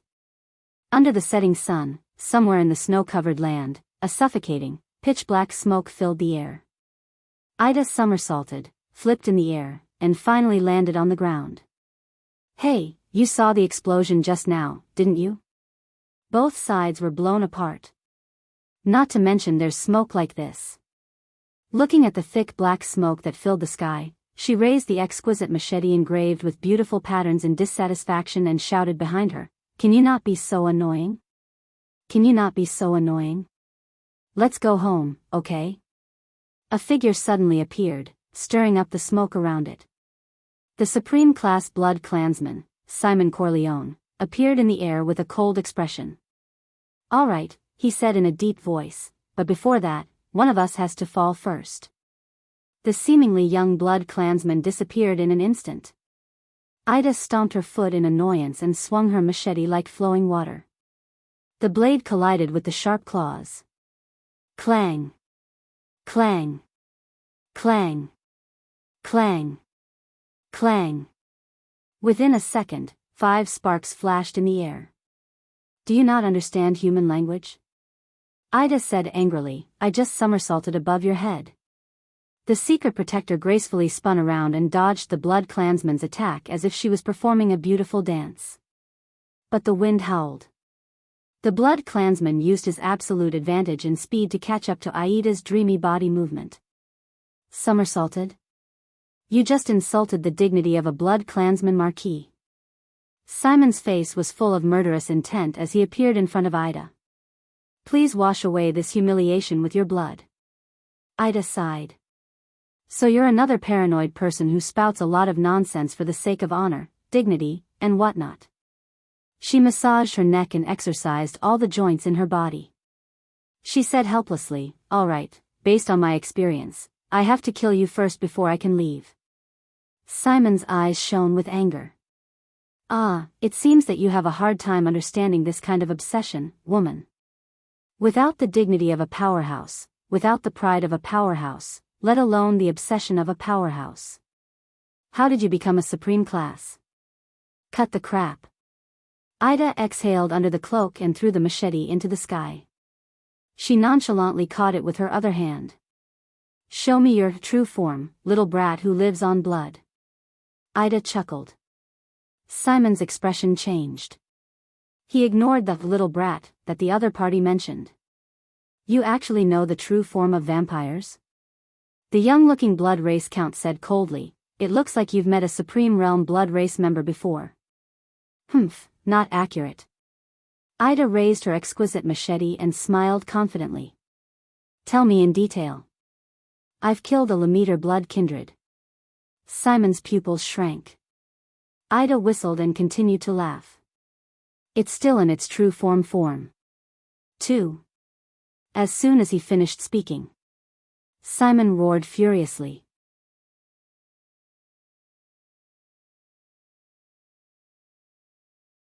His claws instantly turned into countless afterimages as he blocked Aida's every direction. Die. In the exchange of blows that could not be seen with the naked eye, the sound of metal and sharp claws colliding could be heard. Then, they converged into a loud noise. Boom! A blinding light flashed. Ida let out a muffled groan while Simon howled in pain. The two figures separated in the air and landed on the ground. It's a blade blessed by the sunset goddess. Simon's expression was cold. He looked at his claws, which were sizzling with white smoke. It was as if they were burning. He clenched his fists tightly. All the blood in his body gathered in his hands. Old skin fell off and new flesh grew, rapidly healing his injuries. Simon immediately raised his head and looked in front of him. There, the cloak that covered Aida's head and face had fallen off from the middle. Her full appearance was revealed. When Simon saw her face clearly, his entire body trembled. He was slightly stunned at first, then he threw his head back and laughed. I knew it. How could a mortal have such an elite? So, you're not human at all. The young blood race looked at Ida. He looked at her tight face, smooth contours, silver pupils, hair that was almost bright white, and a pair of slightly swaying pointy ears. Ida stared back at him coldly. Simon's hands transformed again into claws that were as sharp as divine weapons. You're neither a mortal nor an immortal. He flashed a ferocious smile, but his heart was filled with fear. You're an immortal. Elf. In the smoke-filled forest, a voice called out to him. It was his teacher. Be careful, Waya, be careful. Your power of eradication is not a classic power that has been tested by the predecessors in the River of Time. It is a product of modern times, and it has not even appeared for 100 years. After an unfortunate rebellion, the Tower of Eradication had a new enemy. The Scions realized that to fight against this enemy, we had to reform our power. We had to reform our Northland sword style, which was developed from the legacy of knights, and included the martial arts of Neda, the Red Dirt, and the Far East clans. In the end, we achieved great success in the Battle of Eradication, the power of eradication. So, for 100 years, under the relentless research of generations of Scions, a new type of power of eradication came into being. The power you possess is the product of this reform, compared to the thawing of glaciers, the death of sword cleansing, the glory of the stars, and the Pegasus music, these famous powers of eradication that have been passed down for thousands of years, it is still far from being perfected. But as the Saint of Swords Yunaro from the Far East said 400 years ago, even if there are 10,000 changes, they are still inseparable from the origin of the sword. Your power is the same. Wayakaso suddenly opened his eyes.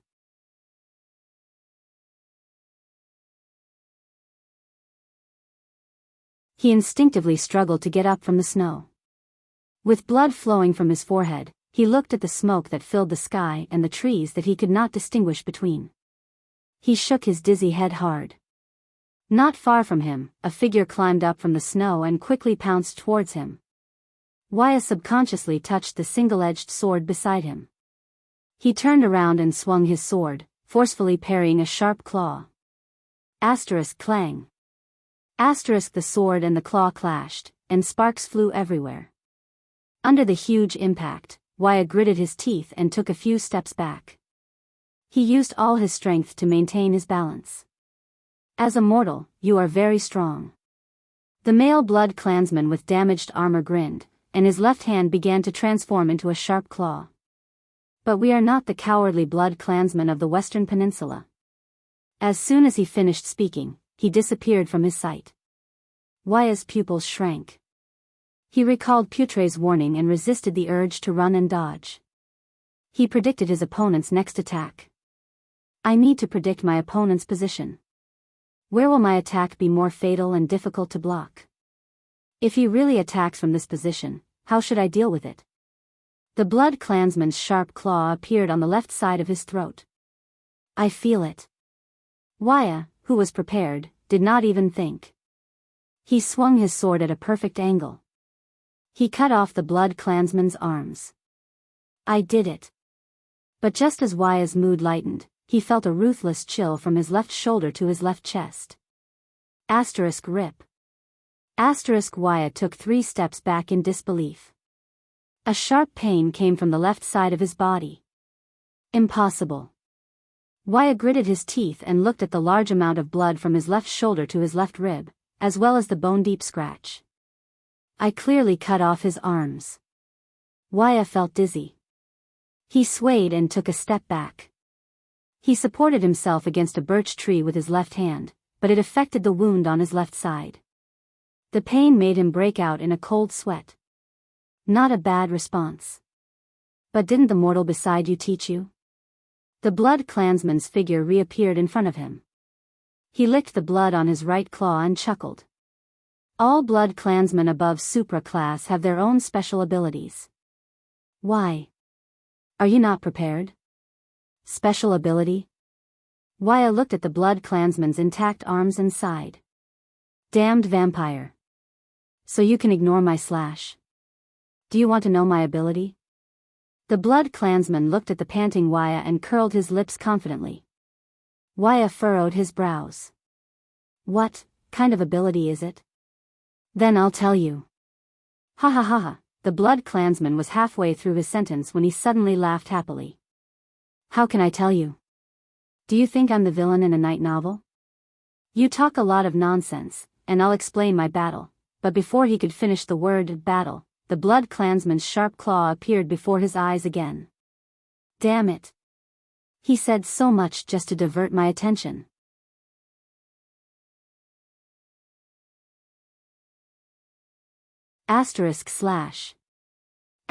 Waya roared furiously and swung his sword. But because he was too slow, the blood clansman tore open another huge wound on his back. Waya panted anxiously. He swung his sword at the blood clansman's head, but he only slashed the air. What exactly is his ability? Why can he ignore my sword attack? The blood clansman revealed himself again and said coldly, the last attack. The next time will be the last attack. Feeling the intense pain in his body, Waya shut his eyes with difficulty. Aren't you going back to take a look? Chris tore off a piece of tattered clothing on his body, revealing a face as thin as a corpse's. His bulging muscles did not match his appearance at all. He looked at the smoke that filled the air and said coldly to Hestad, who was in front of him. There's no need for that. The alchemy ball is mainly made up of smoke and light. Hestad took off the armor on his left shoulder that had been shattered in the battle just now. It's obvious that your master is playing some trick again. But I am very confident in his majesty. In comparison, I am more worried about you, old friend. Hestad took a step forward and looked at Chris. It is my honor. Chris also took a step forward without showing any signs of weakness. The two of them stood face to face. A few seconds later, do you still remember the first time we fought against each other? Hestad said emotionally. Of course, how could I forget, Chris replied coldly. Yes, at that time, you were still the deputy general of a legion in the Final Empire, Christopher Linka. Hestad took a deep breath. And I was the insignificant chief of the Kisari tribe, Hestad Chula. You stood on that side, and I stood on this side. For some baffling reason, we charged at each other with no regard for our lives. How nostalgic, Hestad said emotionally. Nostalgic? Chris shook his head and snorted coldly. Forgive me, but I cannot agree. Those nightmarish years changed everyone, including you, me, and His Majesty. Hestad knew that the Majesty Chris was referring to was neither Katerina nor Serena. It was the huge and terrifying black shadow under the night wing. He raised his head, and their gazes met. But those years were, after all, meaningful. Hestad sighed. Those years in the battle of eradication. In the next moment, the two of them opened their ferocious, fanged mouths at the same time and roared furiously. As their flesh expanded, it changed color, changed shape, and deteriorated. Huge bat wings with sharp bone spurs broke out of the skin on their backs. They spread out abruptly. The skin on their bodies fell off piece by piece. The muscles under their skin turned into hard leather, which became dark and pitch black. The two of them quickly changed shape. No, they grew. Their ears were tall. Their mouths and noses were ferocious. Their pupils were crimson red. Their fangs were terrifying. Their joints were like spurs. Their claws were sharp.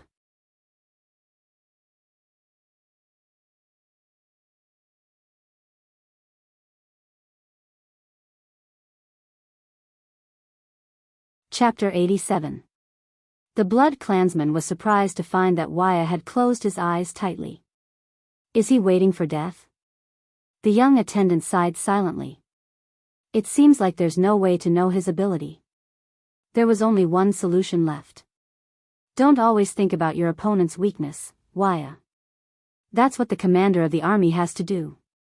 His teacher's words echoed in his ears. Waya endured the pain. He turned the single-edged sword in his right hand and held it in a reverse grip. More importantly, you have to grasp your strongest point. Waya's breathing gradually steadied. Wisps of sharp, gossamer power gathered on his right arm. His pores were stimulated by this power of eradication, and they immediately stood up like sharp thorns. All the powerful swordsmen in history were self-centered and only had their own swords in their eyes. For a moment, the Blood Clansman felt a slight sting in his eyes as he stared at Waya. It was as if he was staring at a sharp blade. This is the power of eradication? The Blood Clansman's expression changed drastically. Before he forms his aura, kill him. Swing your strongest sword. This is far more important than winning or losing, far more important than life and death. His teacher said with a smile in his memory. Waya took a deep breath. It was as if he had practiced thousands of times in the tower. The power of eradication scraped his body like a blade. He saw it. Amidst the unbearable pain, he saw the sharp sword intent radiating back to him in this part of the world. It was the enemy's killing intent. It was like a beam of light in the darkness. It was so dazzling. He saw it. The Blood Clansman roared and pounced. His sharp claws grew. Die, mortal sword-wielding creature. You have no chance to use your power of eradication. Waya, understand your power of eradication. No matter what the other party does. No matter how strong the enemy is. No matter what the outcome is. It's a power that walks on the edge of madness. His teacher sighed at that time. I only need to ensure my strongest attack. That's enough. And an inauspicious name. She picked up the sword and carved a few words. The Blood Clansman smiled ferociously and instantly attacked him. It was over. The edge of no return, his teacher said desolately. Waya opened his eyes suddenly. He had already swung the sword in his hand. The sword was unstoppable. It was incomparably sharp. Pfft! Blood spurted. Waya fell to his knees in pain. The vampire tore the clothes on Waya's right shoulder and fell to the ground. The vampire looked at his claws in confusion. He actually didn't kill him? Why, did it deviate? However, he soon found out the answer. The vampire shuddered as he carefully looked at his arms. A bloody line had appeared there. No. This was impossible. With my abilities, it's impossible for him to hit me. Plop. His arms, from his upper arms down, fell to the ground. The blood clansman gaped in shock.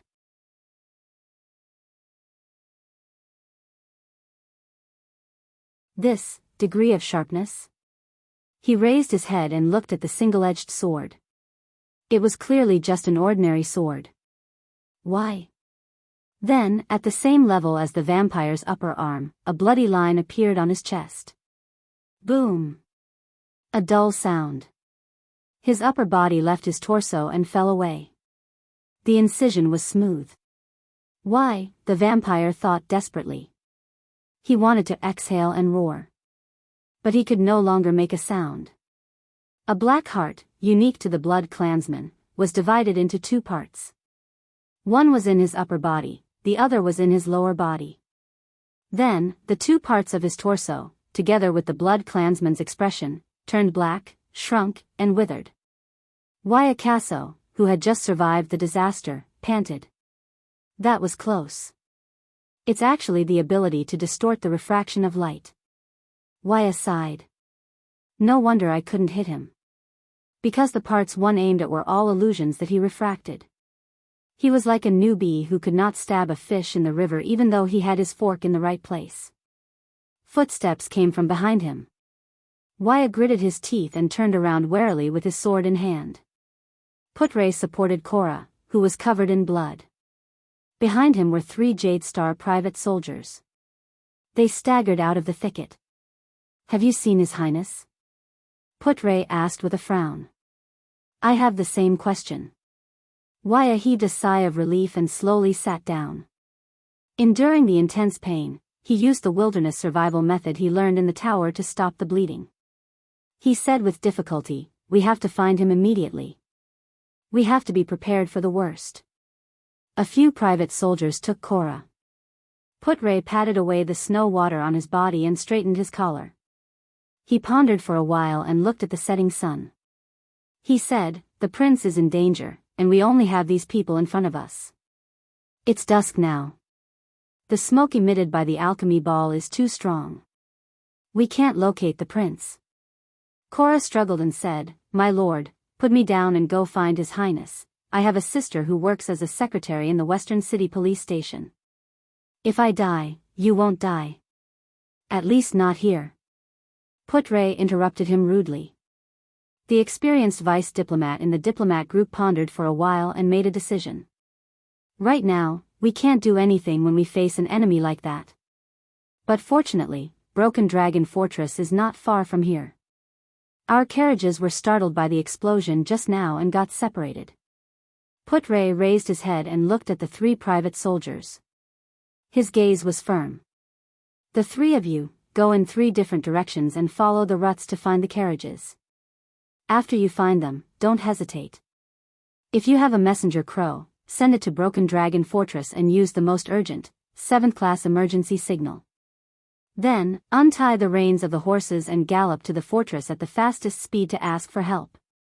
For the prince's safety, the mission is number 1.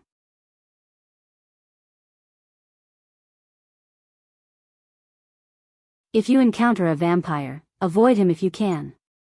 Are you finally ready to show your trump card? Ida smiled nonchalantly and shook her pointy ears. Simon gritted his teeth and took off his luxurious coat. Underestimating the enemy is the first step to death, he said coldly. What's more, he's facing an eternal being like you. Look at your skin color. The shape of blood vessels suddenly appeared on Simon's face. Are you a holy elf or a white elf? Or a high elf from the eastern continent? The blood vessels on his face became denser, redder, and darker. Immediately after, Simon's entire body began to swell and change shape. He grew 7 to 8 inches taller.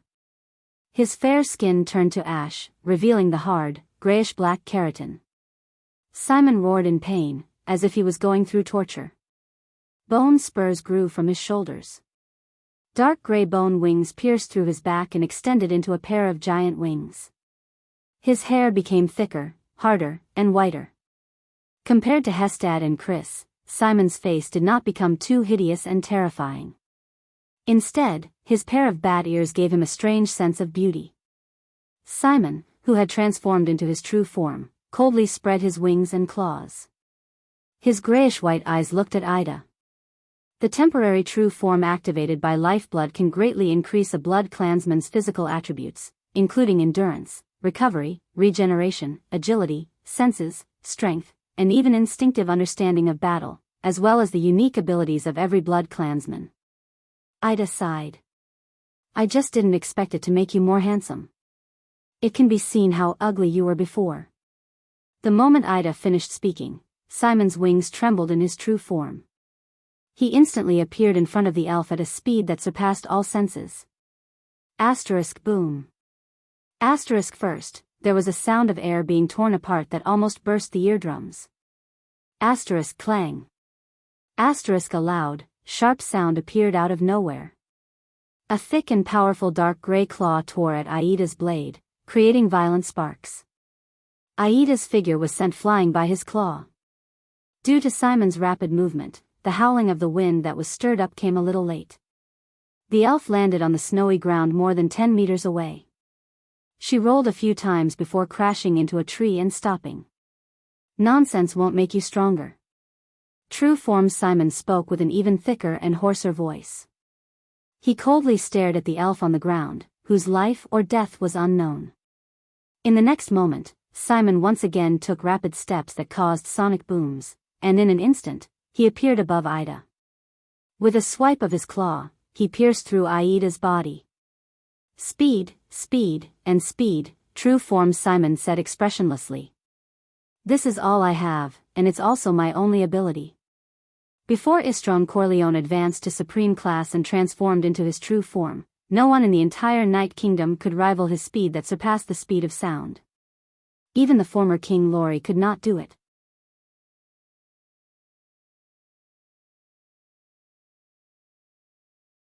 However, Simon's expression immediately changed. With an unpleasant expression, he raised his huge claw and lifted Aida's cloak, as well as a section of tree branch inside. He seemed to have realized something. In an instant, he turned around, and with a burst of speed, there was a loud sound of wind. But the moment he turned around, an exquisite elf scimitar pierced straight into the left side of his chest. It looked as if Simon himself had delivered his chest to the edge of the blade. Simon stared in disbelief at the scimitar that pierced through his heart, and the pretty and small elf in front of him, who revealed a lot of her skin and was only wearing an exquisite crystal drop armor. I don't understand. True form Simon sighed. There is only one thing that can defeat speed. Ida coldly pulled out her scimitar and turned around in a dashing manner. That is impeccable prediction. Simon knelt on both knees. No. Simon's body returned to normal. His face was ashen. Impossible. There is no such thing as a perfect prediction in this world. Simon stared at her. Ida also stared back at him for a long time. Finally, as they stared at each other, the elf sighed and admitted defeat. It's not easy for me to act cool. Don't expose me so quickly. Yes, I don't know how to predict at all. Including my dodging just now, it's not because I'm agile, Ida pouted and said in dissatisfaction. It's because I am 100% certain about your next operation. Simon was shocked. Next operation, 100%, how did I do it? But he could only open his mouth and fall to the ground powerlessly. Ida pulled up her cloak. Suddenly, her expression changed drastically. She slapped her head, as if she had remembered something. With a long face, she frowned and muttered, "Do I still have to protect that brat?" Patricide? His mind was blank. He stared at Serena. The traveler recalled the first time they met, and what she had said. My crybaby sister illegally seized the benefits I inherited from my father, King Nightwing, and stole the Blood Ocean throne. No, if that's the case. Thale sighed and looked at the pair of Blood Clan sisters in front of him. Is there anyone who can explain the cause and effect to me? I knew it, he said bitterly. Her Majesty, the Queen of a country, would not personally risk her life to chase after a few political refugees for no reason. More importantly, the so-called allies, here. Serena smiled faintly and interrupted his thoughts. She waved at Rolana. Rolana casually flung Thales onto the black coffin. Thales fell headfirst into the stone coffin in agony. "It's not just that, my dear Thales," Serena said gently. In front of her, the Night Queen, Katerina's expression changed abruptly. Serena smiled and enunciated each word clearly. "She came here personally for this coffin. This is the only weapon that can fight against mystics." Thales trembled violently. Serena laughed and said, "Legendary anti-mystic equipment."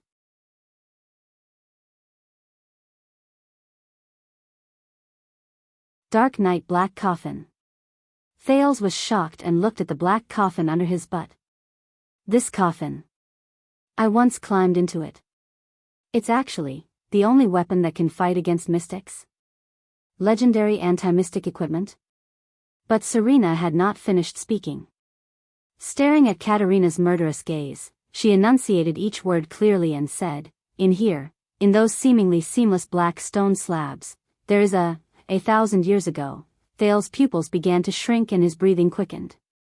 Then, Serena uttered the last word.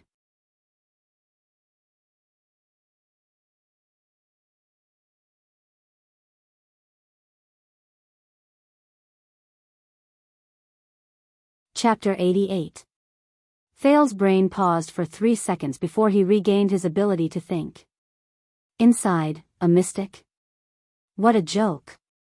Thinking of the air mystic and his human ball, Thales felt a lingering fear in his heart. He exhaled. "Fortunately, it is sealed." Katerina Corleone looked at Thales' reaction and furrowed her brows deeply. Serena, who was all smiles, licked her lips and shook her head. "You misunderstood." Thales raised his head in confusion. "This mystic is not sealed, but imprisoned. The seal is permanent. As for imprisonment..." Serena looked at Thales' unpleasant expression. She pointed at the black coffin under his buttocks and chuckled. She chuckled and said, "It can be released at any time." As soon as she finished speaking, Thales lowered his head in disbelief. He looked at the black coffin under him and felt its cold temperature. Released? The next moment, his face was filled with terror. He jumped up like an ejection seat at lightning speed. If Gines were here, she would probably be very pleased that her training had finally paid off. He hurriedly jumped down from the black coffin and fell on the snow-covered ground. He just wanted to get as far away from the black coffin as possible. "Are you crazy?" Thales roared at the giggling Serena in confusion and resentment. "You actually kept a mystic who can be released at any time, for a whole month." Serena smiled nonchalantly. "This is nothing. The Corleone family has guarded this secret for more than 600 years. Otherwise, why do you think Her Majesty the Night Queen would travel thousands of miles to come here? Why did she even bring the elite Sacred Blood Army? This is the Corleone family. This is the promise Father made to the Bloodthorn Empress. It concerns the survival of the Corleone family and the Night Kingdom." Thales listened to these words in a daze. His brain automatically started to work. More than 600 years. A suspicious number. Bloodthorn Empress? What a familiar title. That's not right. On the continent, the leaders of almost all the countries ranged from archdukes to kings, but those who could be called emperors were only the emperors of the ancient empire and the final empire, right?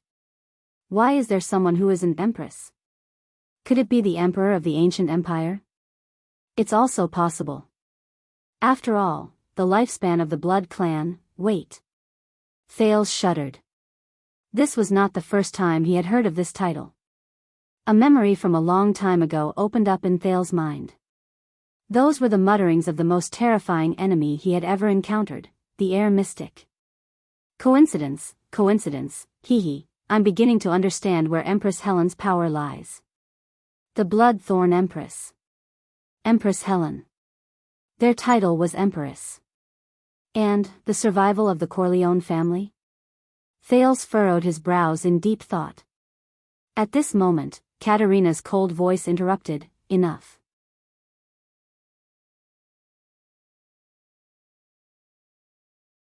These are all top secrets of the family that cannot be announced." "Yes." Serena smiled happily and pouted at Thales. "But now that he knows, what should we do?" Thales felt his skin crawl as he watched Katerina's purple eyes turn towards him. Her eyes were pure, sparkling, moving, and overflowing with killing intent.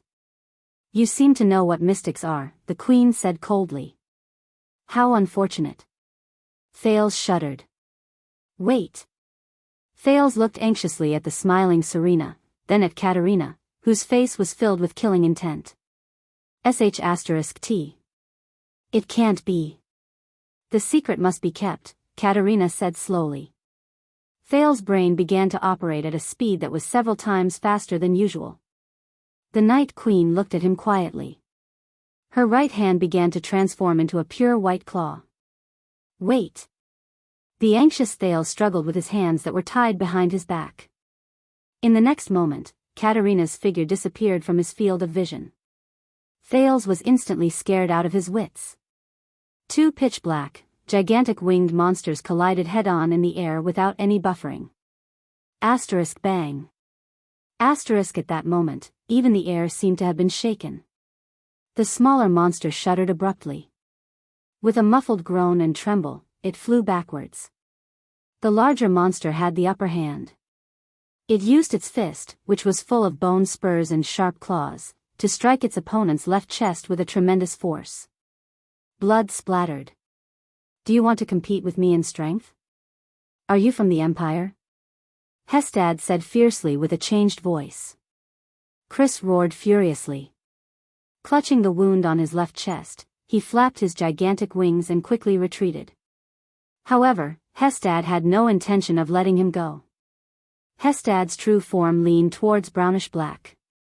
Compared to his opponent, he was even more ferocious and gigantic. His bone spurs and sharp claws were also sharper. His pitch-black skin was covered with a hard shell. From afar, he looked like a black warrior in heavy armor. His thick and heavy wings stirred up strong winds as he pounced towards Chris. The true form Chris gritted his fangs and raised his arm to block. *rip. The sharp claws tore open Chris' black right arm. Blood splattered violently again. "We know each other too well. We both know how this battle will end." Hestad bared his teeth and roared. He did not stop his attacks. "Every time we fight before the throne, it always ends with my victory." He pierced Chris' right shoulder with one claw. Chris roared in pain. Black blood flowed out and soaked Hestad's palm. Hestad flapped his wings and clamped down on the immobile Chris. With a shocking momentum, they descended towards the ground. Immediately after, he clenched his right claw into a fist and mercilessly punched down. *boom. His fist, which carried great force, punched Chris to the ground. Under the terrifying force, huge cracks appeared on the snow-covered ground.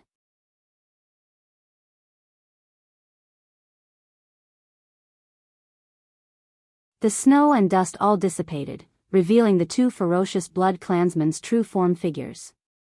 The gigantic figure pinned the smaller one to the ground. Hestad pressed his fist against Chris and said coldly, "See, this is the ending.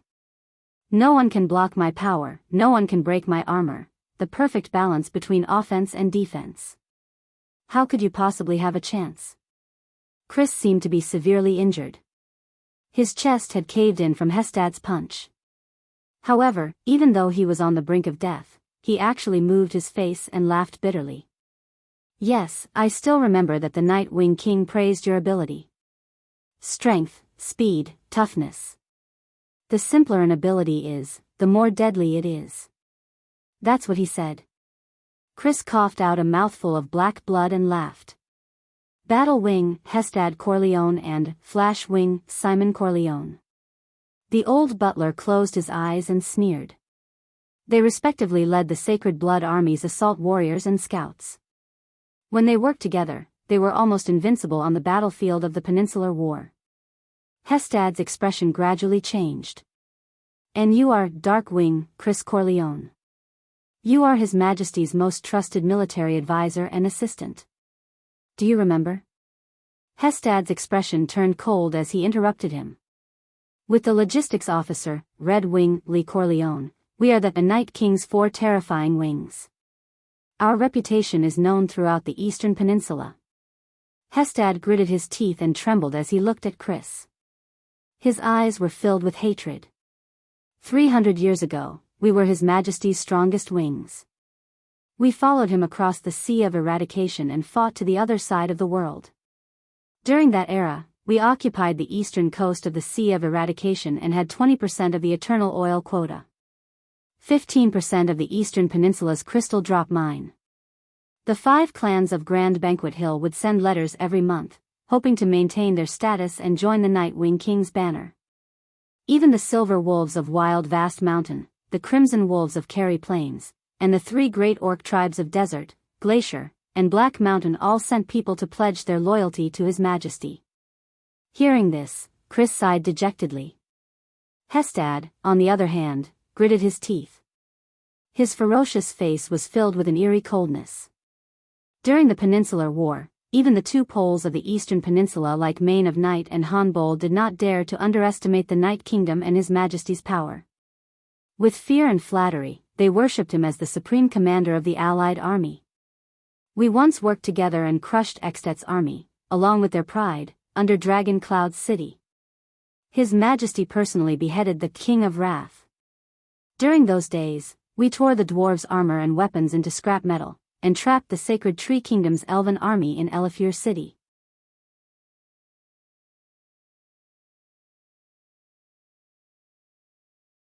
At Arund Castle, we slaughtered all the reinforcements from Constellation and Camus Union.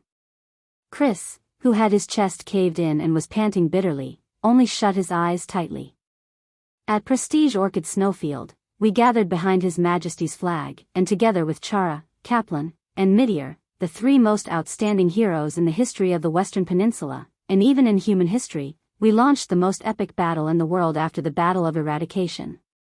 From the Battle of Eradication, that hellish battlefield, we lived and died together with His Majesty, for a whole 400 years. You damned citizen of the Empire. Chris lowered his head and sighed. Hestad's red eyes burned with anger and hatred. But after His Majesty left, you betrayed the Corleone family. How dare you? Chris Corleone. Without the life His Majesty bestowed upon you, the family name he bestowed upon you, the power he bestowed upon you, you were just a small deputy general in the final empire, waiting for death with your eyes closed. Kristamolinka. Without His Majesty, you are nothing. How dare you betray him and seek refuge with His Majesty's murderer? How dare you? The 2 ferocious true-form blood clansmen panted roughly and rapidly. They were silent for a while.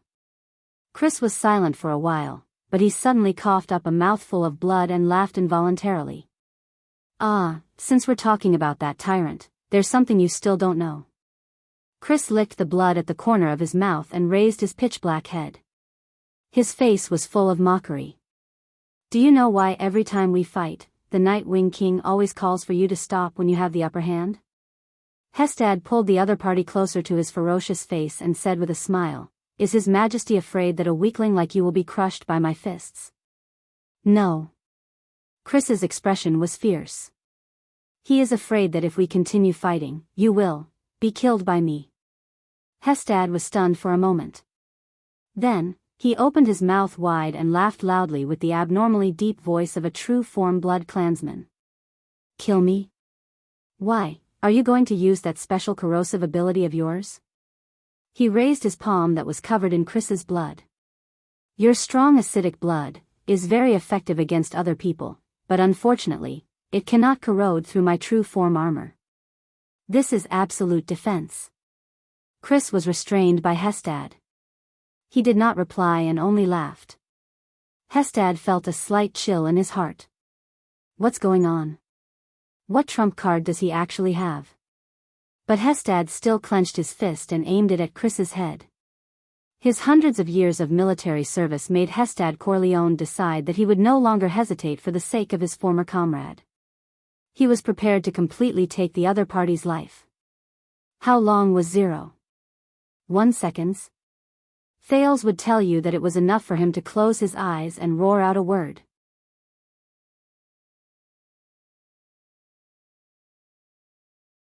Hence, the moment the murderous Katerina disappeared, the prince closed his eyes and roared loudly. Covendier. The rapid wind blew past his face.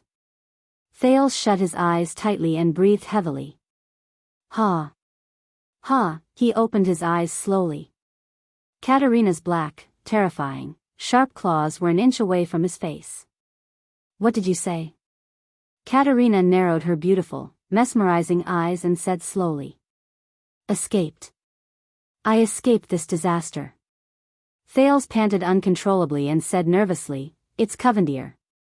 Was it Zayn Covendier who told you that Serena was in the convoy? You know quite a lot, huh?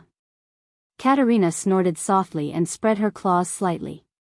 Then all the more reason for you to die. Thales, who saw that his life was at stake, felt his skin crawl. He could not be bothered with the cadence of his speech. He spat out the words he had just thought of in an unparalleled, fluent, and unstoppable manner. He definitely did not tell you that this convoy is actually an important diplomat group from Constellation to Extet, and that there is also the only bloodline heir of the Constellation royal family among them. Then, if you kill me, you will get into a lot of trouble, right? After Thales spat out these words, he continued to pant. He sat down paralyzed with his forehead drenched in sweat. Katerina's purple pupils quivered. Jade Star royal family, heir. Could it be, 12 years ago? She mumbled, but she immediately thought of something. The Night Queen slowly retracted her claws. Asterisk clap. Clap. Clap. Asterisk applause came from the side. As expected of my ally. Serena, who had been watching from the side for a long time, applauded enthusiastically. It's just that, Serena grinned. Prince Thales, how can you be so sure that she did not purposely come to kill you? Katerina's gaze became fierce again. She turned towards the Lolita-like Serena. To ensure my safety, from the second day onwards, I no longer wore any 9-pointed star emblems and symbols.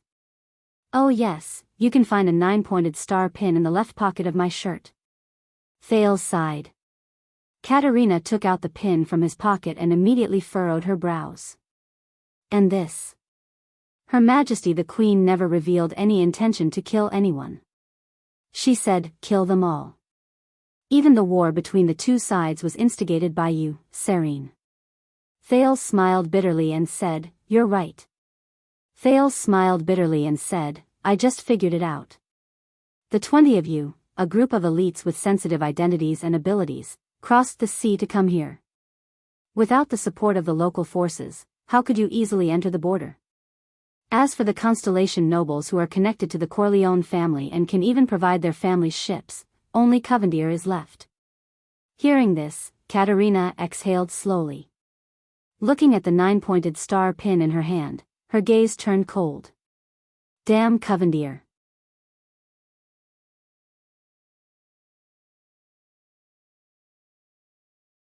The friendship between the Corleone family and the Covendier family, the Blood Fong family and the tricolor iris flower has come to an end, she said slowly. Thales finally breathed a sigh of relief. It seemed that in front of this powerful queen, his life was temporarily saved. Katerina held the pin tightly in her palm and muttered, Covendier's people only told us that the Corleone family's trader was in the convoy heading north. They only said that it was a supply convoy from Constellation to the Northern Territory, but they didn't say that it was the second prince's diplomat group. It looks like they did it on purpose. After we got off the ship, we stayed in their base. We didn't even know that Constellation had a new heir. Thales' expression changed, and he said angrily, it's such a big thing, and the whole of Constellation knows about it. Don't you want to confirm it yourself? But Katerina did not answer. She only turned her head and no longer looked at him. She seems a little embarrassed. They can't confirm it. Serena chuckled from the side. Katerina's forces and supporters are all in the Sacred Blood Army. She is 100% the queen of the army. Chris has always been in charge of the Corleone family's contact with Covendier, the spies in the Western Peninsula, and the communication channels. But when he suddenly turned against us and stood on my side, under Katerina's unpleasant expression, Serena spread her hands happily. Katerina became blind and deaf to all news about Constellation. Thales came to a sudden realization. That's why you chose to come to Constellation to seek refuge. But he suddenly thought of something and turned towards Katerina. Your Majesty Katerina, he used honorifics. Zayn, Duke Covendier, when did he reveal Serena's whereabouts to you? Katerina stared at him coldly. After a while, she still spoke. We just arrived at the Western Peninsula a week ago and entered Eternal Star City 6 days ago. And 4 days ago at noon, Covendier informed us that he found the traces of the Corleone traitors. Katerina's expression was gloomy, but her lovable appearance made her look like a sulking, adorable beauty. Their condition was that in order to prevent the news from being leaked and thus harm Iris Flower's reputation, we must kill all of Serena's companions. From the children to the elderly, leave no one alive. Serena's entire body trembled. Ah, if I knew you had such an agreement, I would not have to go through so much trouble. But she immediately came to a realization. But that's right. If that supreme class woman was around, I believe that you would not have been able to kill him. Thales lowered his head and sighed. When did the Duke of Iris Flowers have the intention to kill? Even if I could sever all ties with the Corleone family and draw a clear line with them after this, I would definitely leave some traces and cause endless trouble in the future, would I not?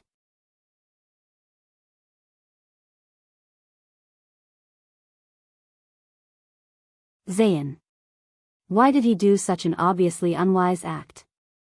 That morning, when Zayn met me, after testing me with a few words, now that I look at it, it was to find out Serena's whereabouts. His attitude suddenly became extremely strange.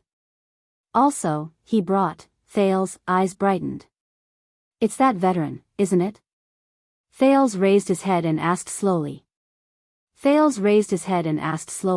He was probably unknowingly planted with some sort of tracking method. You do not need to chase after our convoy, because Zayn knows that Gened will definitely do his best to follow behind me. You only need to chase after this veteran. The distance is so far, so no matter how many scouts and sentries my guards set up, they will not be able to detect your presence. As long as you are far away from the Central Territory, away from the suzerain's fortress that you run into every few days, and into the sparsely populated birch forest, Thales concluded with a sigh, you will be able to make your move. Katerina's eyes brightened. For a mortal, especially a mortal of your age, you are very smart and have quick reflexes. Right, I think so too, Serena interrupted with a smile, but she was glared at by Katerina and Thales at the same time. All right, since I did not achieve my goal, Serena spread her hands in resignation, then revealed her small fangs. I can only do it myself. In the next moment, Serena's small hands turned into sharp red claws. She bared her fangs and pounced towards Thales at lightning speed. Thales shuddered, but his hands were tied behind his back. He could only kick his legs with all his might and retreat on the snowy ground. Boom. The snowflakes exploded and scattered. The ice-cold snowflakes pounced on Thales' face, stinging him so much that he closed his eyes. Thales opened his eyes and saw Serena's small red claws a few feet in front of him. This time, however, she was held tightly by Katerina. Since just now, you have been trying your best to lure me into killing him, Katerina said coldly. Even at this stage, do you still harbor any illusions about the throne? Little Serena grinned. Why, can't I? I am the first in the line of succession. I am 1 rank ahead of you, who are the second. Very well, Katerina raised her other hand and said coldly, anyway, I no longer harbor any hope of capturing you alive. Then I will directly change my line of succession. Katerina roared furiously and stabbed her sharp claws towards Serena's heart. Become the first.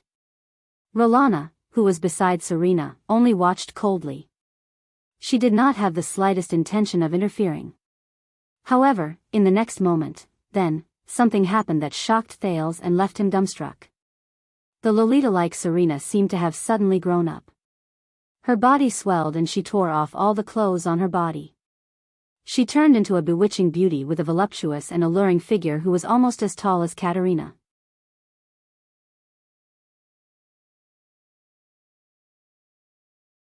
Her red eyes and silver hair were incredibly alluring. At that moment, this bewitching beauty had an enchanting smile on her face as she easily caught Katerina's pure white sharp claws. Katerina bared her fangs and roared furiously. She instantly sent out her other sharp claw. However, this attack of hers was also caught tightly by this bewitching beauty, as if she had predicted her position. "Your strength is still so weak, crybaby." The bewitching beauty giggled and trembled for a moment. Thales trembled violently. "Ugly-faced woman," Katerina said furiously and hatefully, "you are a natural-born impersonator. You. When did you regain your abilities?" Thales looked at the bewitching beauty with red eyes and silver hair before him and cried out involuntarily in shock. "This is impossible. You only sucked my blood twice." "Oh, about this." Under Katerina's solemn gaze, the adult version of Serena was naked, but not at all embarrassed. Blinking her intoxicated gaze, she sent him a seductive smile. "Oh, about this. Your blood is more nourishing."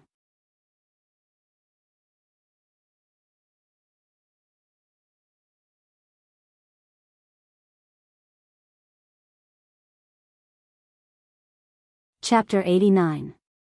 Battles between Supreme Class fighters were not like those between Super Class fighters and Ordinary Class fighters, where the rhythm was slow and the power was scattered. The scene was often frightening, but it was actually a waste of power and stamina. On the contrary, almost every Supreme Class fighter was a terrifying existence who could control their power to the finest detail. They could release and retract their power at will. Hence, the battles between them were usually just right. They were simple and direct. They saved energy and time, but they were highly effective and deadly. To them, as long as one side made a slight mistake in their control, the other side's instant reversal was a common occurrence. Like now. Hestad pressed Chris onto the ground expressionlessly. He clenched his right claw tightly into a fist. His power slowly increased as his terrifying muscles contracted in his true form state. He aimed his fist at Chris' hideous head. Chris chuckled. "Old friend, it is my honor to fight alongside you, or to be your enemy," Hestad said plainly. The next moment, he threw a punch. The force was boundless. It was so great that it was difficult to block it. Only 0.5 seconds had passed since his fist fell from the air and touched the tip of Chris' nose. In this 0.5 seconds, Chris suddenly bared his fangs and roared furiously. The bone wings on his back pierced through the snow-covered ground. The sharp spikes on the tips of the wings went straight for Hestad's eyes. A futile struggle. The battle-seasoned Hestad sneered in his heart. Then, he unleashed the battle instincts he was most familiar with. His strong true-form body twisted swiftly. He released his left hand that was clamping down on Chris, and his right fist punched downwards without stopping. Chris seized the moment Hestad released his left hand and punched the ground with both fists.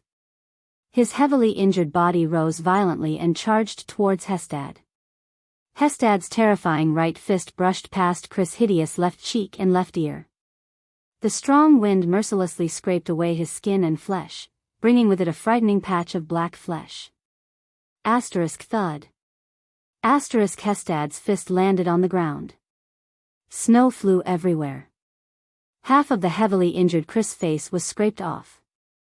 He roared and used the recoil force to bend his arms into elbows and hit Hestad's armored chest with all his might. Hestad watched his old friend's counterattack calmly. His chest pushed against Chris' arms. The muscles on his waist and legs contracted, and his bone wings spread out to maintain his balance. He absorbed part of the impact and diverted part of it. He only slid 2 inches backwards on the snow-covered ground, and Chris' attack was neutralized. Chris frantically flapped his skeletal wings, but he could no longer make Hestad retreat. The struggles of a trapped beast, the gigantic Hestad said coldly. Before Chris could react, Hestad roared furiously and clenched his claws into fists.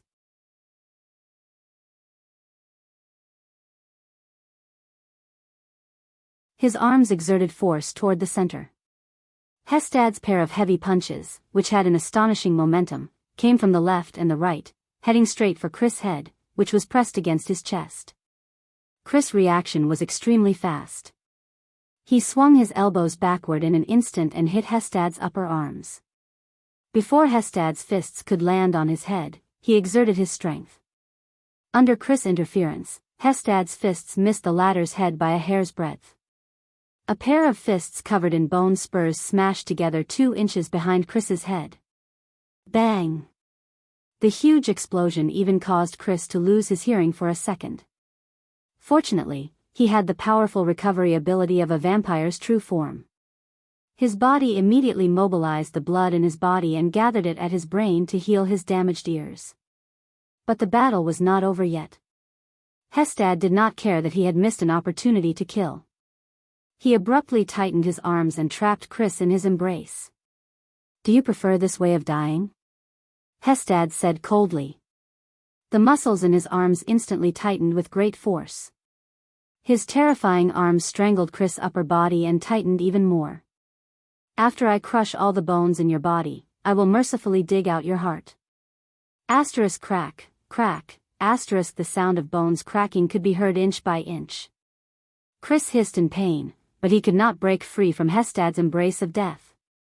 Hestad laughed loudly and hugged Chris tightly as if he was hugging a comrade. Just like when they were young, they would hug each other without any ill feelings after winning a difficult battle. However, the glorious past had forever disappeared in the wind. Crack. Chris's bones were still shattering. "Before you die, repent to His Majesty." Hestad's arms tightened even more. At this moment, Chris, who was in extreme pain, revealed a smile with difficulty. "Time," he said in pain, "is up." Hestad was stunned.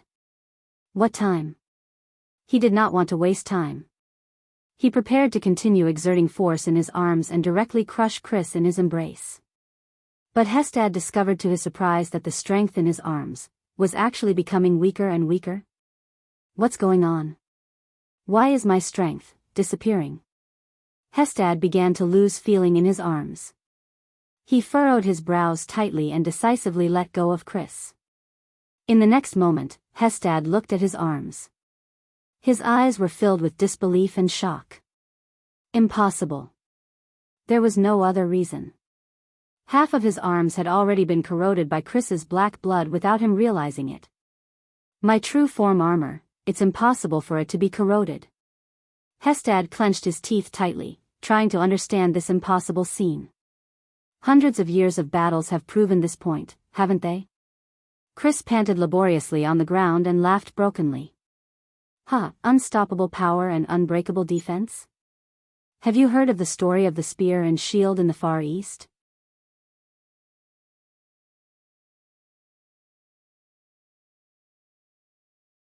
Hestad took a step back in shock. What? When did he? His arms were still being corroded. "Your fists are both sharp weapons for striking and hard armor for withstanding impacts." Chris swayed as he stood up. "They are sharp and hard. Coupled with the increase in your strength, which is comparable to that of the great dragon, your terrifying battle instincts, and your unparalleled control over your strength, they are indeed. But what happens when they stand against each other?" With an unpleasant expression, Hestad headbutted Chris back to the ground. "No. No." But Chris swayed as he stood up again. He smiled and said, "The fists you hit the back of my head. When they collided, fine cracks that even you did not expect to appear. Perhaps after this battle, they will repair themselves. But for my blood, these fine cracks are already enough for it to seep into your so-called unbreakable true form armor, and corrode the flesh and tissues that are completely unprotected." Chris placed his hands on Hestad's arms with difficulty. The black blood on half of Hestad's arm immediately flowed faster, and quickly seeped into his body from Hestad's wound. Hestad gritted his teeth. His body swayed. The black blood had already corroded deep into his body. "This is our end, tribesman." Chris coughed out a mouthful of blood and laughed bitterly. "Fighting with you is indeed an honor." Hestad could no longer support his body. He fell to the ground and roared furiously at the sky in grief and indignation. "Can't you see?" Katerina said coldly, "There has never been any nourishing human blood. I am afraid that she has been in perfect condition since the beginning. This woman is a natural performer. You have been deceived by her from the beginning to the end. Just like how she deceived everyone in the Corleone family." Thales stared at the adult version of Serena in a daze. Could it be that she was not seriously injured at all? So her little girl form, her so-called alliance with me. When did she start? Her first time in Mindy's Hall? Morat's visit? Vine Manor? No, then our alliance, however, the fatal battle between the Blood Clan sisters, who would resort to any means necessary, had already begun. Don't even think about transforming into your true form. Serena, who was obviously stronger, ignored her younger sister's hands that were clamping down on her wrists. She abruptly grabbed Katerina's neck and pierced her neck with her claws. She laughed and said, "Just like in the past, you have no chance." "Ugly-faced woman," Katerina said in disgust. Serena's expression changed. She whistled behind her. The contest of strength between Katerina and Serena finally came to an end. Because the supra-class Blood Clansman, Rolana, who was watching the battle from the side, instantly appeared behind Katerina and struck out with her claws. Katerina screamed and tilted her head to dodge, but her shoulder was still pierced by the claws.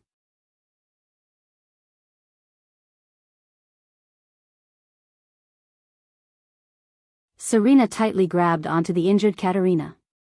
The two of them disappeared from the spot at the same time, then appeared in midair not far away and violently crashed into and broke two birch trees. Asterisk bang. Asterisk the snow and dust dispersed, revealing Serena's naked figure. She laughed softly and said, "How does it feel to be continuously attacked and not be able to transform into your true form?" Rolana's expression was cold as she appeared beside the two sisters and held Katerina in a tight grip. Serena laughed maniacally. Facing Katerina, who was obviously being suppressed, she punched her younger sister's face with the speed of the wind. Asterisk thud. Asterisk Katerina spat out a mouthful of blood and leaned to the side weakly. Oh no.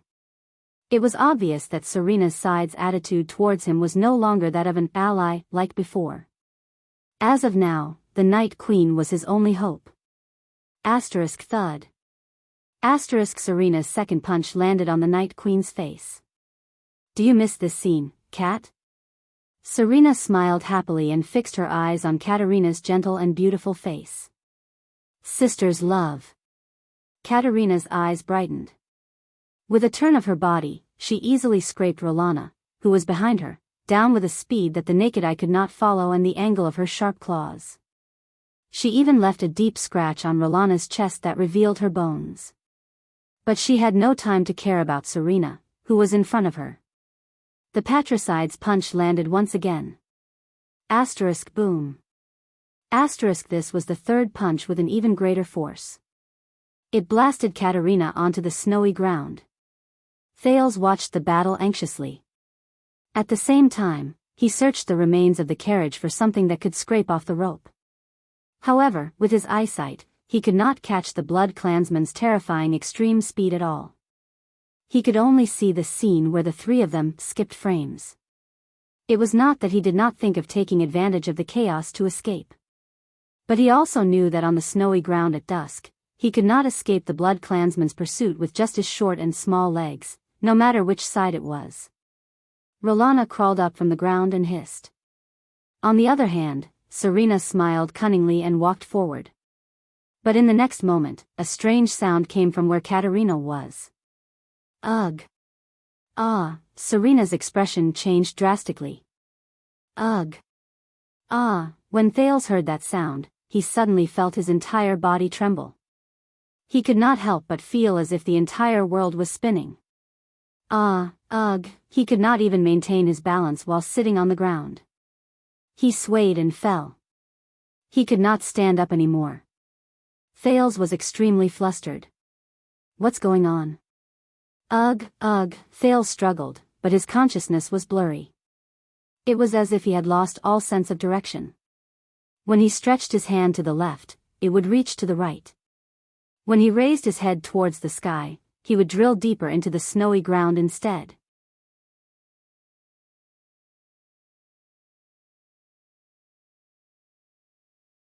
After twisting about randomly, he finally shifted his gaze to the battlefield. He shifted it to Katerina. Her purple eyes had now turned pure black, and an ominous black liquid seeped out continuously.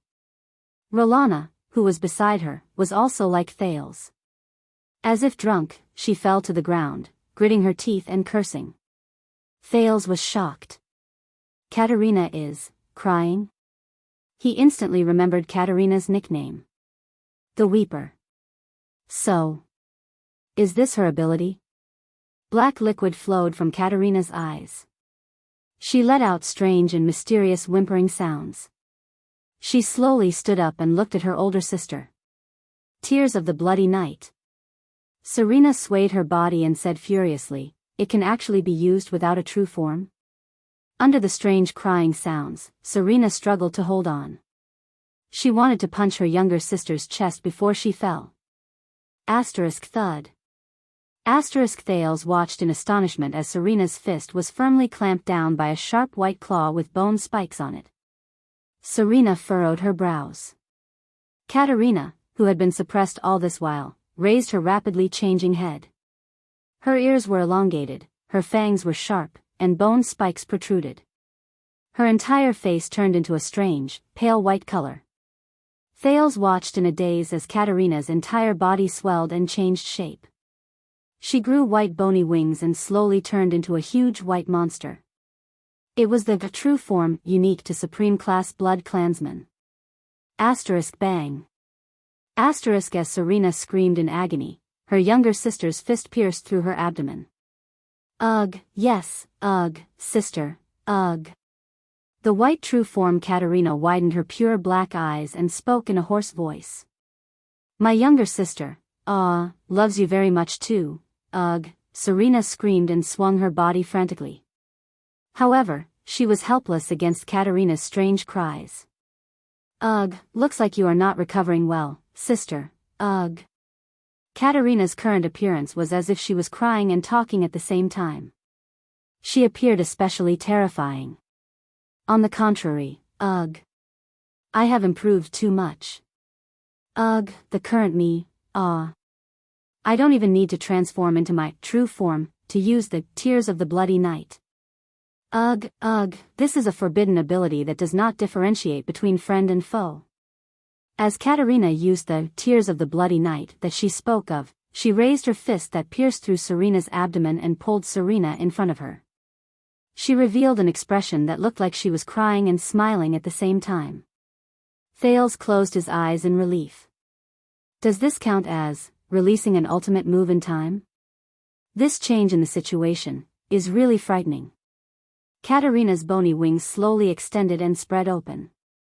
The skin and flesh on her body began to fall. Very soon, she would completely transform into a pure white true form blood clansman. However, now, Rolana, Serena said with her last breath. Katerina furrowed her brows.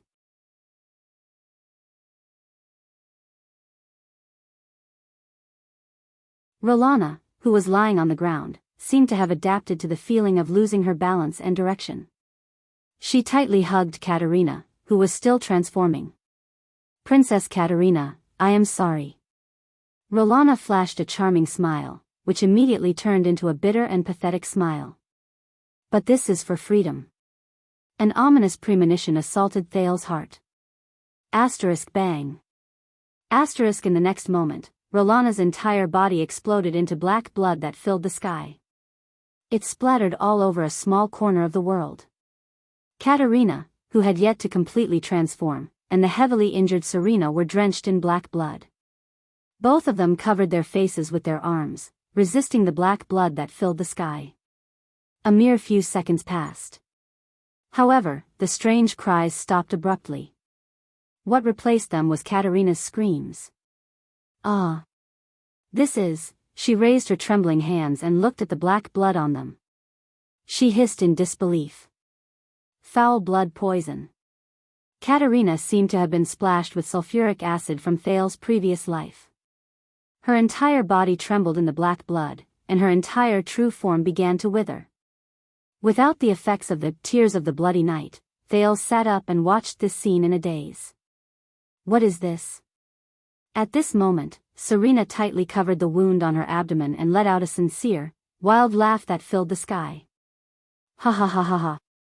In the next moment, the skin and flesh on her body fell off inch by inch, and a crimson stratum corneum grew and took shape. Her ears elongated, her bone wings pierced through her back, and bone spurs and sharp claws slowly took shape. Serena instantly turned into a huge blood-red monster. Other than the color, she was almost exactly the same as Katerina. There was only one difference.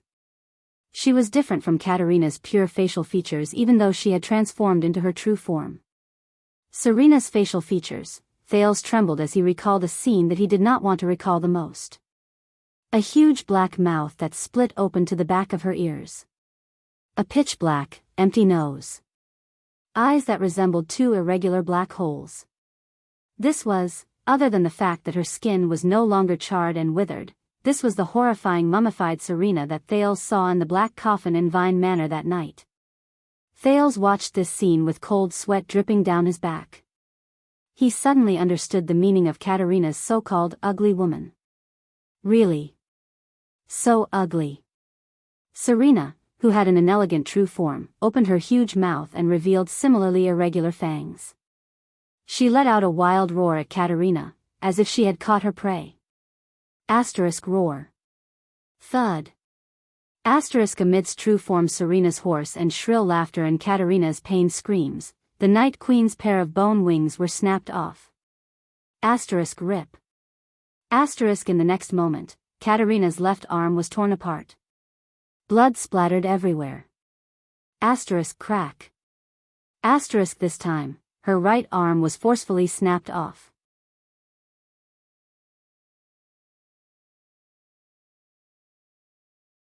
Katerina, who had lost both her arms and wings, roared madly. However, the true form Serena only revealed a victorious smile and punched her into the snow-covered ground. Asterisk boom.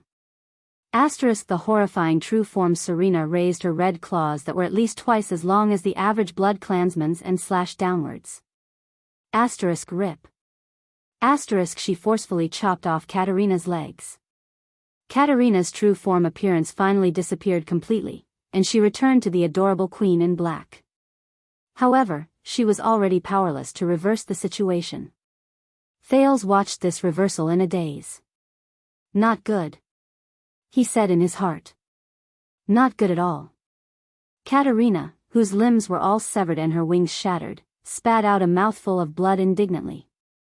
She watched as the true form Serena slowly returned to her normal appearance. The true form of a supreme-class blood clansman is very terrifying, Serena said happily and enchantingly to her younger sister, who was lying on the ground, looking extremely miserable. However, very few people know that the process of transforming from a normal state into a true form is a process of changing the tissues in our body and undergoing blood transfusion and rebirth. Serena pulled up the cape left behind by Rolana after she sacrificed herself and wrapped it around her body. She sat down next to her younger sister and pretended to sigh. At this stage, the blood clansman's immunity toward special poisons is at its weakest. Especially when there are blood clansmen of the same clan and origin who willingly assimilate the tainted blood poison into their bodies, and then let you absorb it when you transform. Isn't this a very genius idea? You know, I've always had a headache over that so-called forbidden ability of yours. Thales found a sharp wooden fragment and desperately cut the rope that tied him behind his back. However, this was not as easy as it was portrayed in the movies in his past life. He could not see the situation behind him and did not know the most effective way to cut. He could not even use much strength. He had to be faster. Otherwise, after Katerina, it would be his turn. What should I do? Thales gritted his teeth and thought frantically. Katerina, who was powerless to retaliate, said furiously, "You crazy B***tch.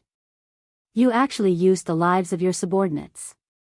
Do you know how painful it is to implant the tainted blood poison into your body? Ha ha ha, I love seeing you like this the most. The cute look when the tables are turned at a crucial moment and you can only use foolish words to criticize me." Serena clapped and laughed happily. The Night Wing King will probably be very pleased to see how powerful I am, right? Shut up. The Night Queen, who had lost all her advantages, Katerina hissed in indignation and resentment, "You are not fit to mention him. You killed our father." Patricide. Father. Serena suddenly turned her head and was enveloped in an endless chill.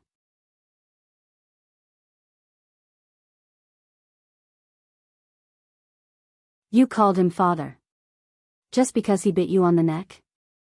Katerina, who was on the ground, seemed to have been hit in the soft spot. She was momentarily stunned.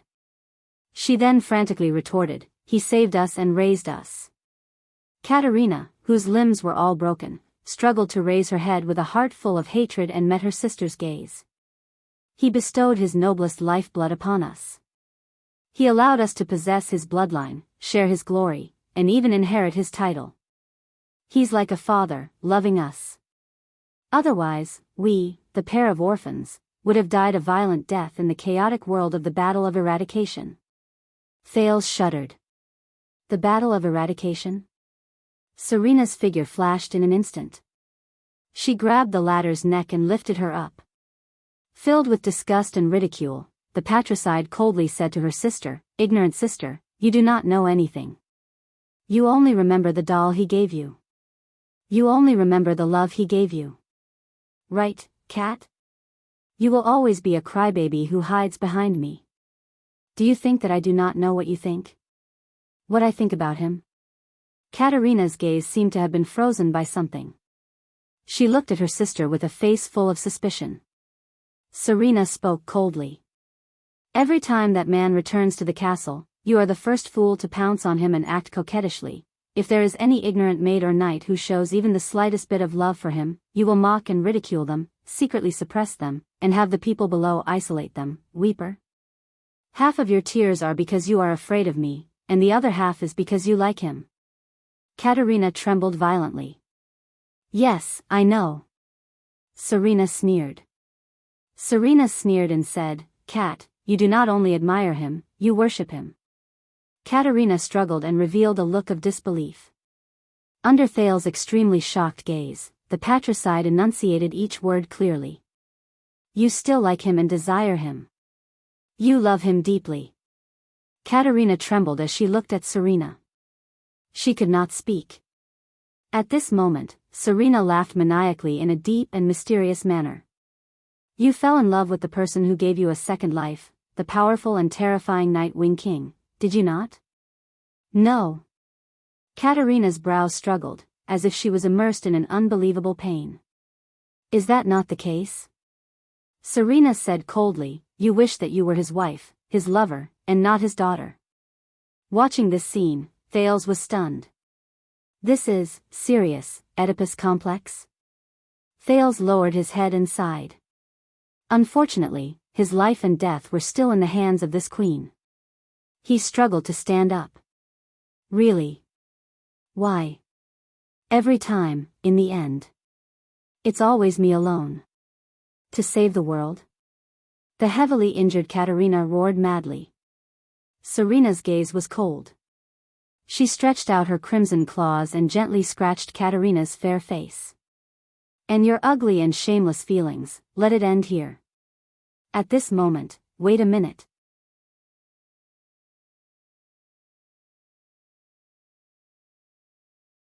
Serena furrowed her brows slightly and turned to look at Thales. Thales leaned against the wreckage of the carriage and struggled to get up from the ground. He furrowed his brows tightly and looked at the ferocious-looking Serena. Under Serena's gaze, he walked towards the black coffin. The legendary anti-mystic equipment. The Dark Knight Black Coffin. I heard that there is a mystic here. Thales Jadestar panted and flashed a bitter smile. And the kind that can be released? You're tuning into the Romantic Tales YouTube channel. Don't forget to subscribe and join us on this journey to catch the most captivating stories.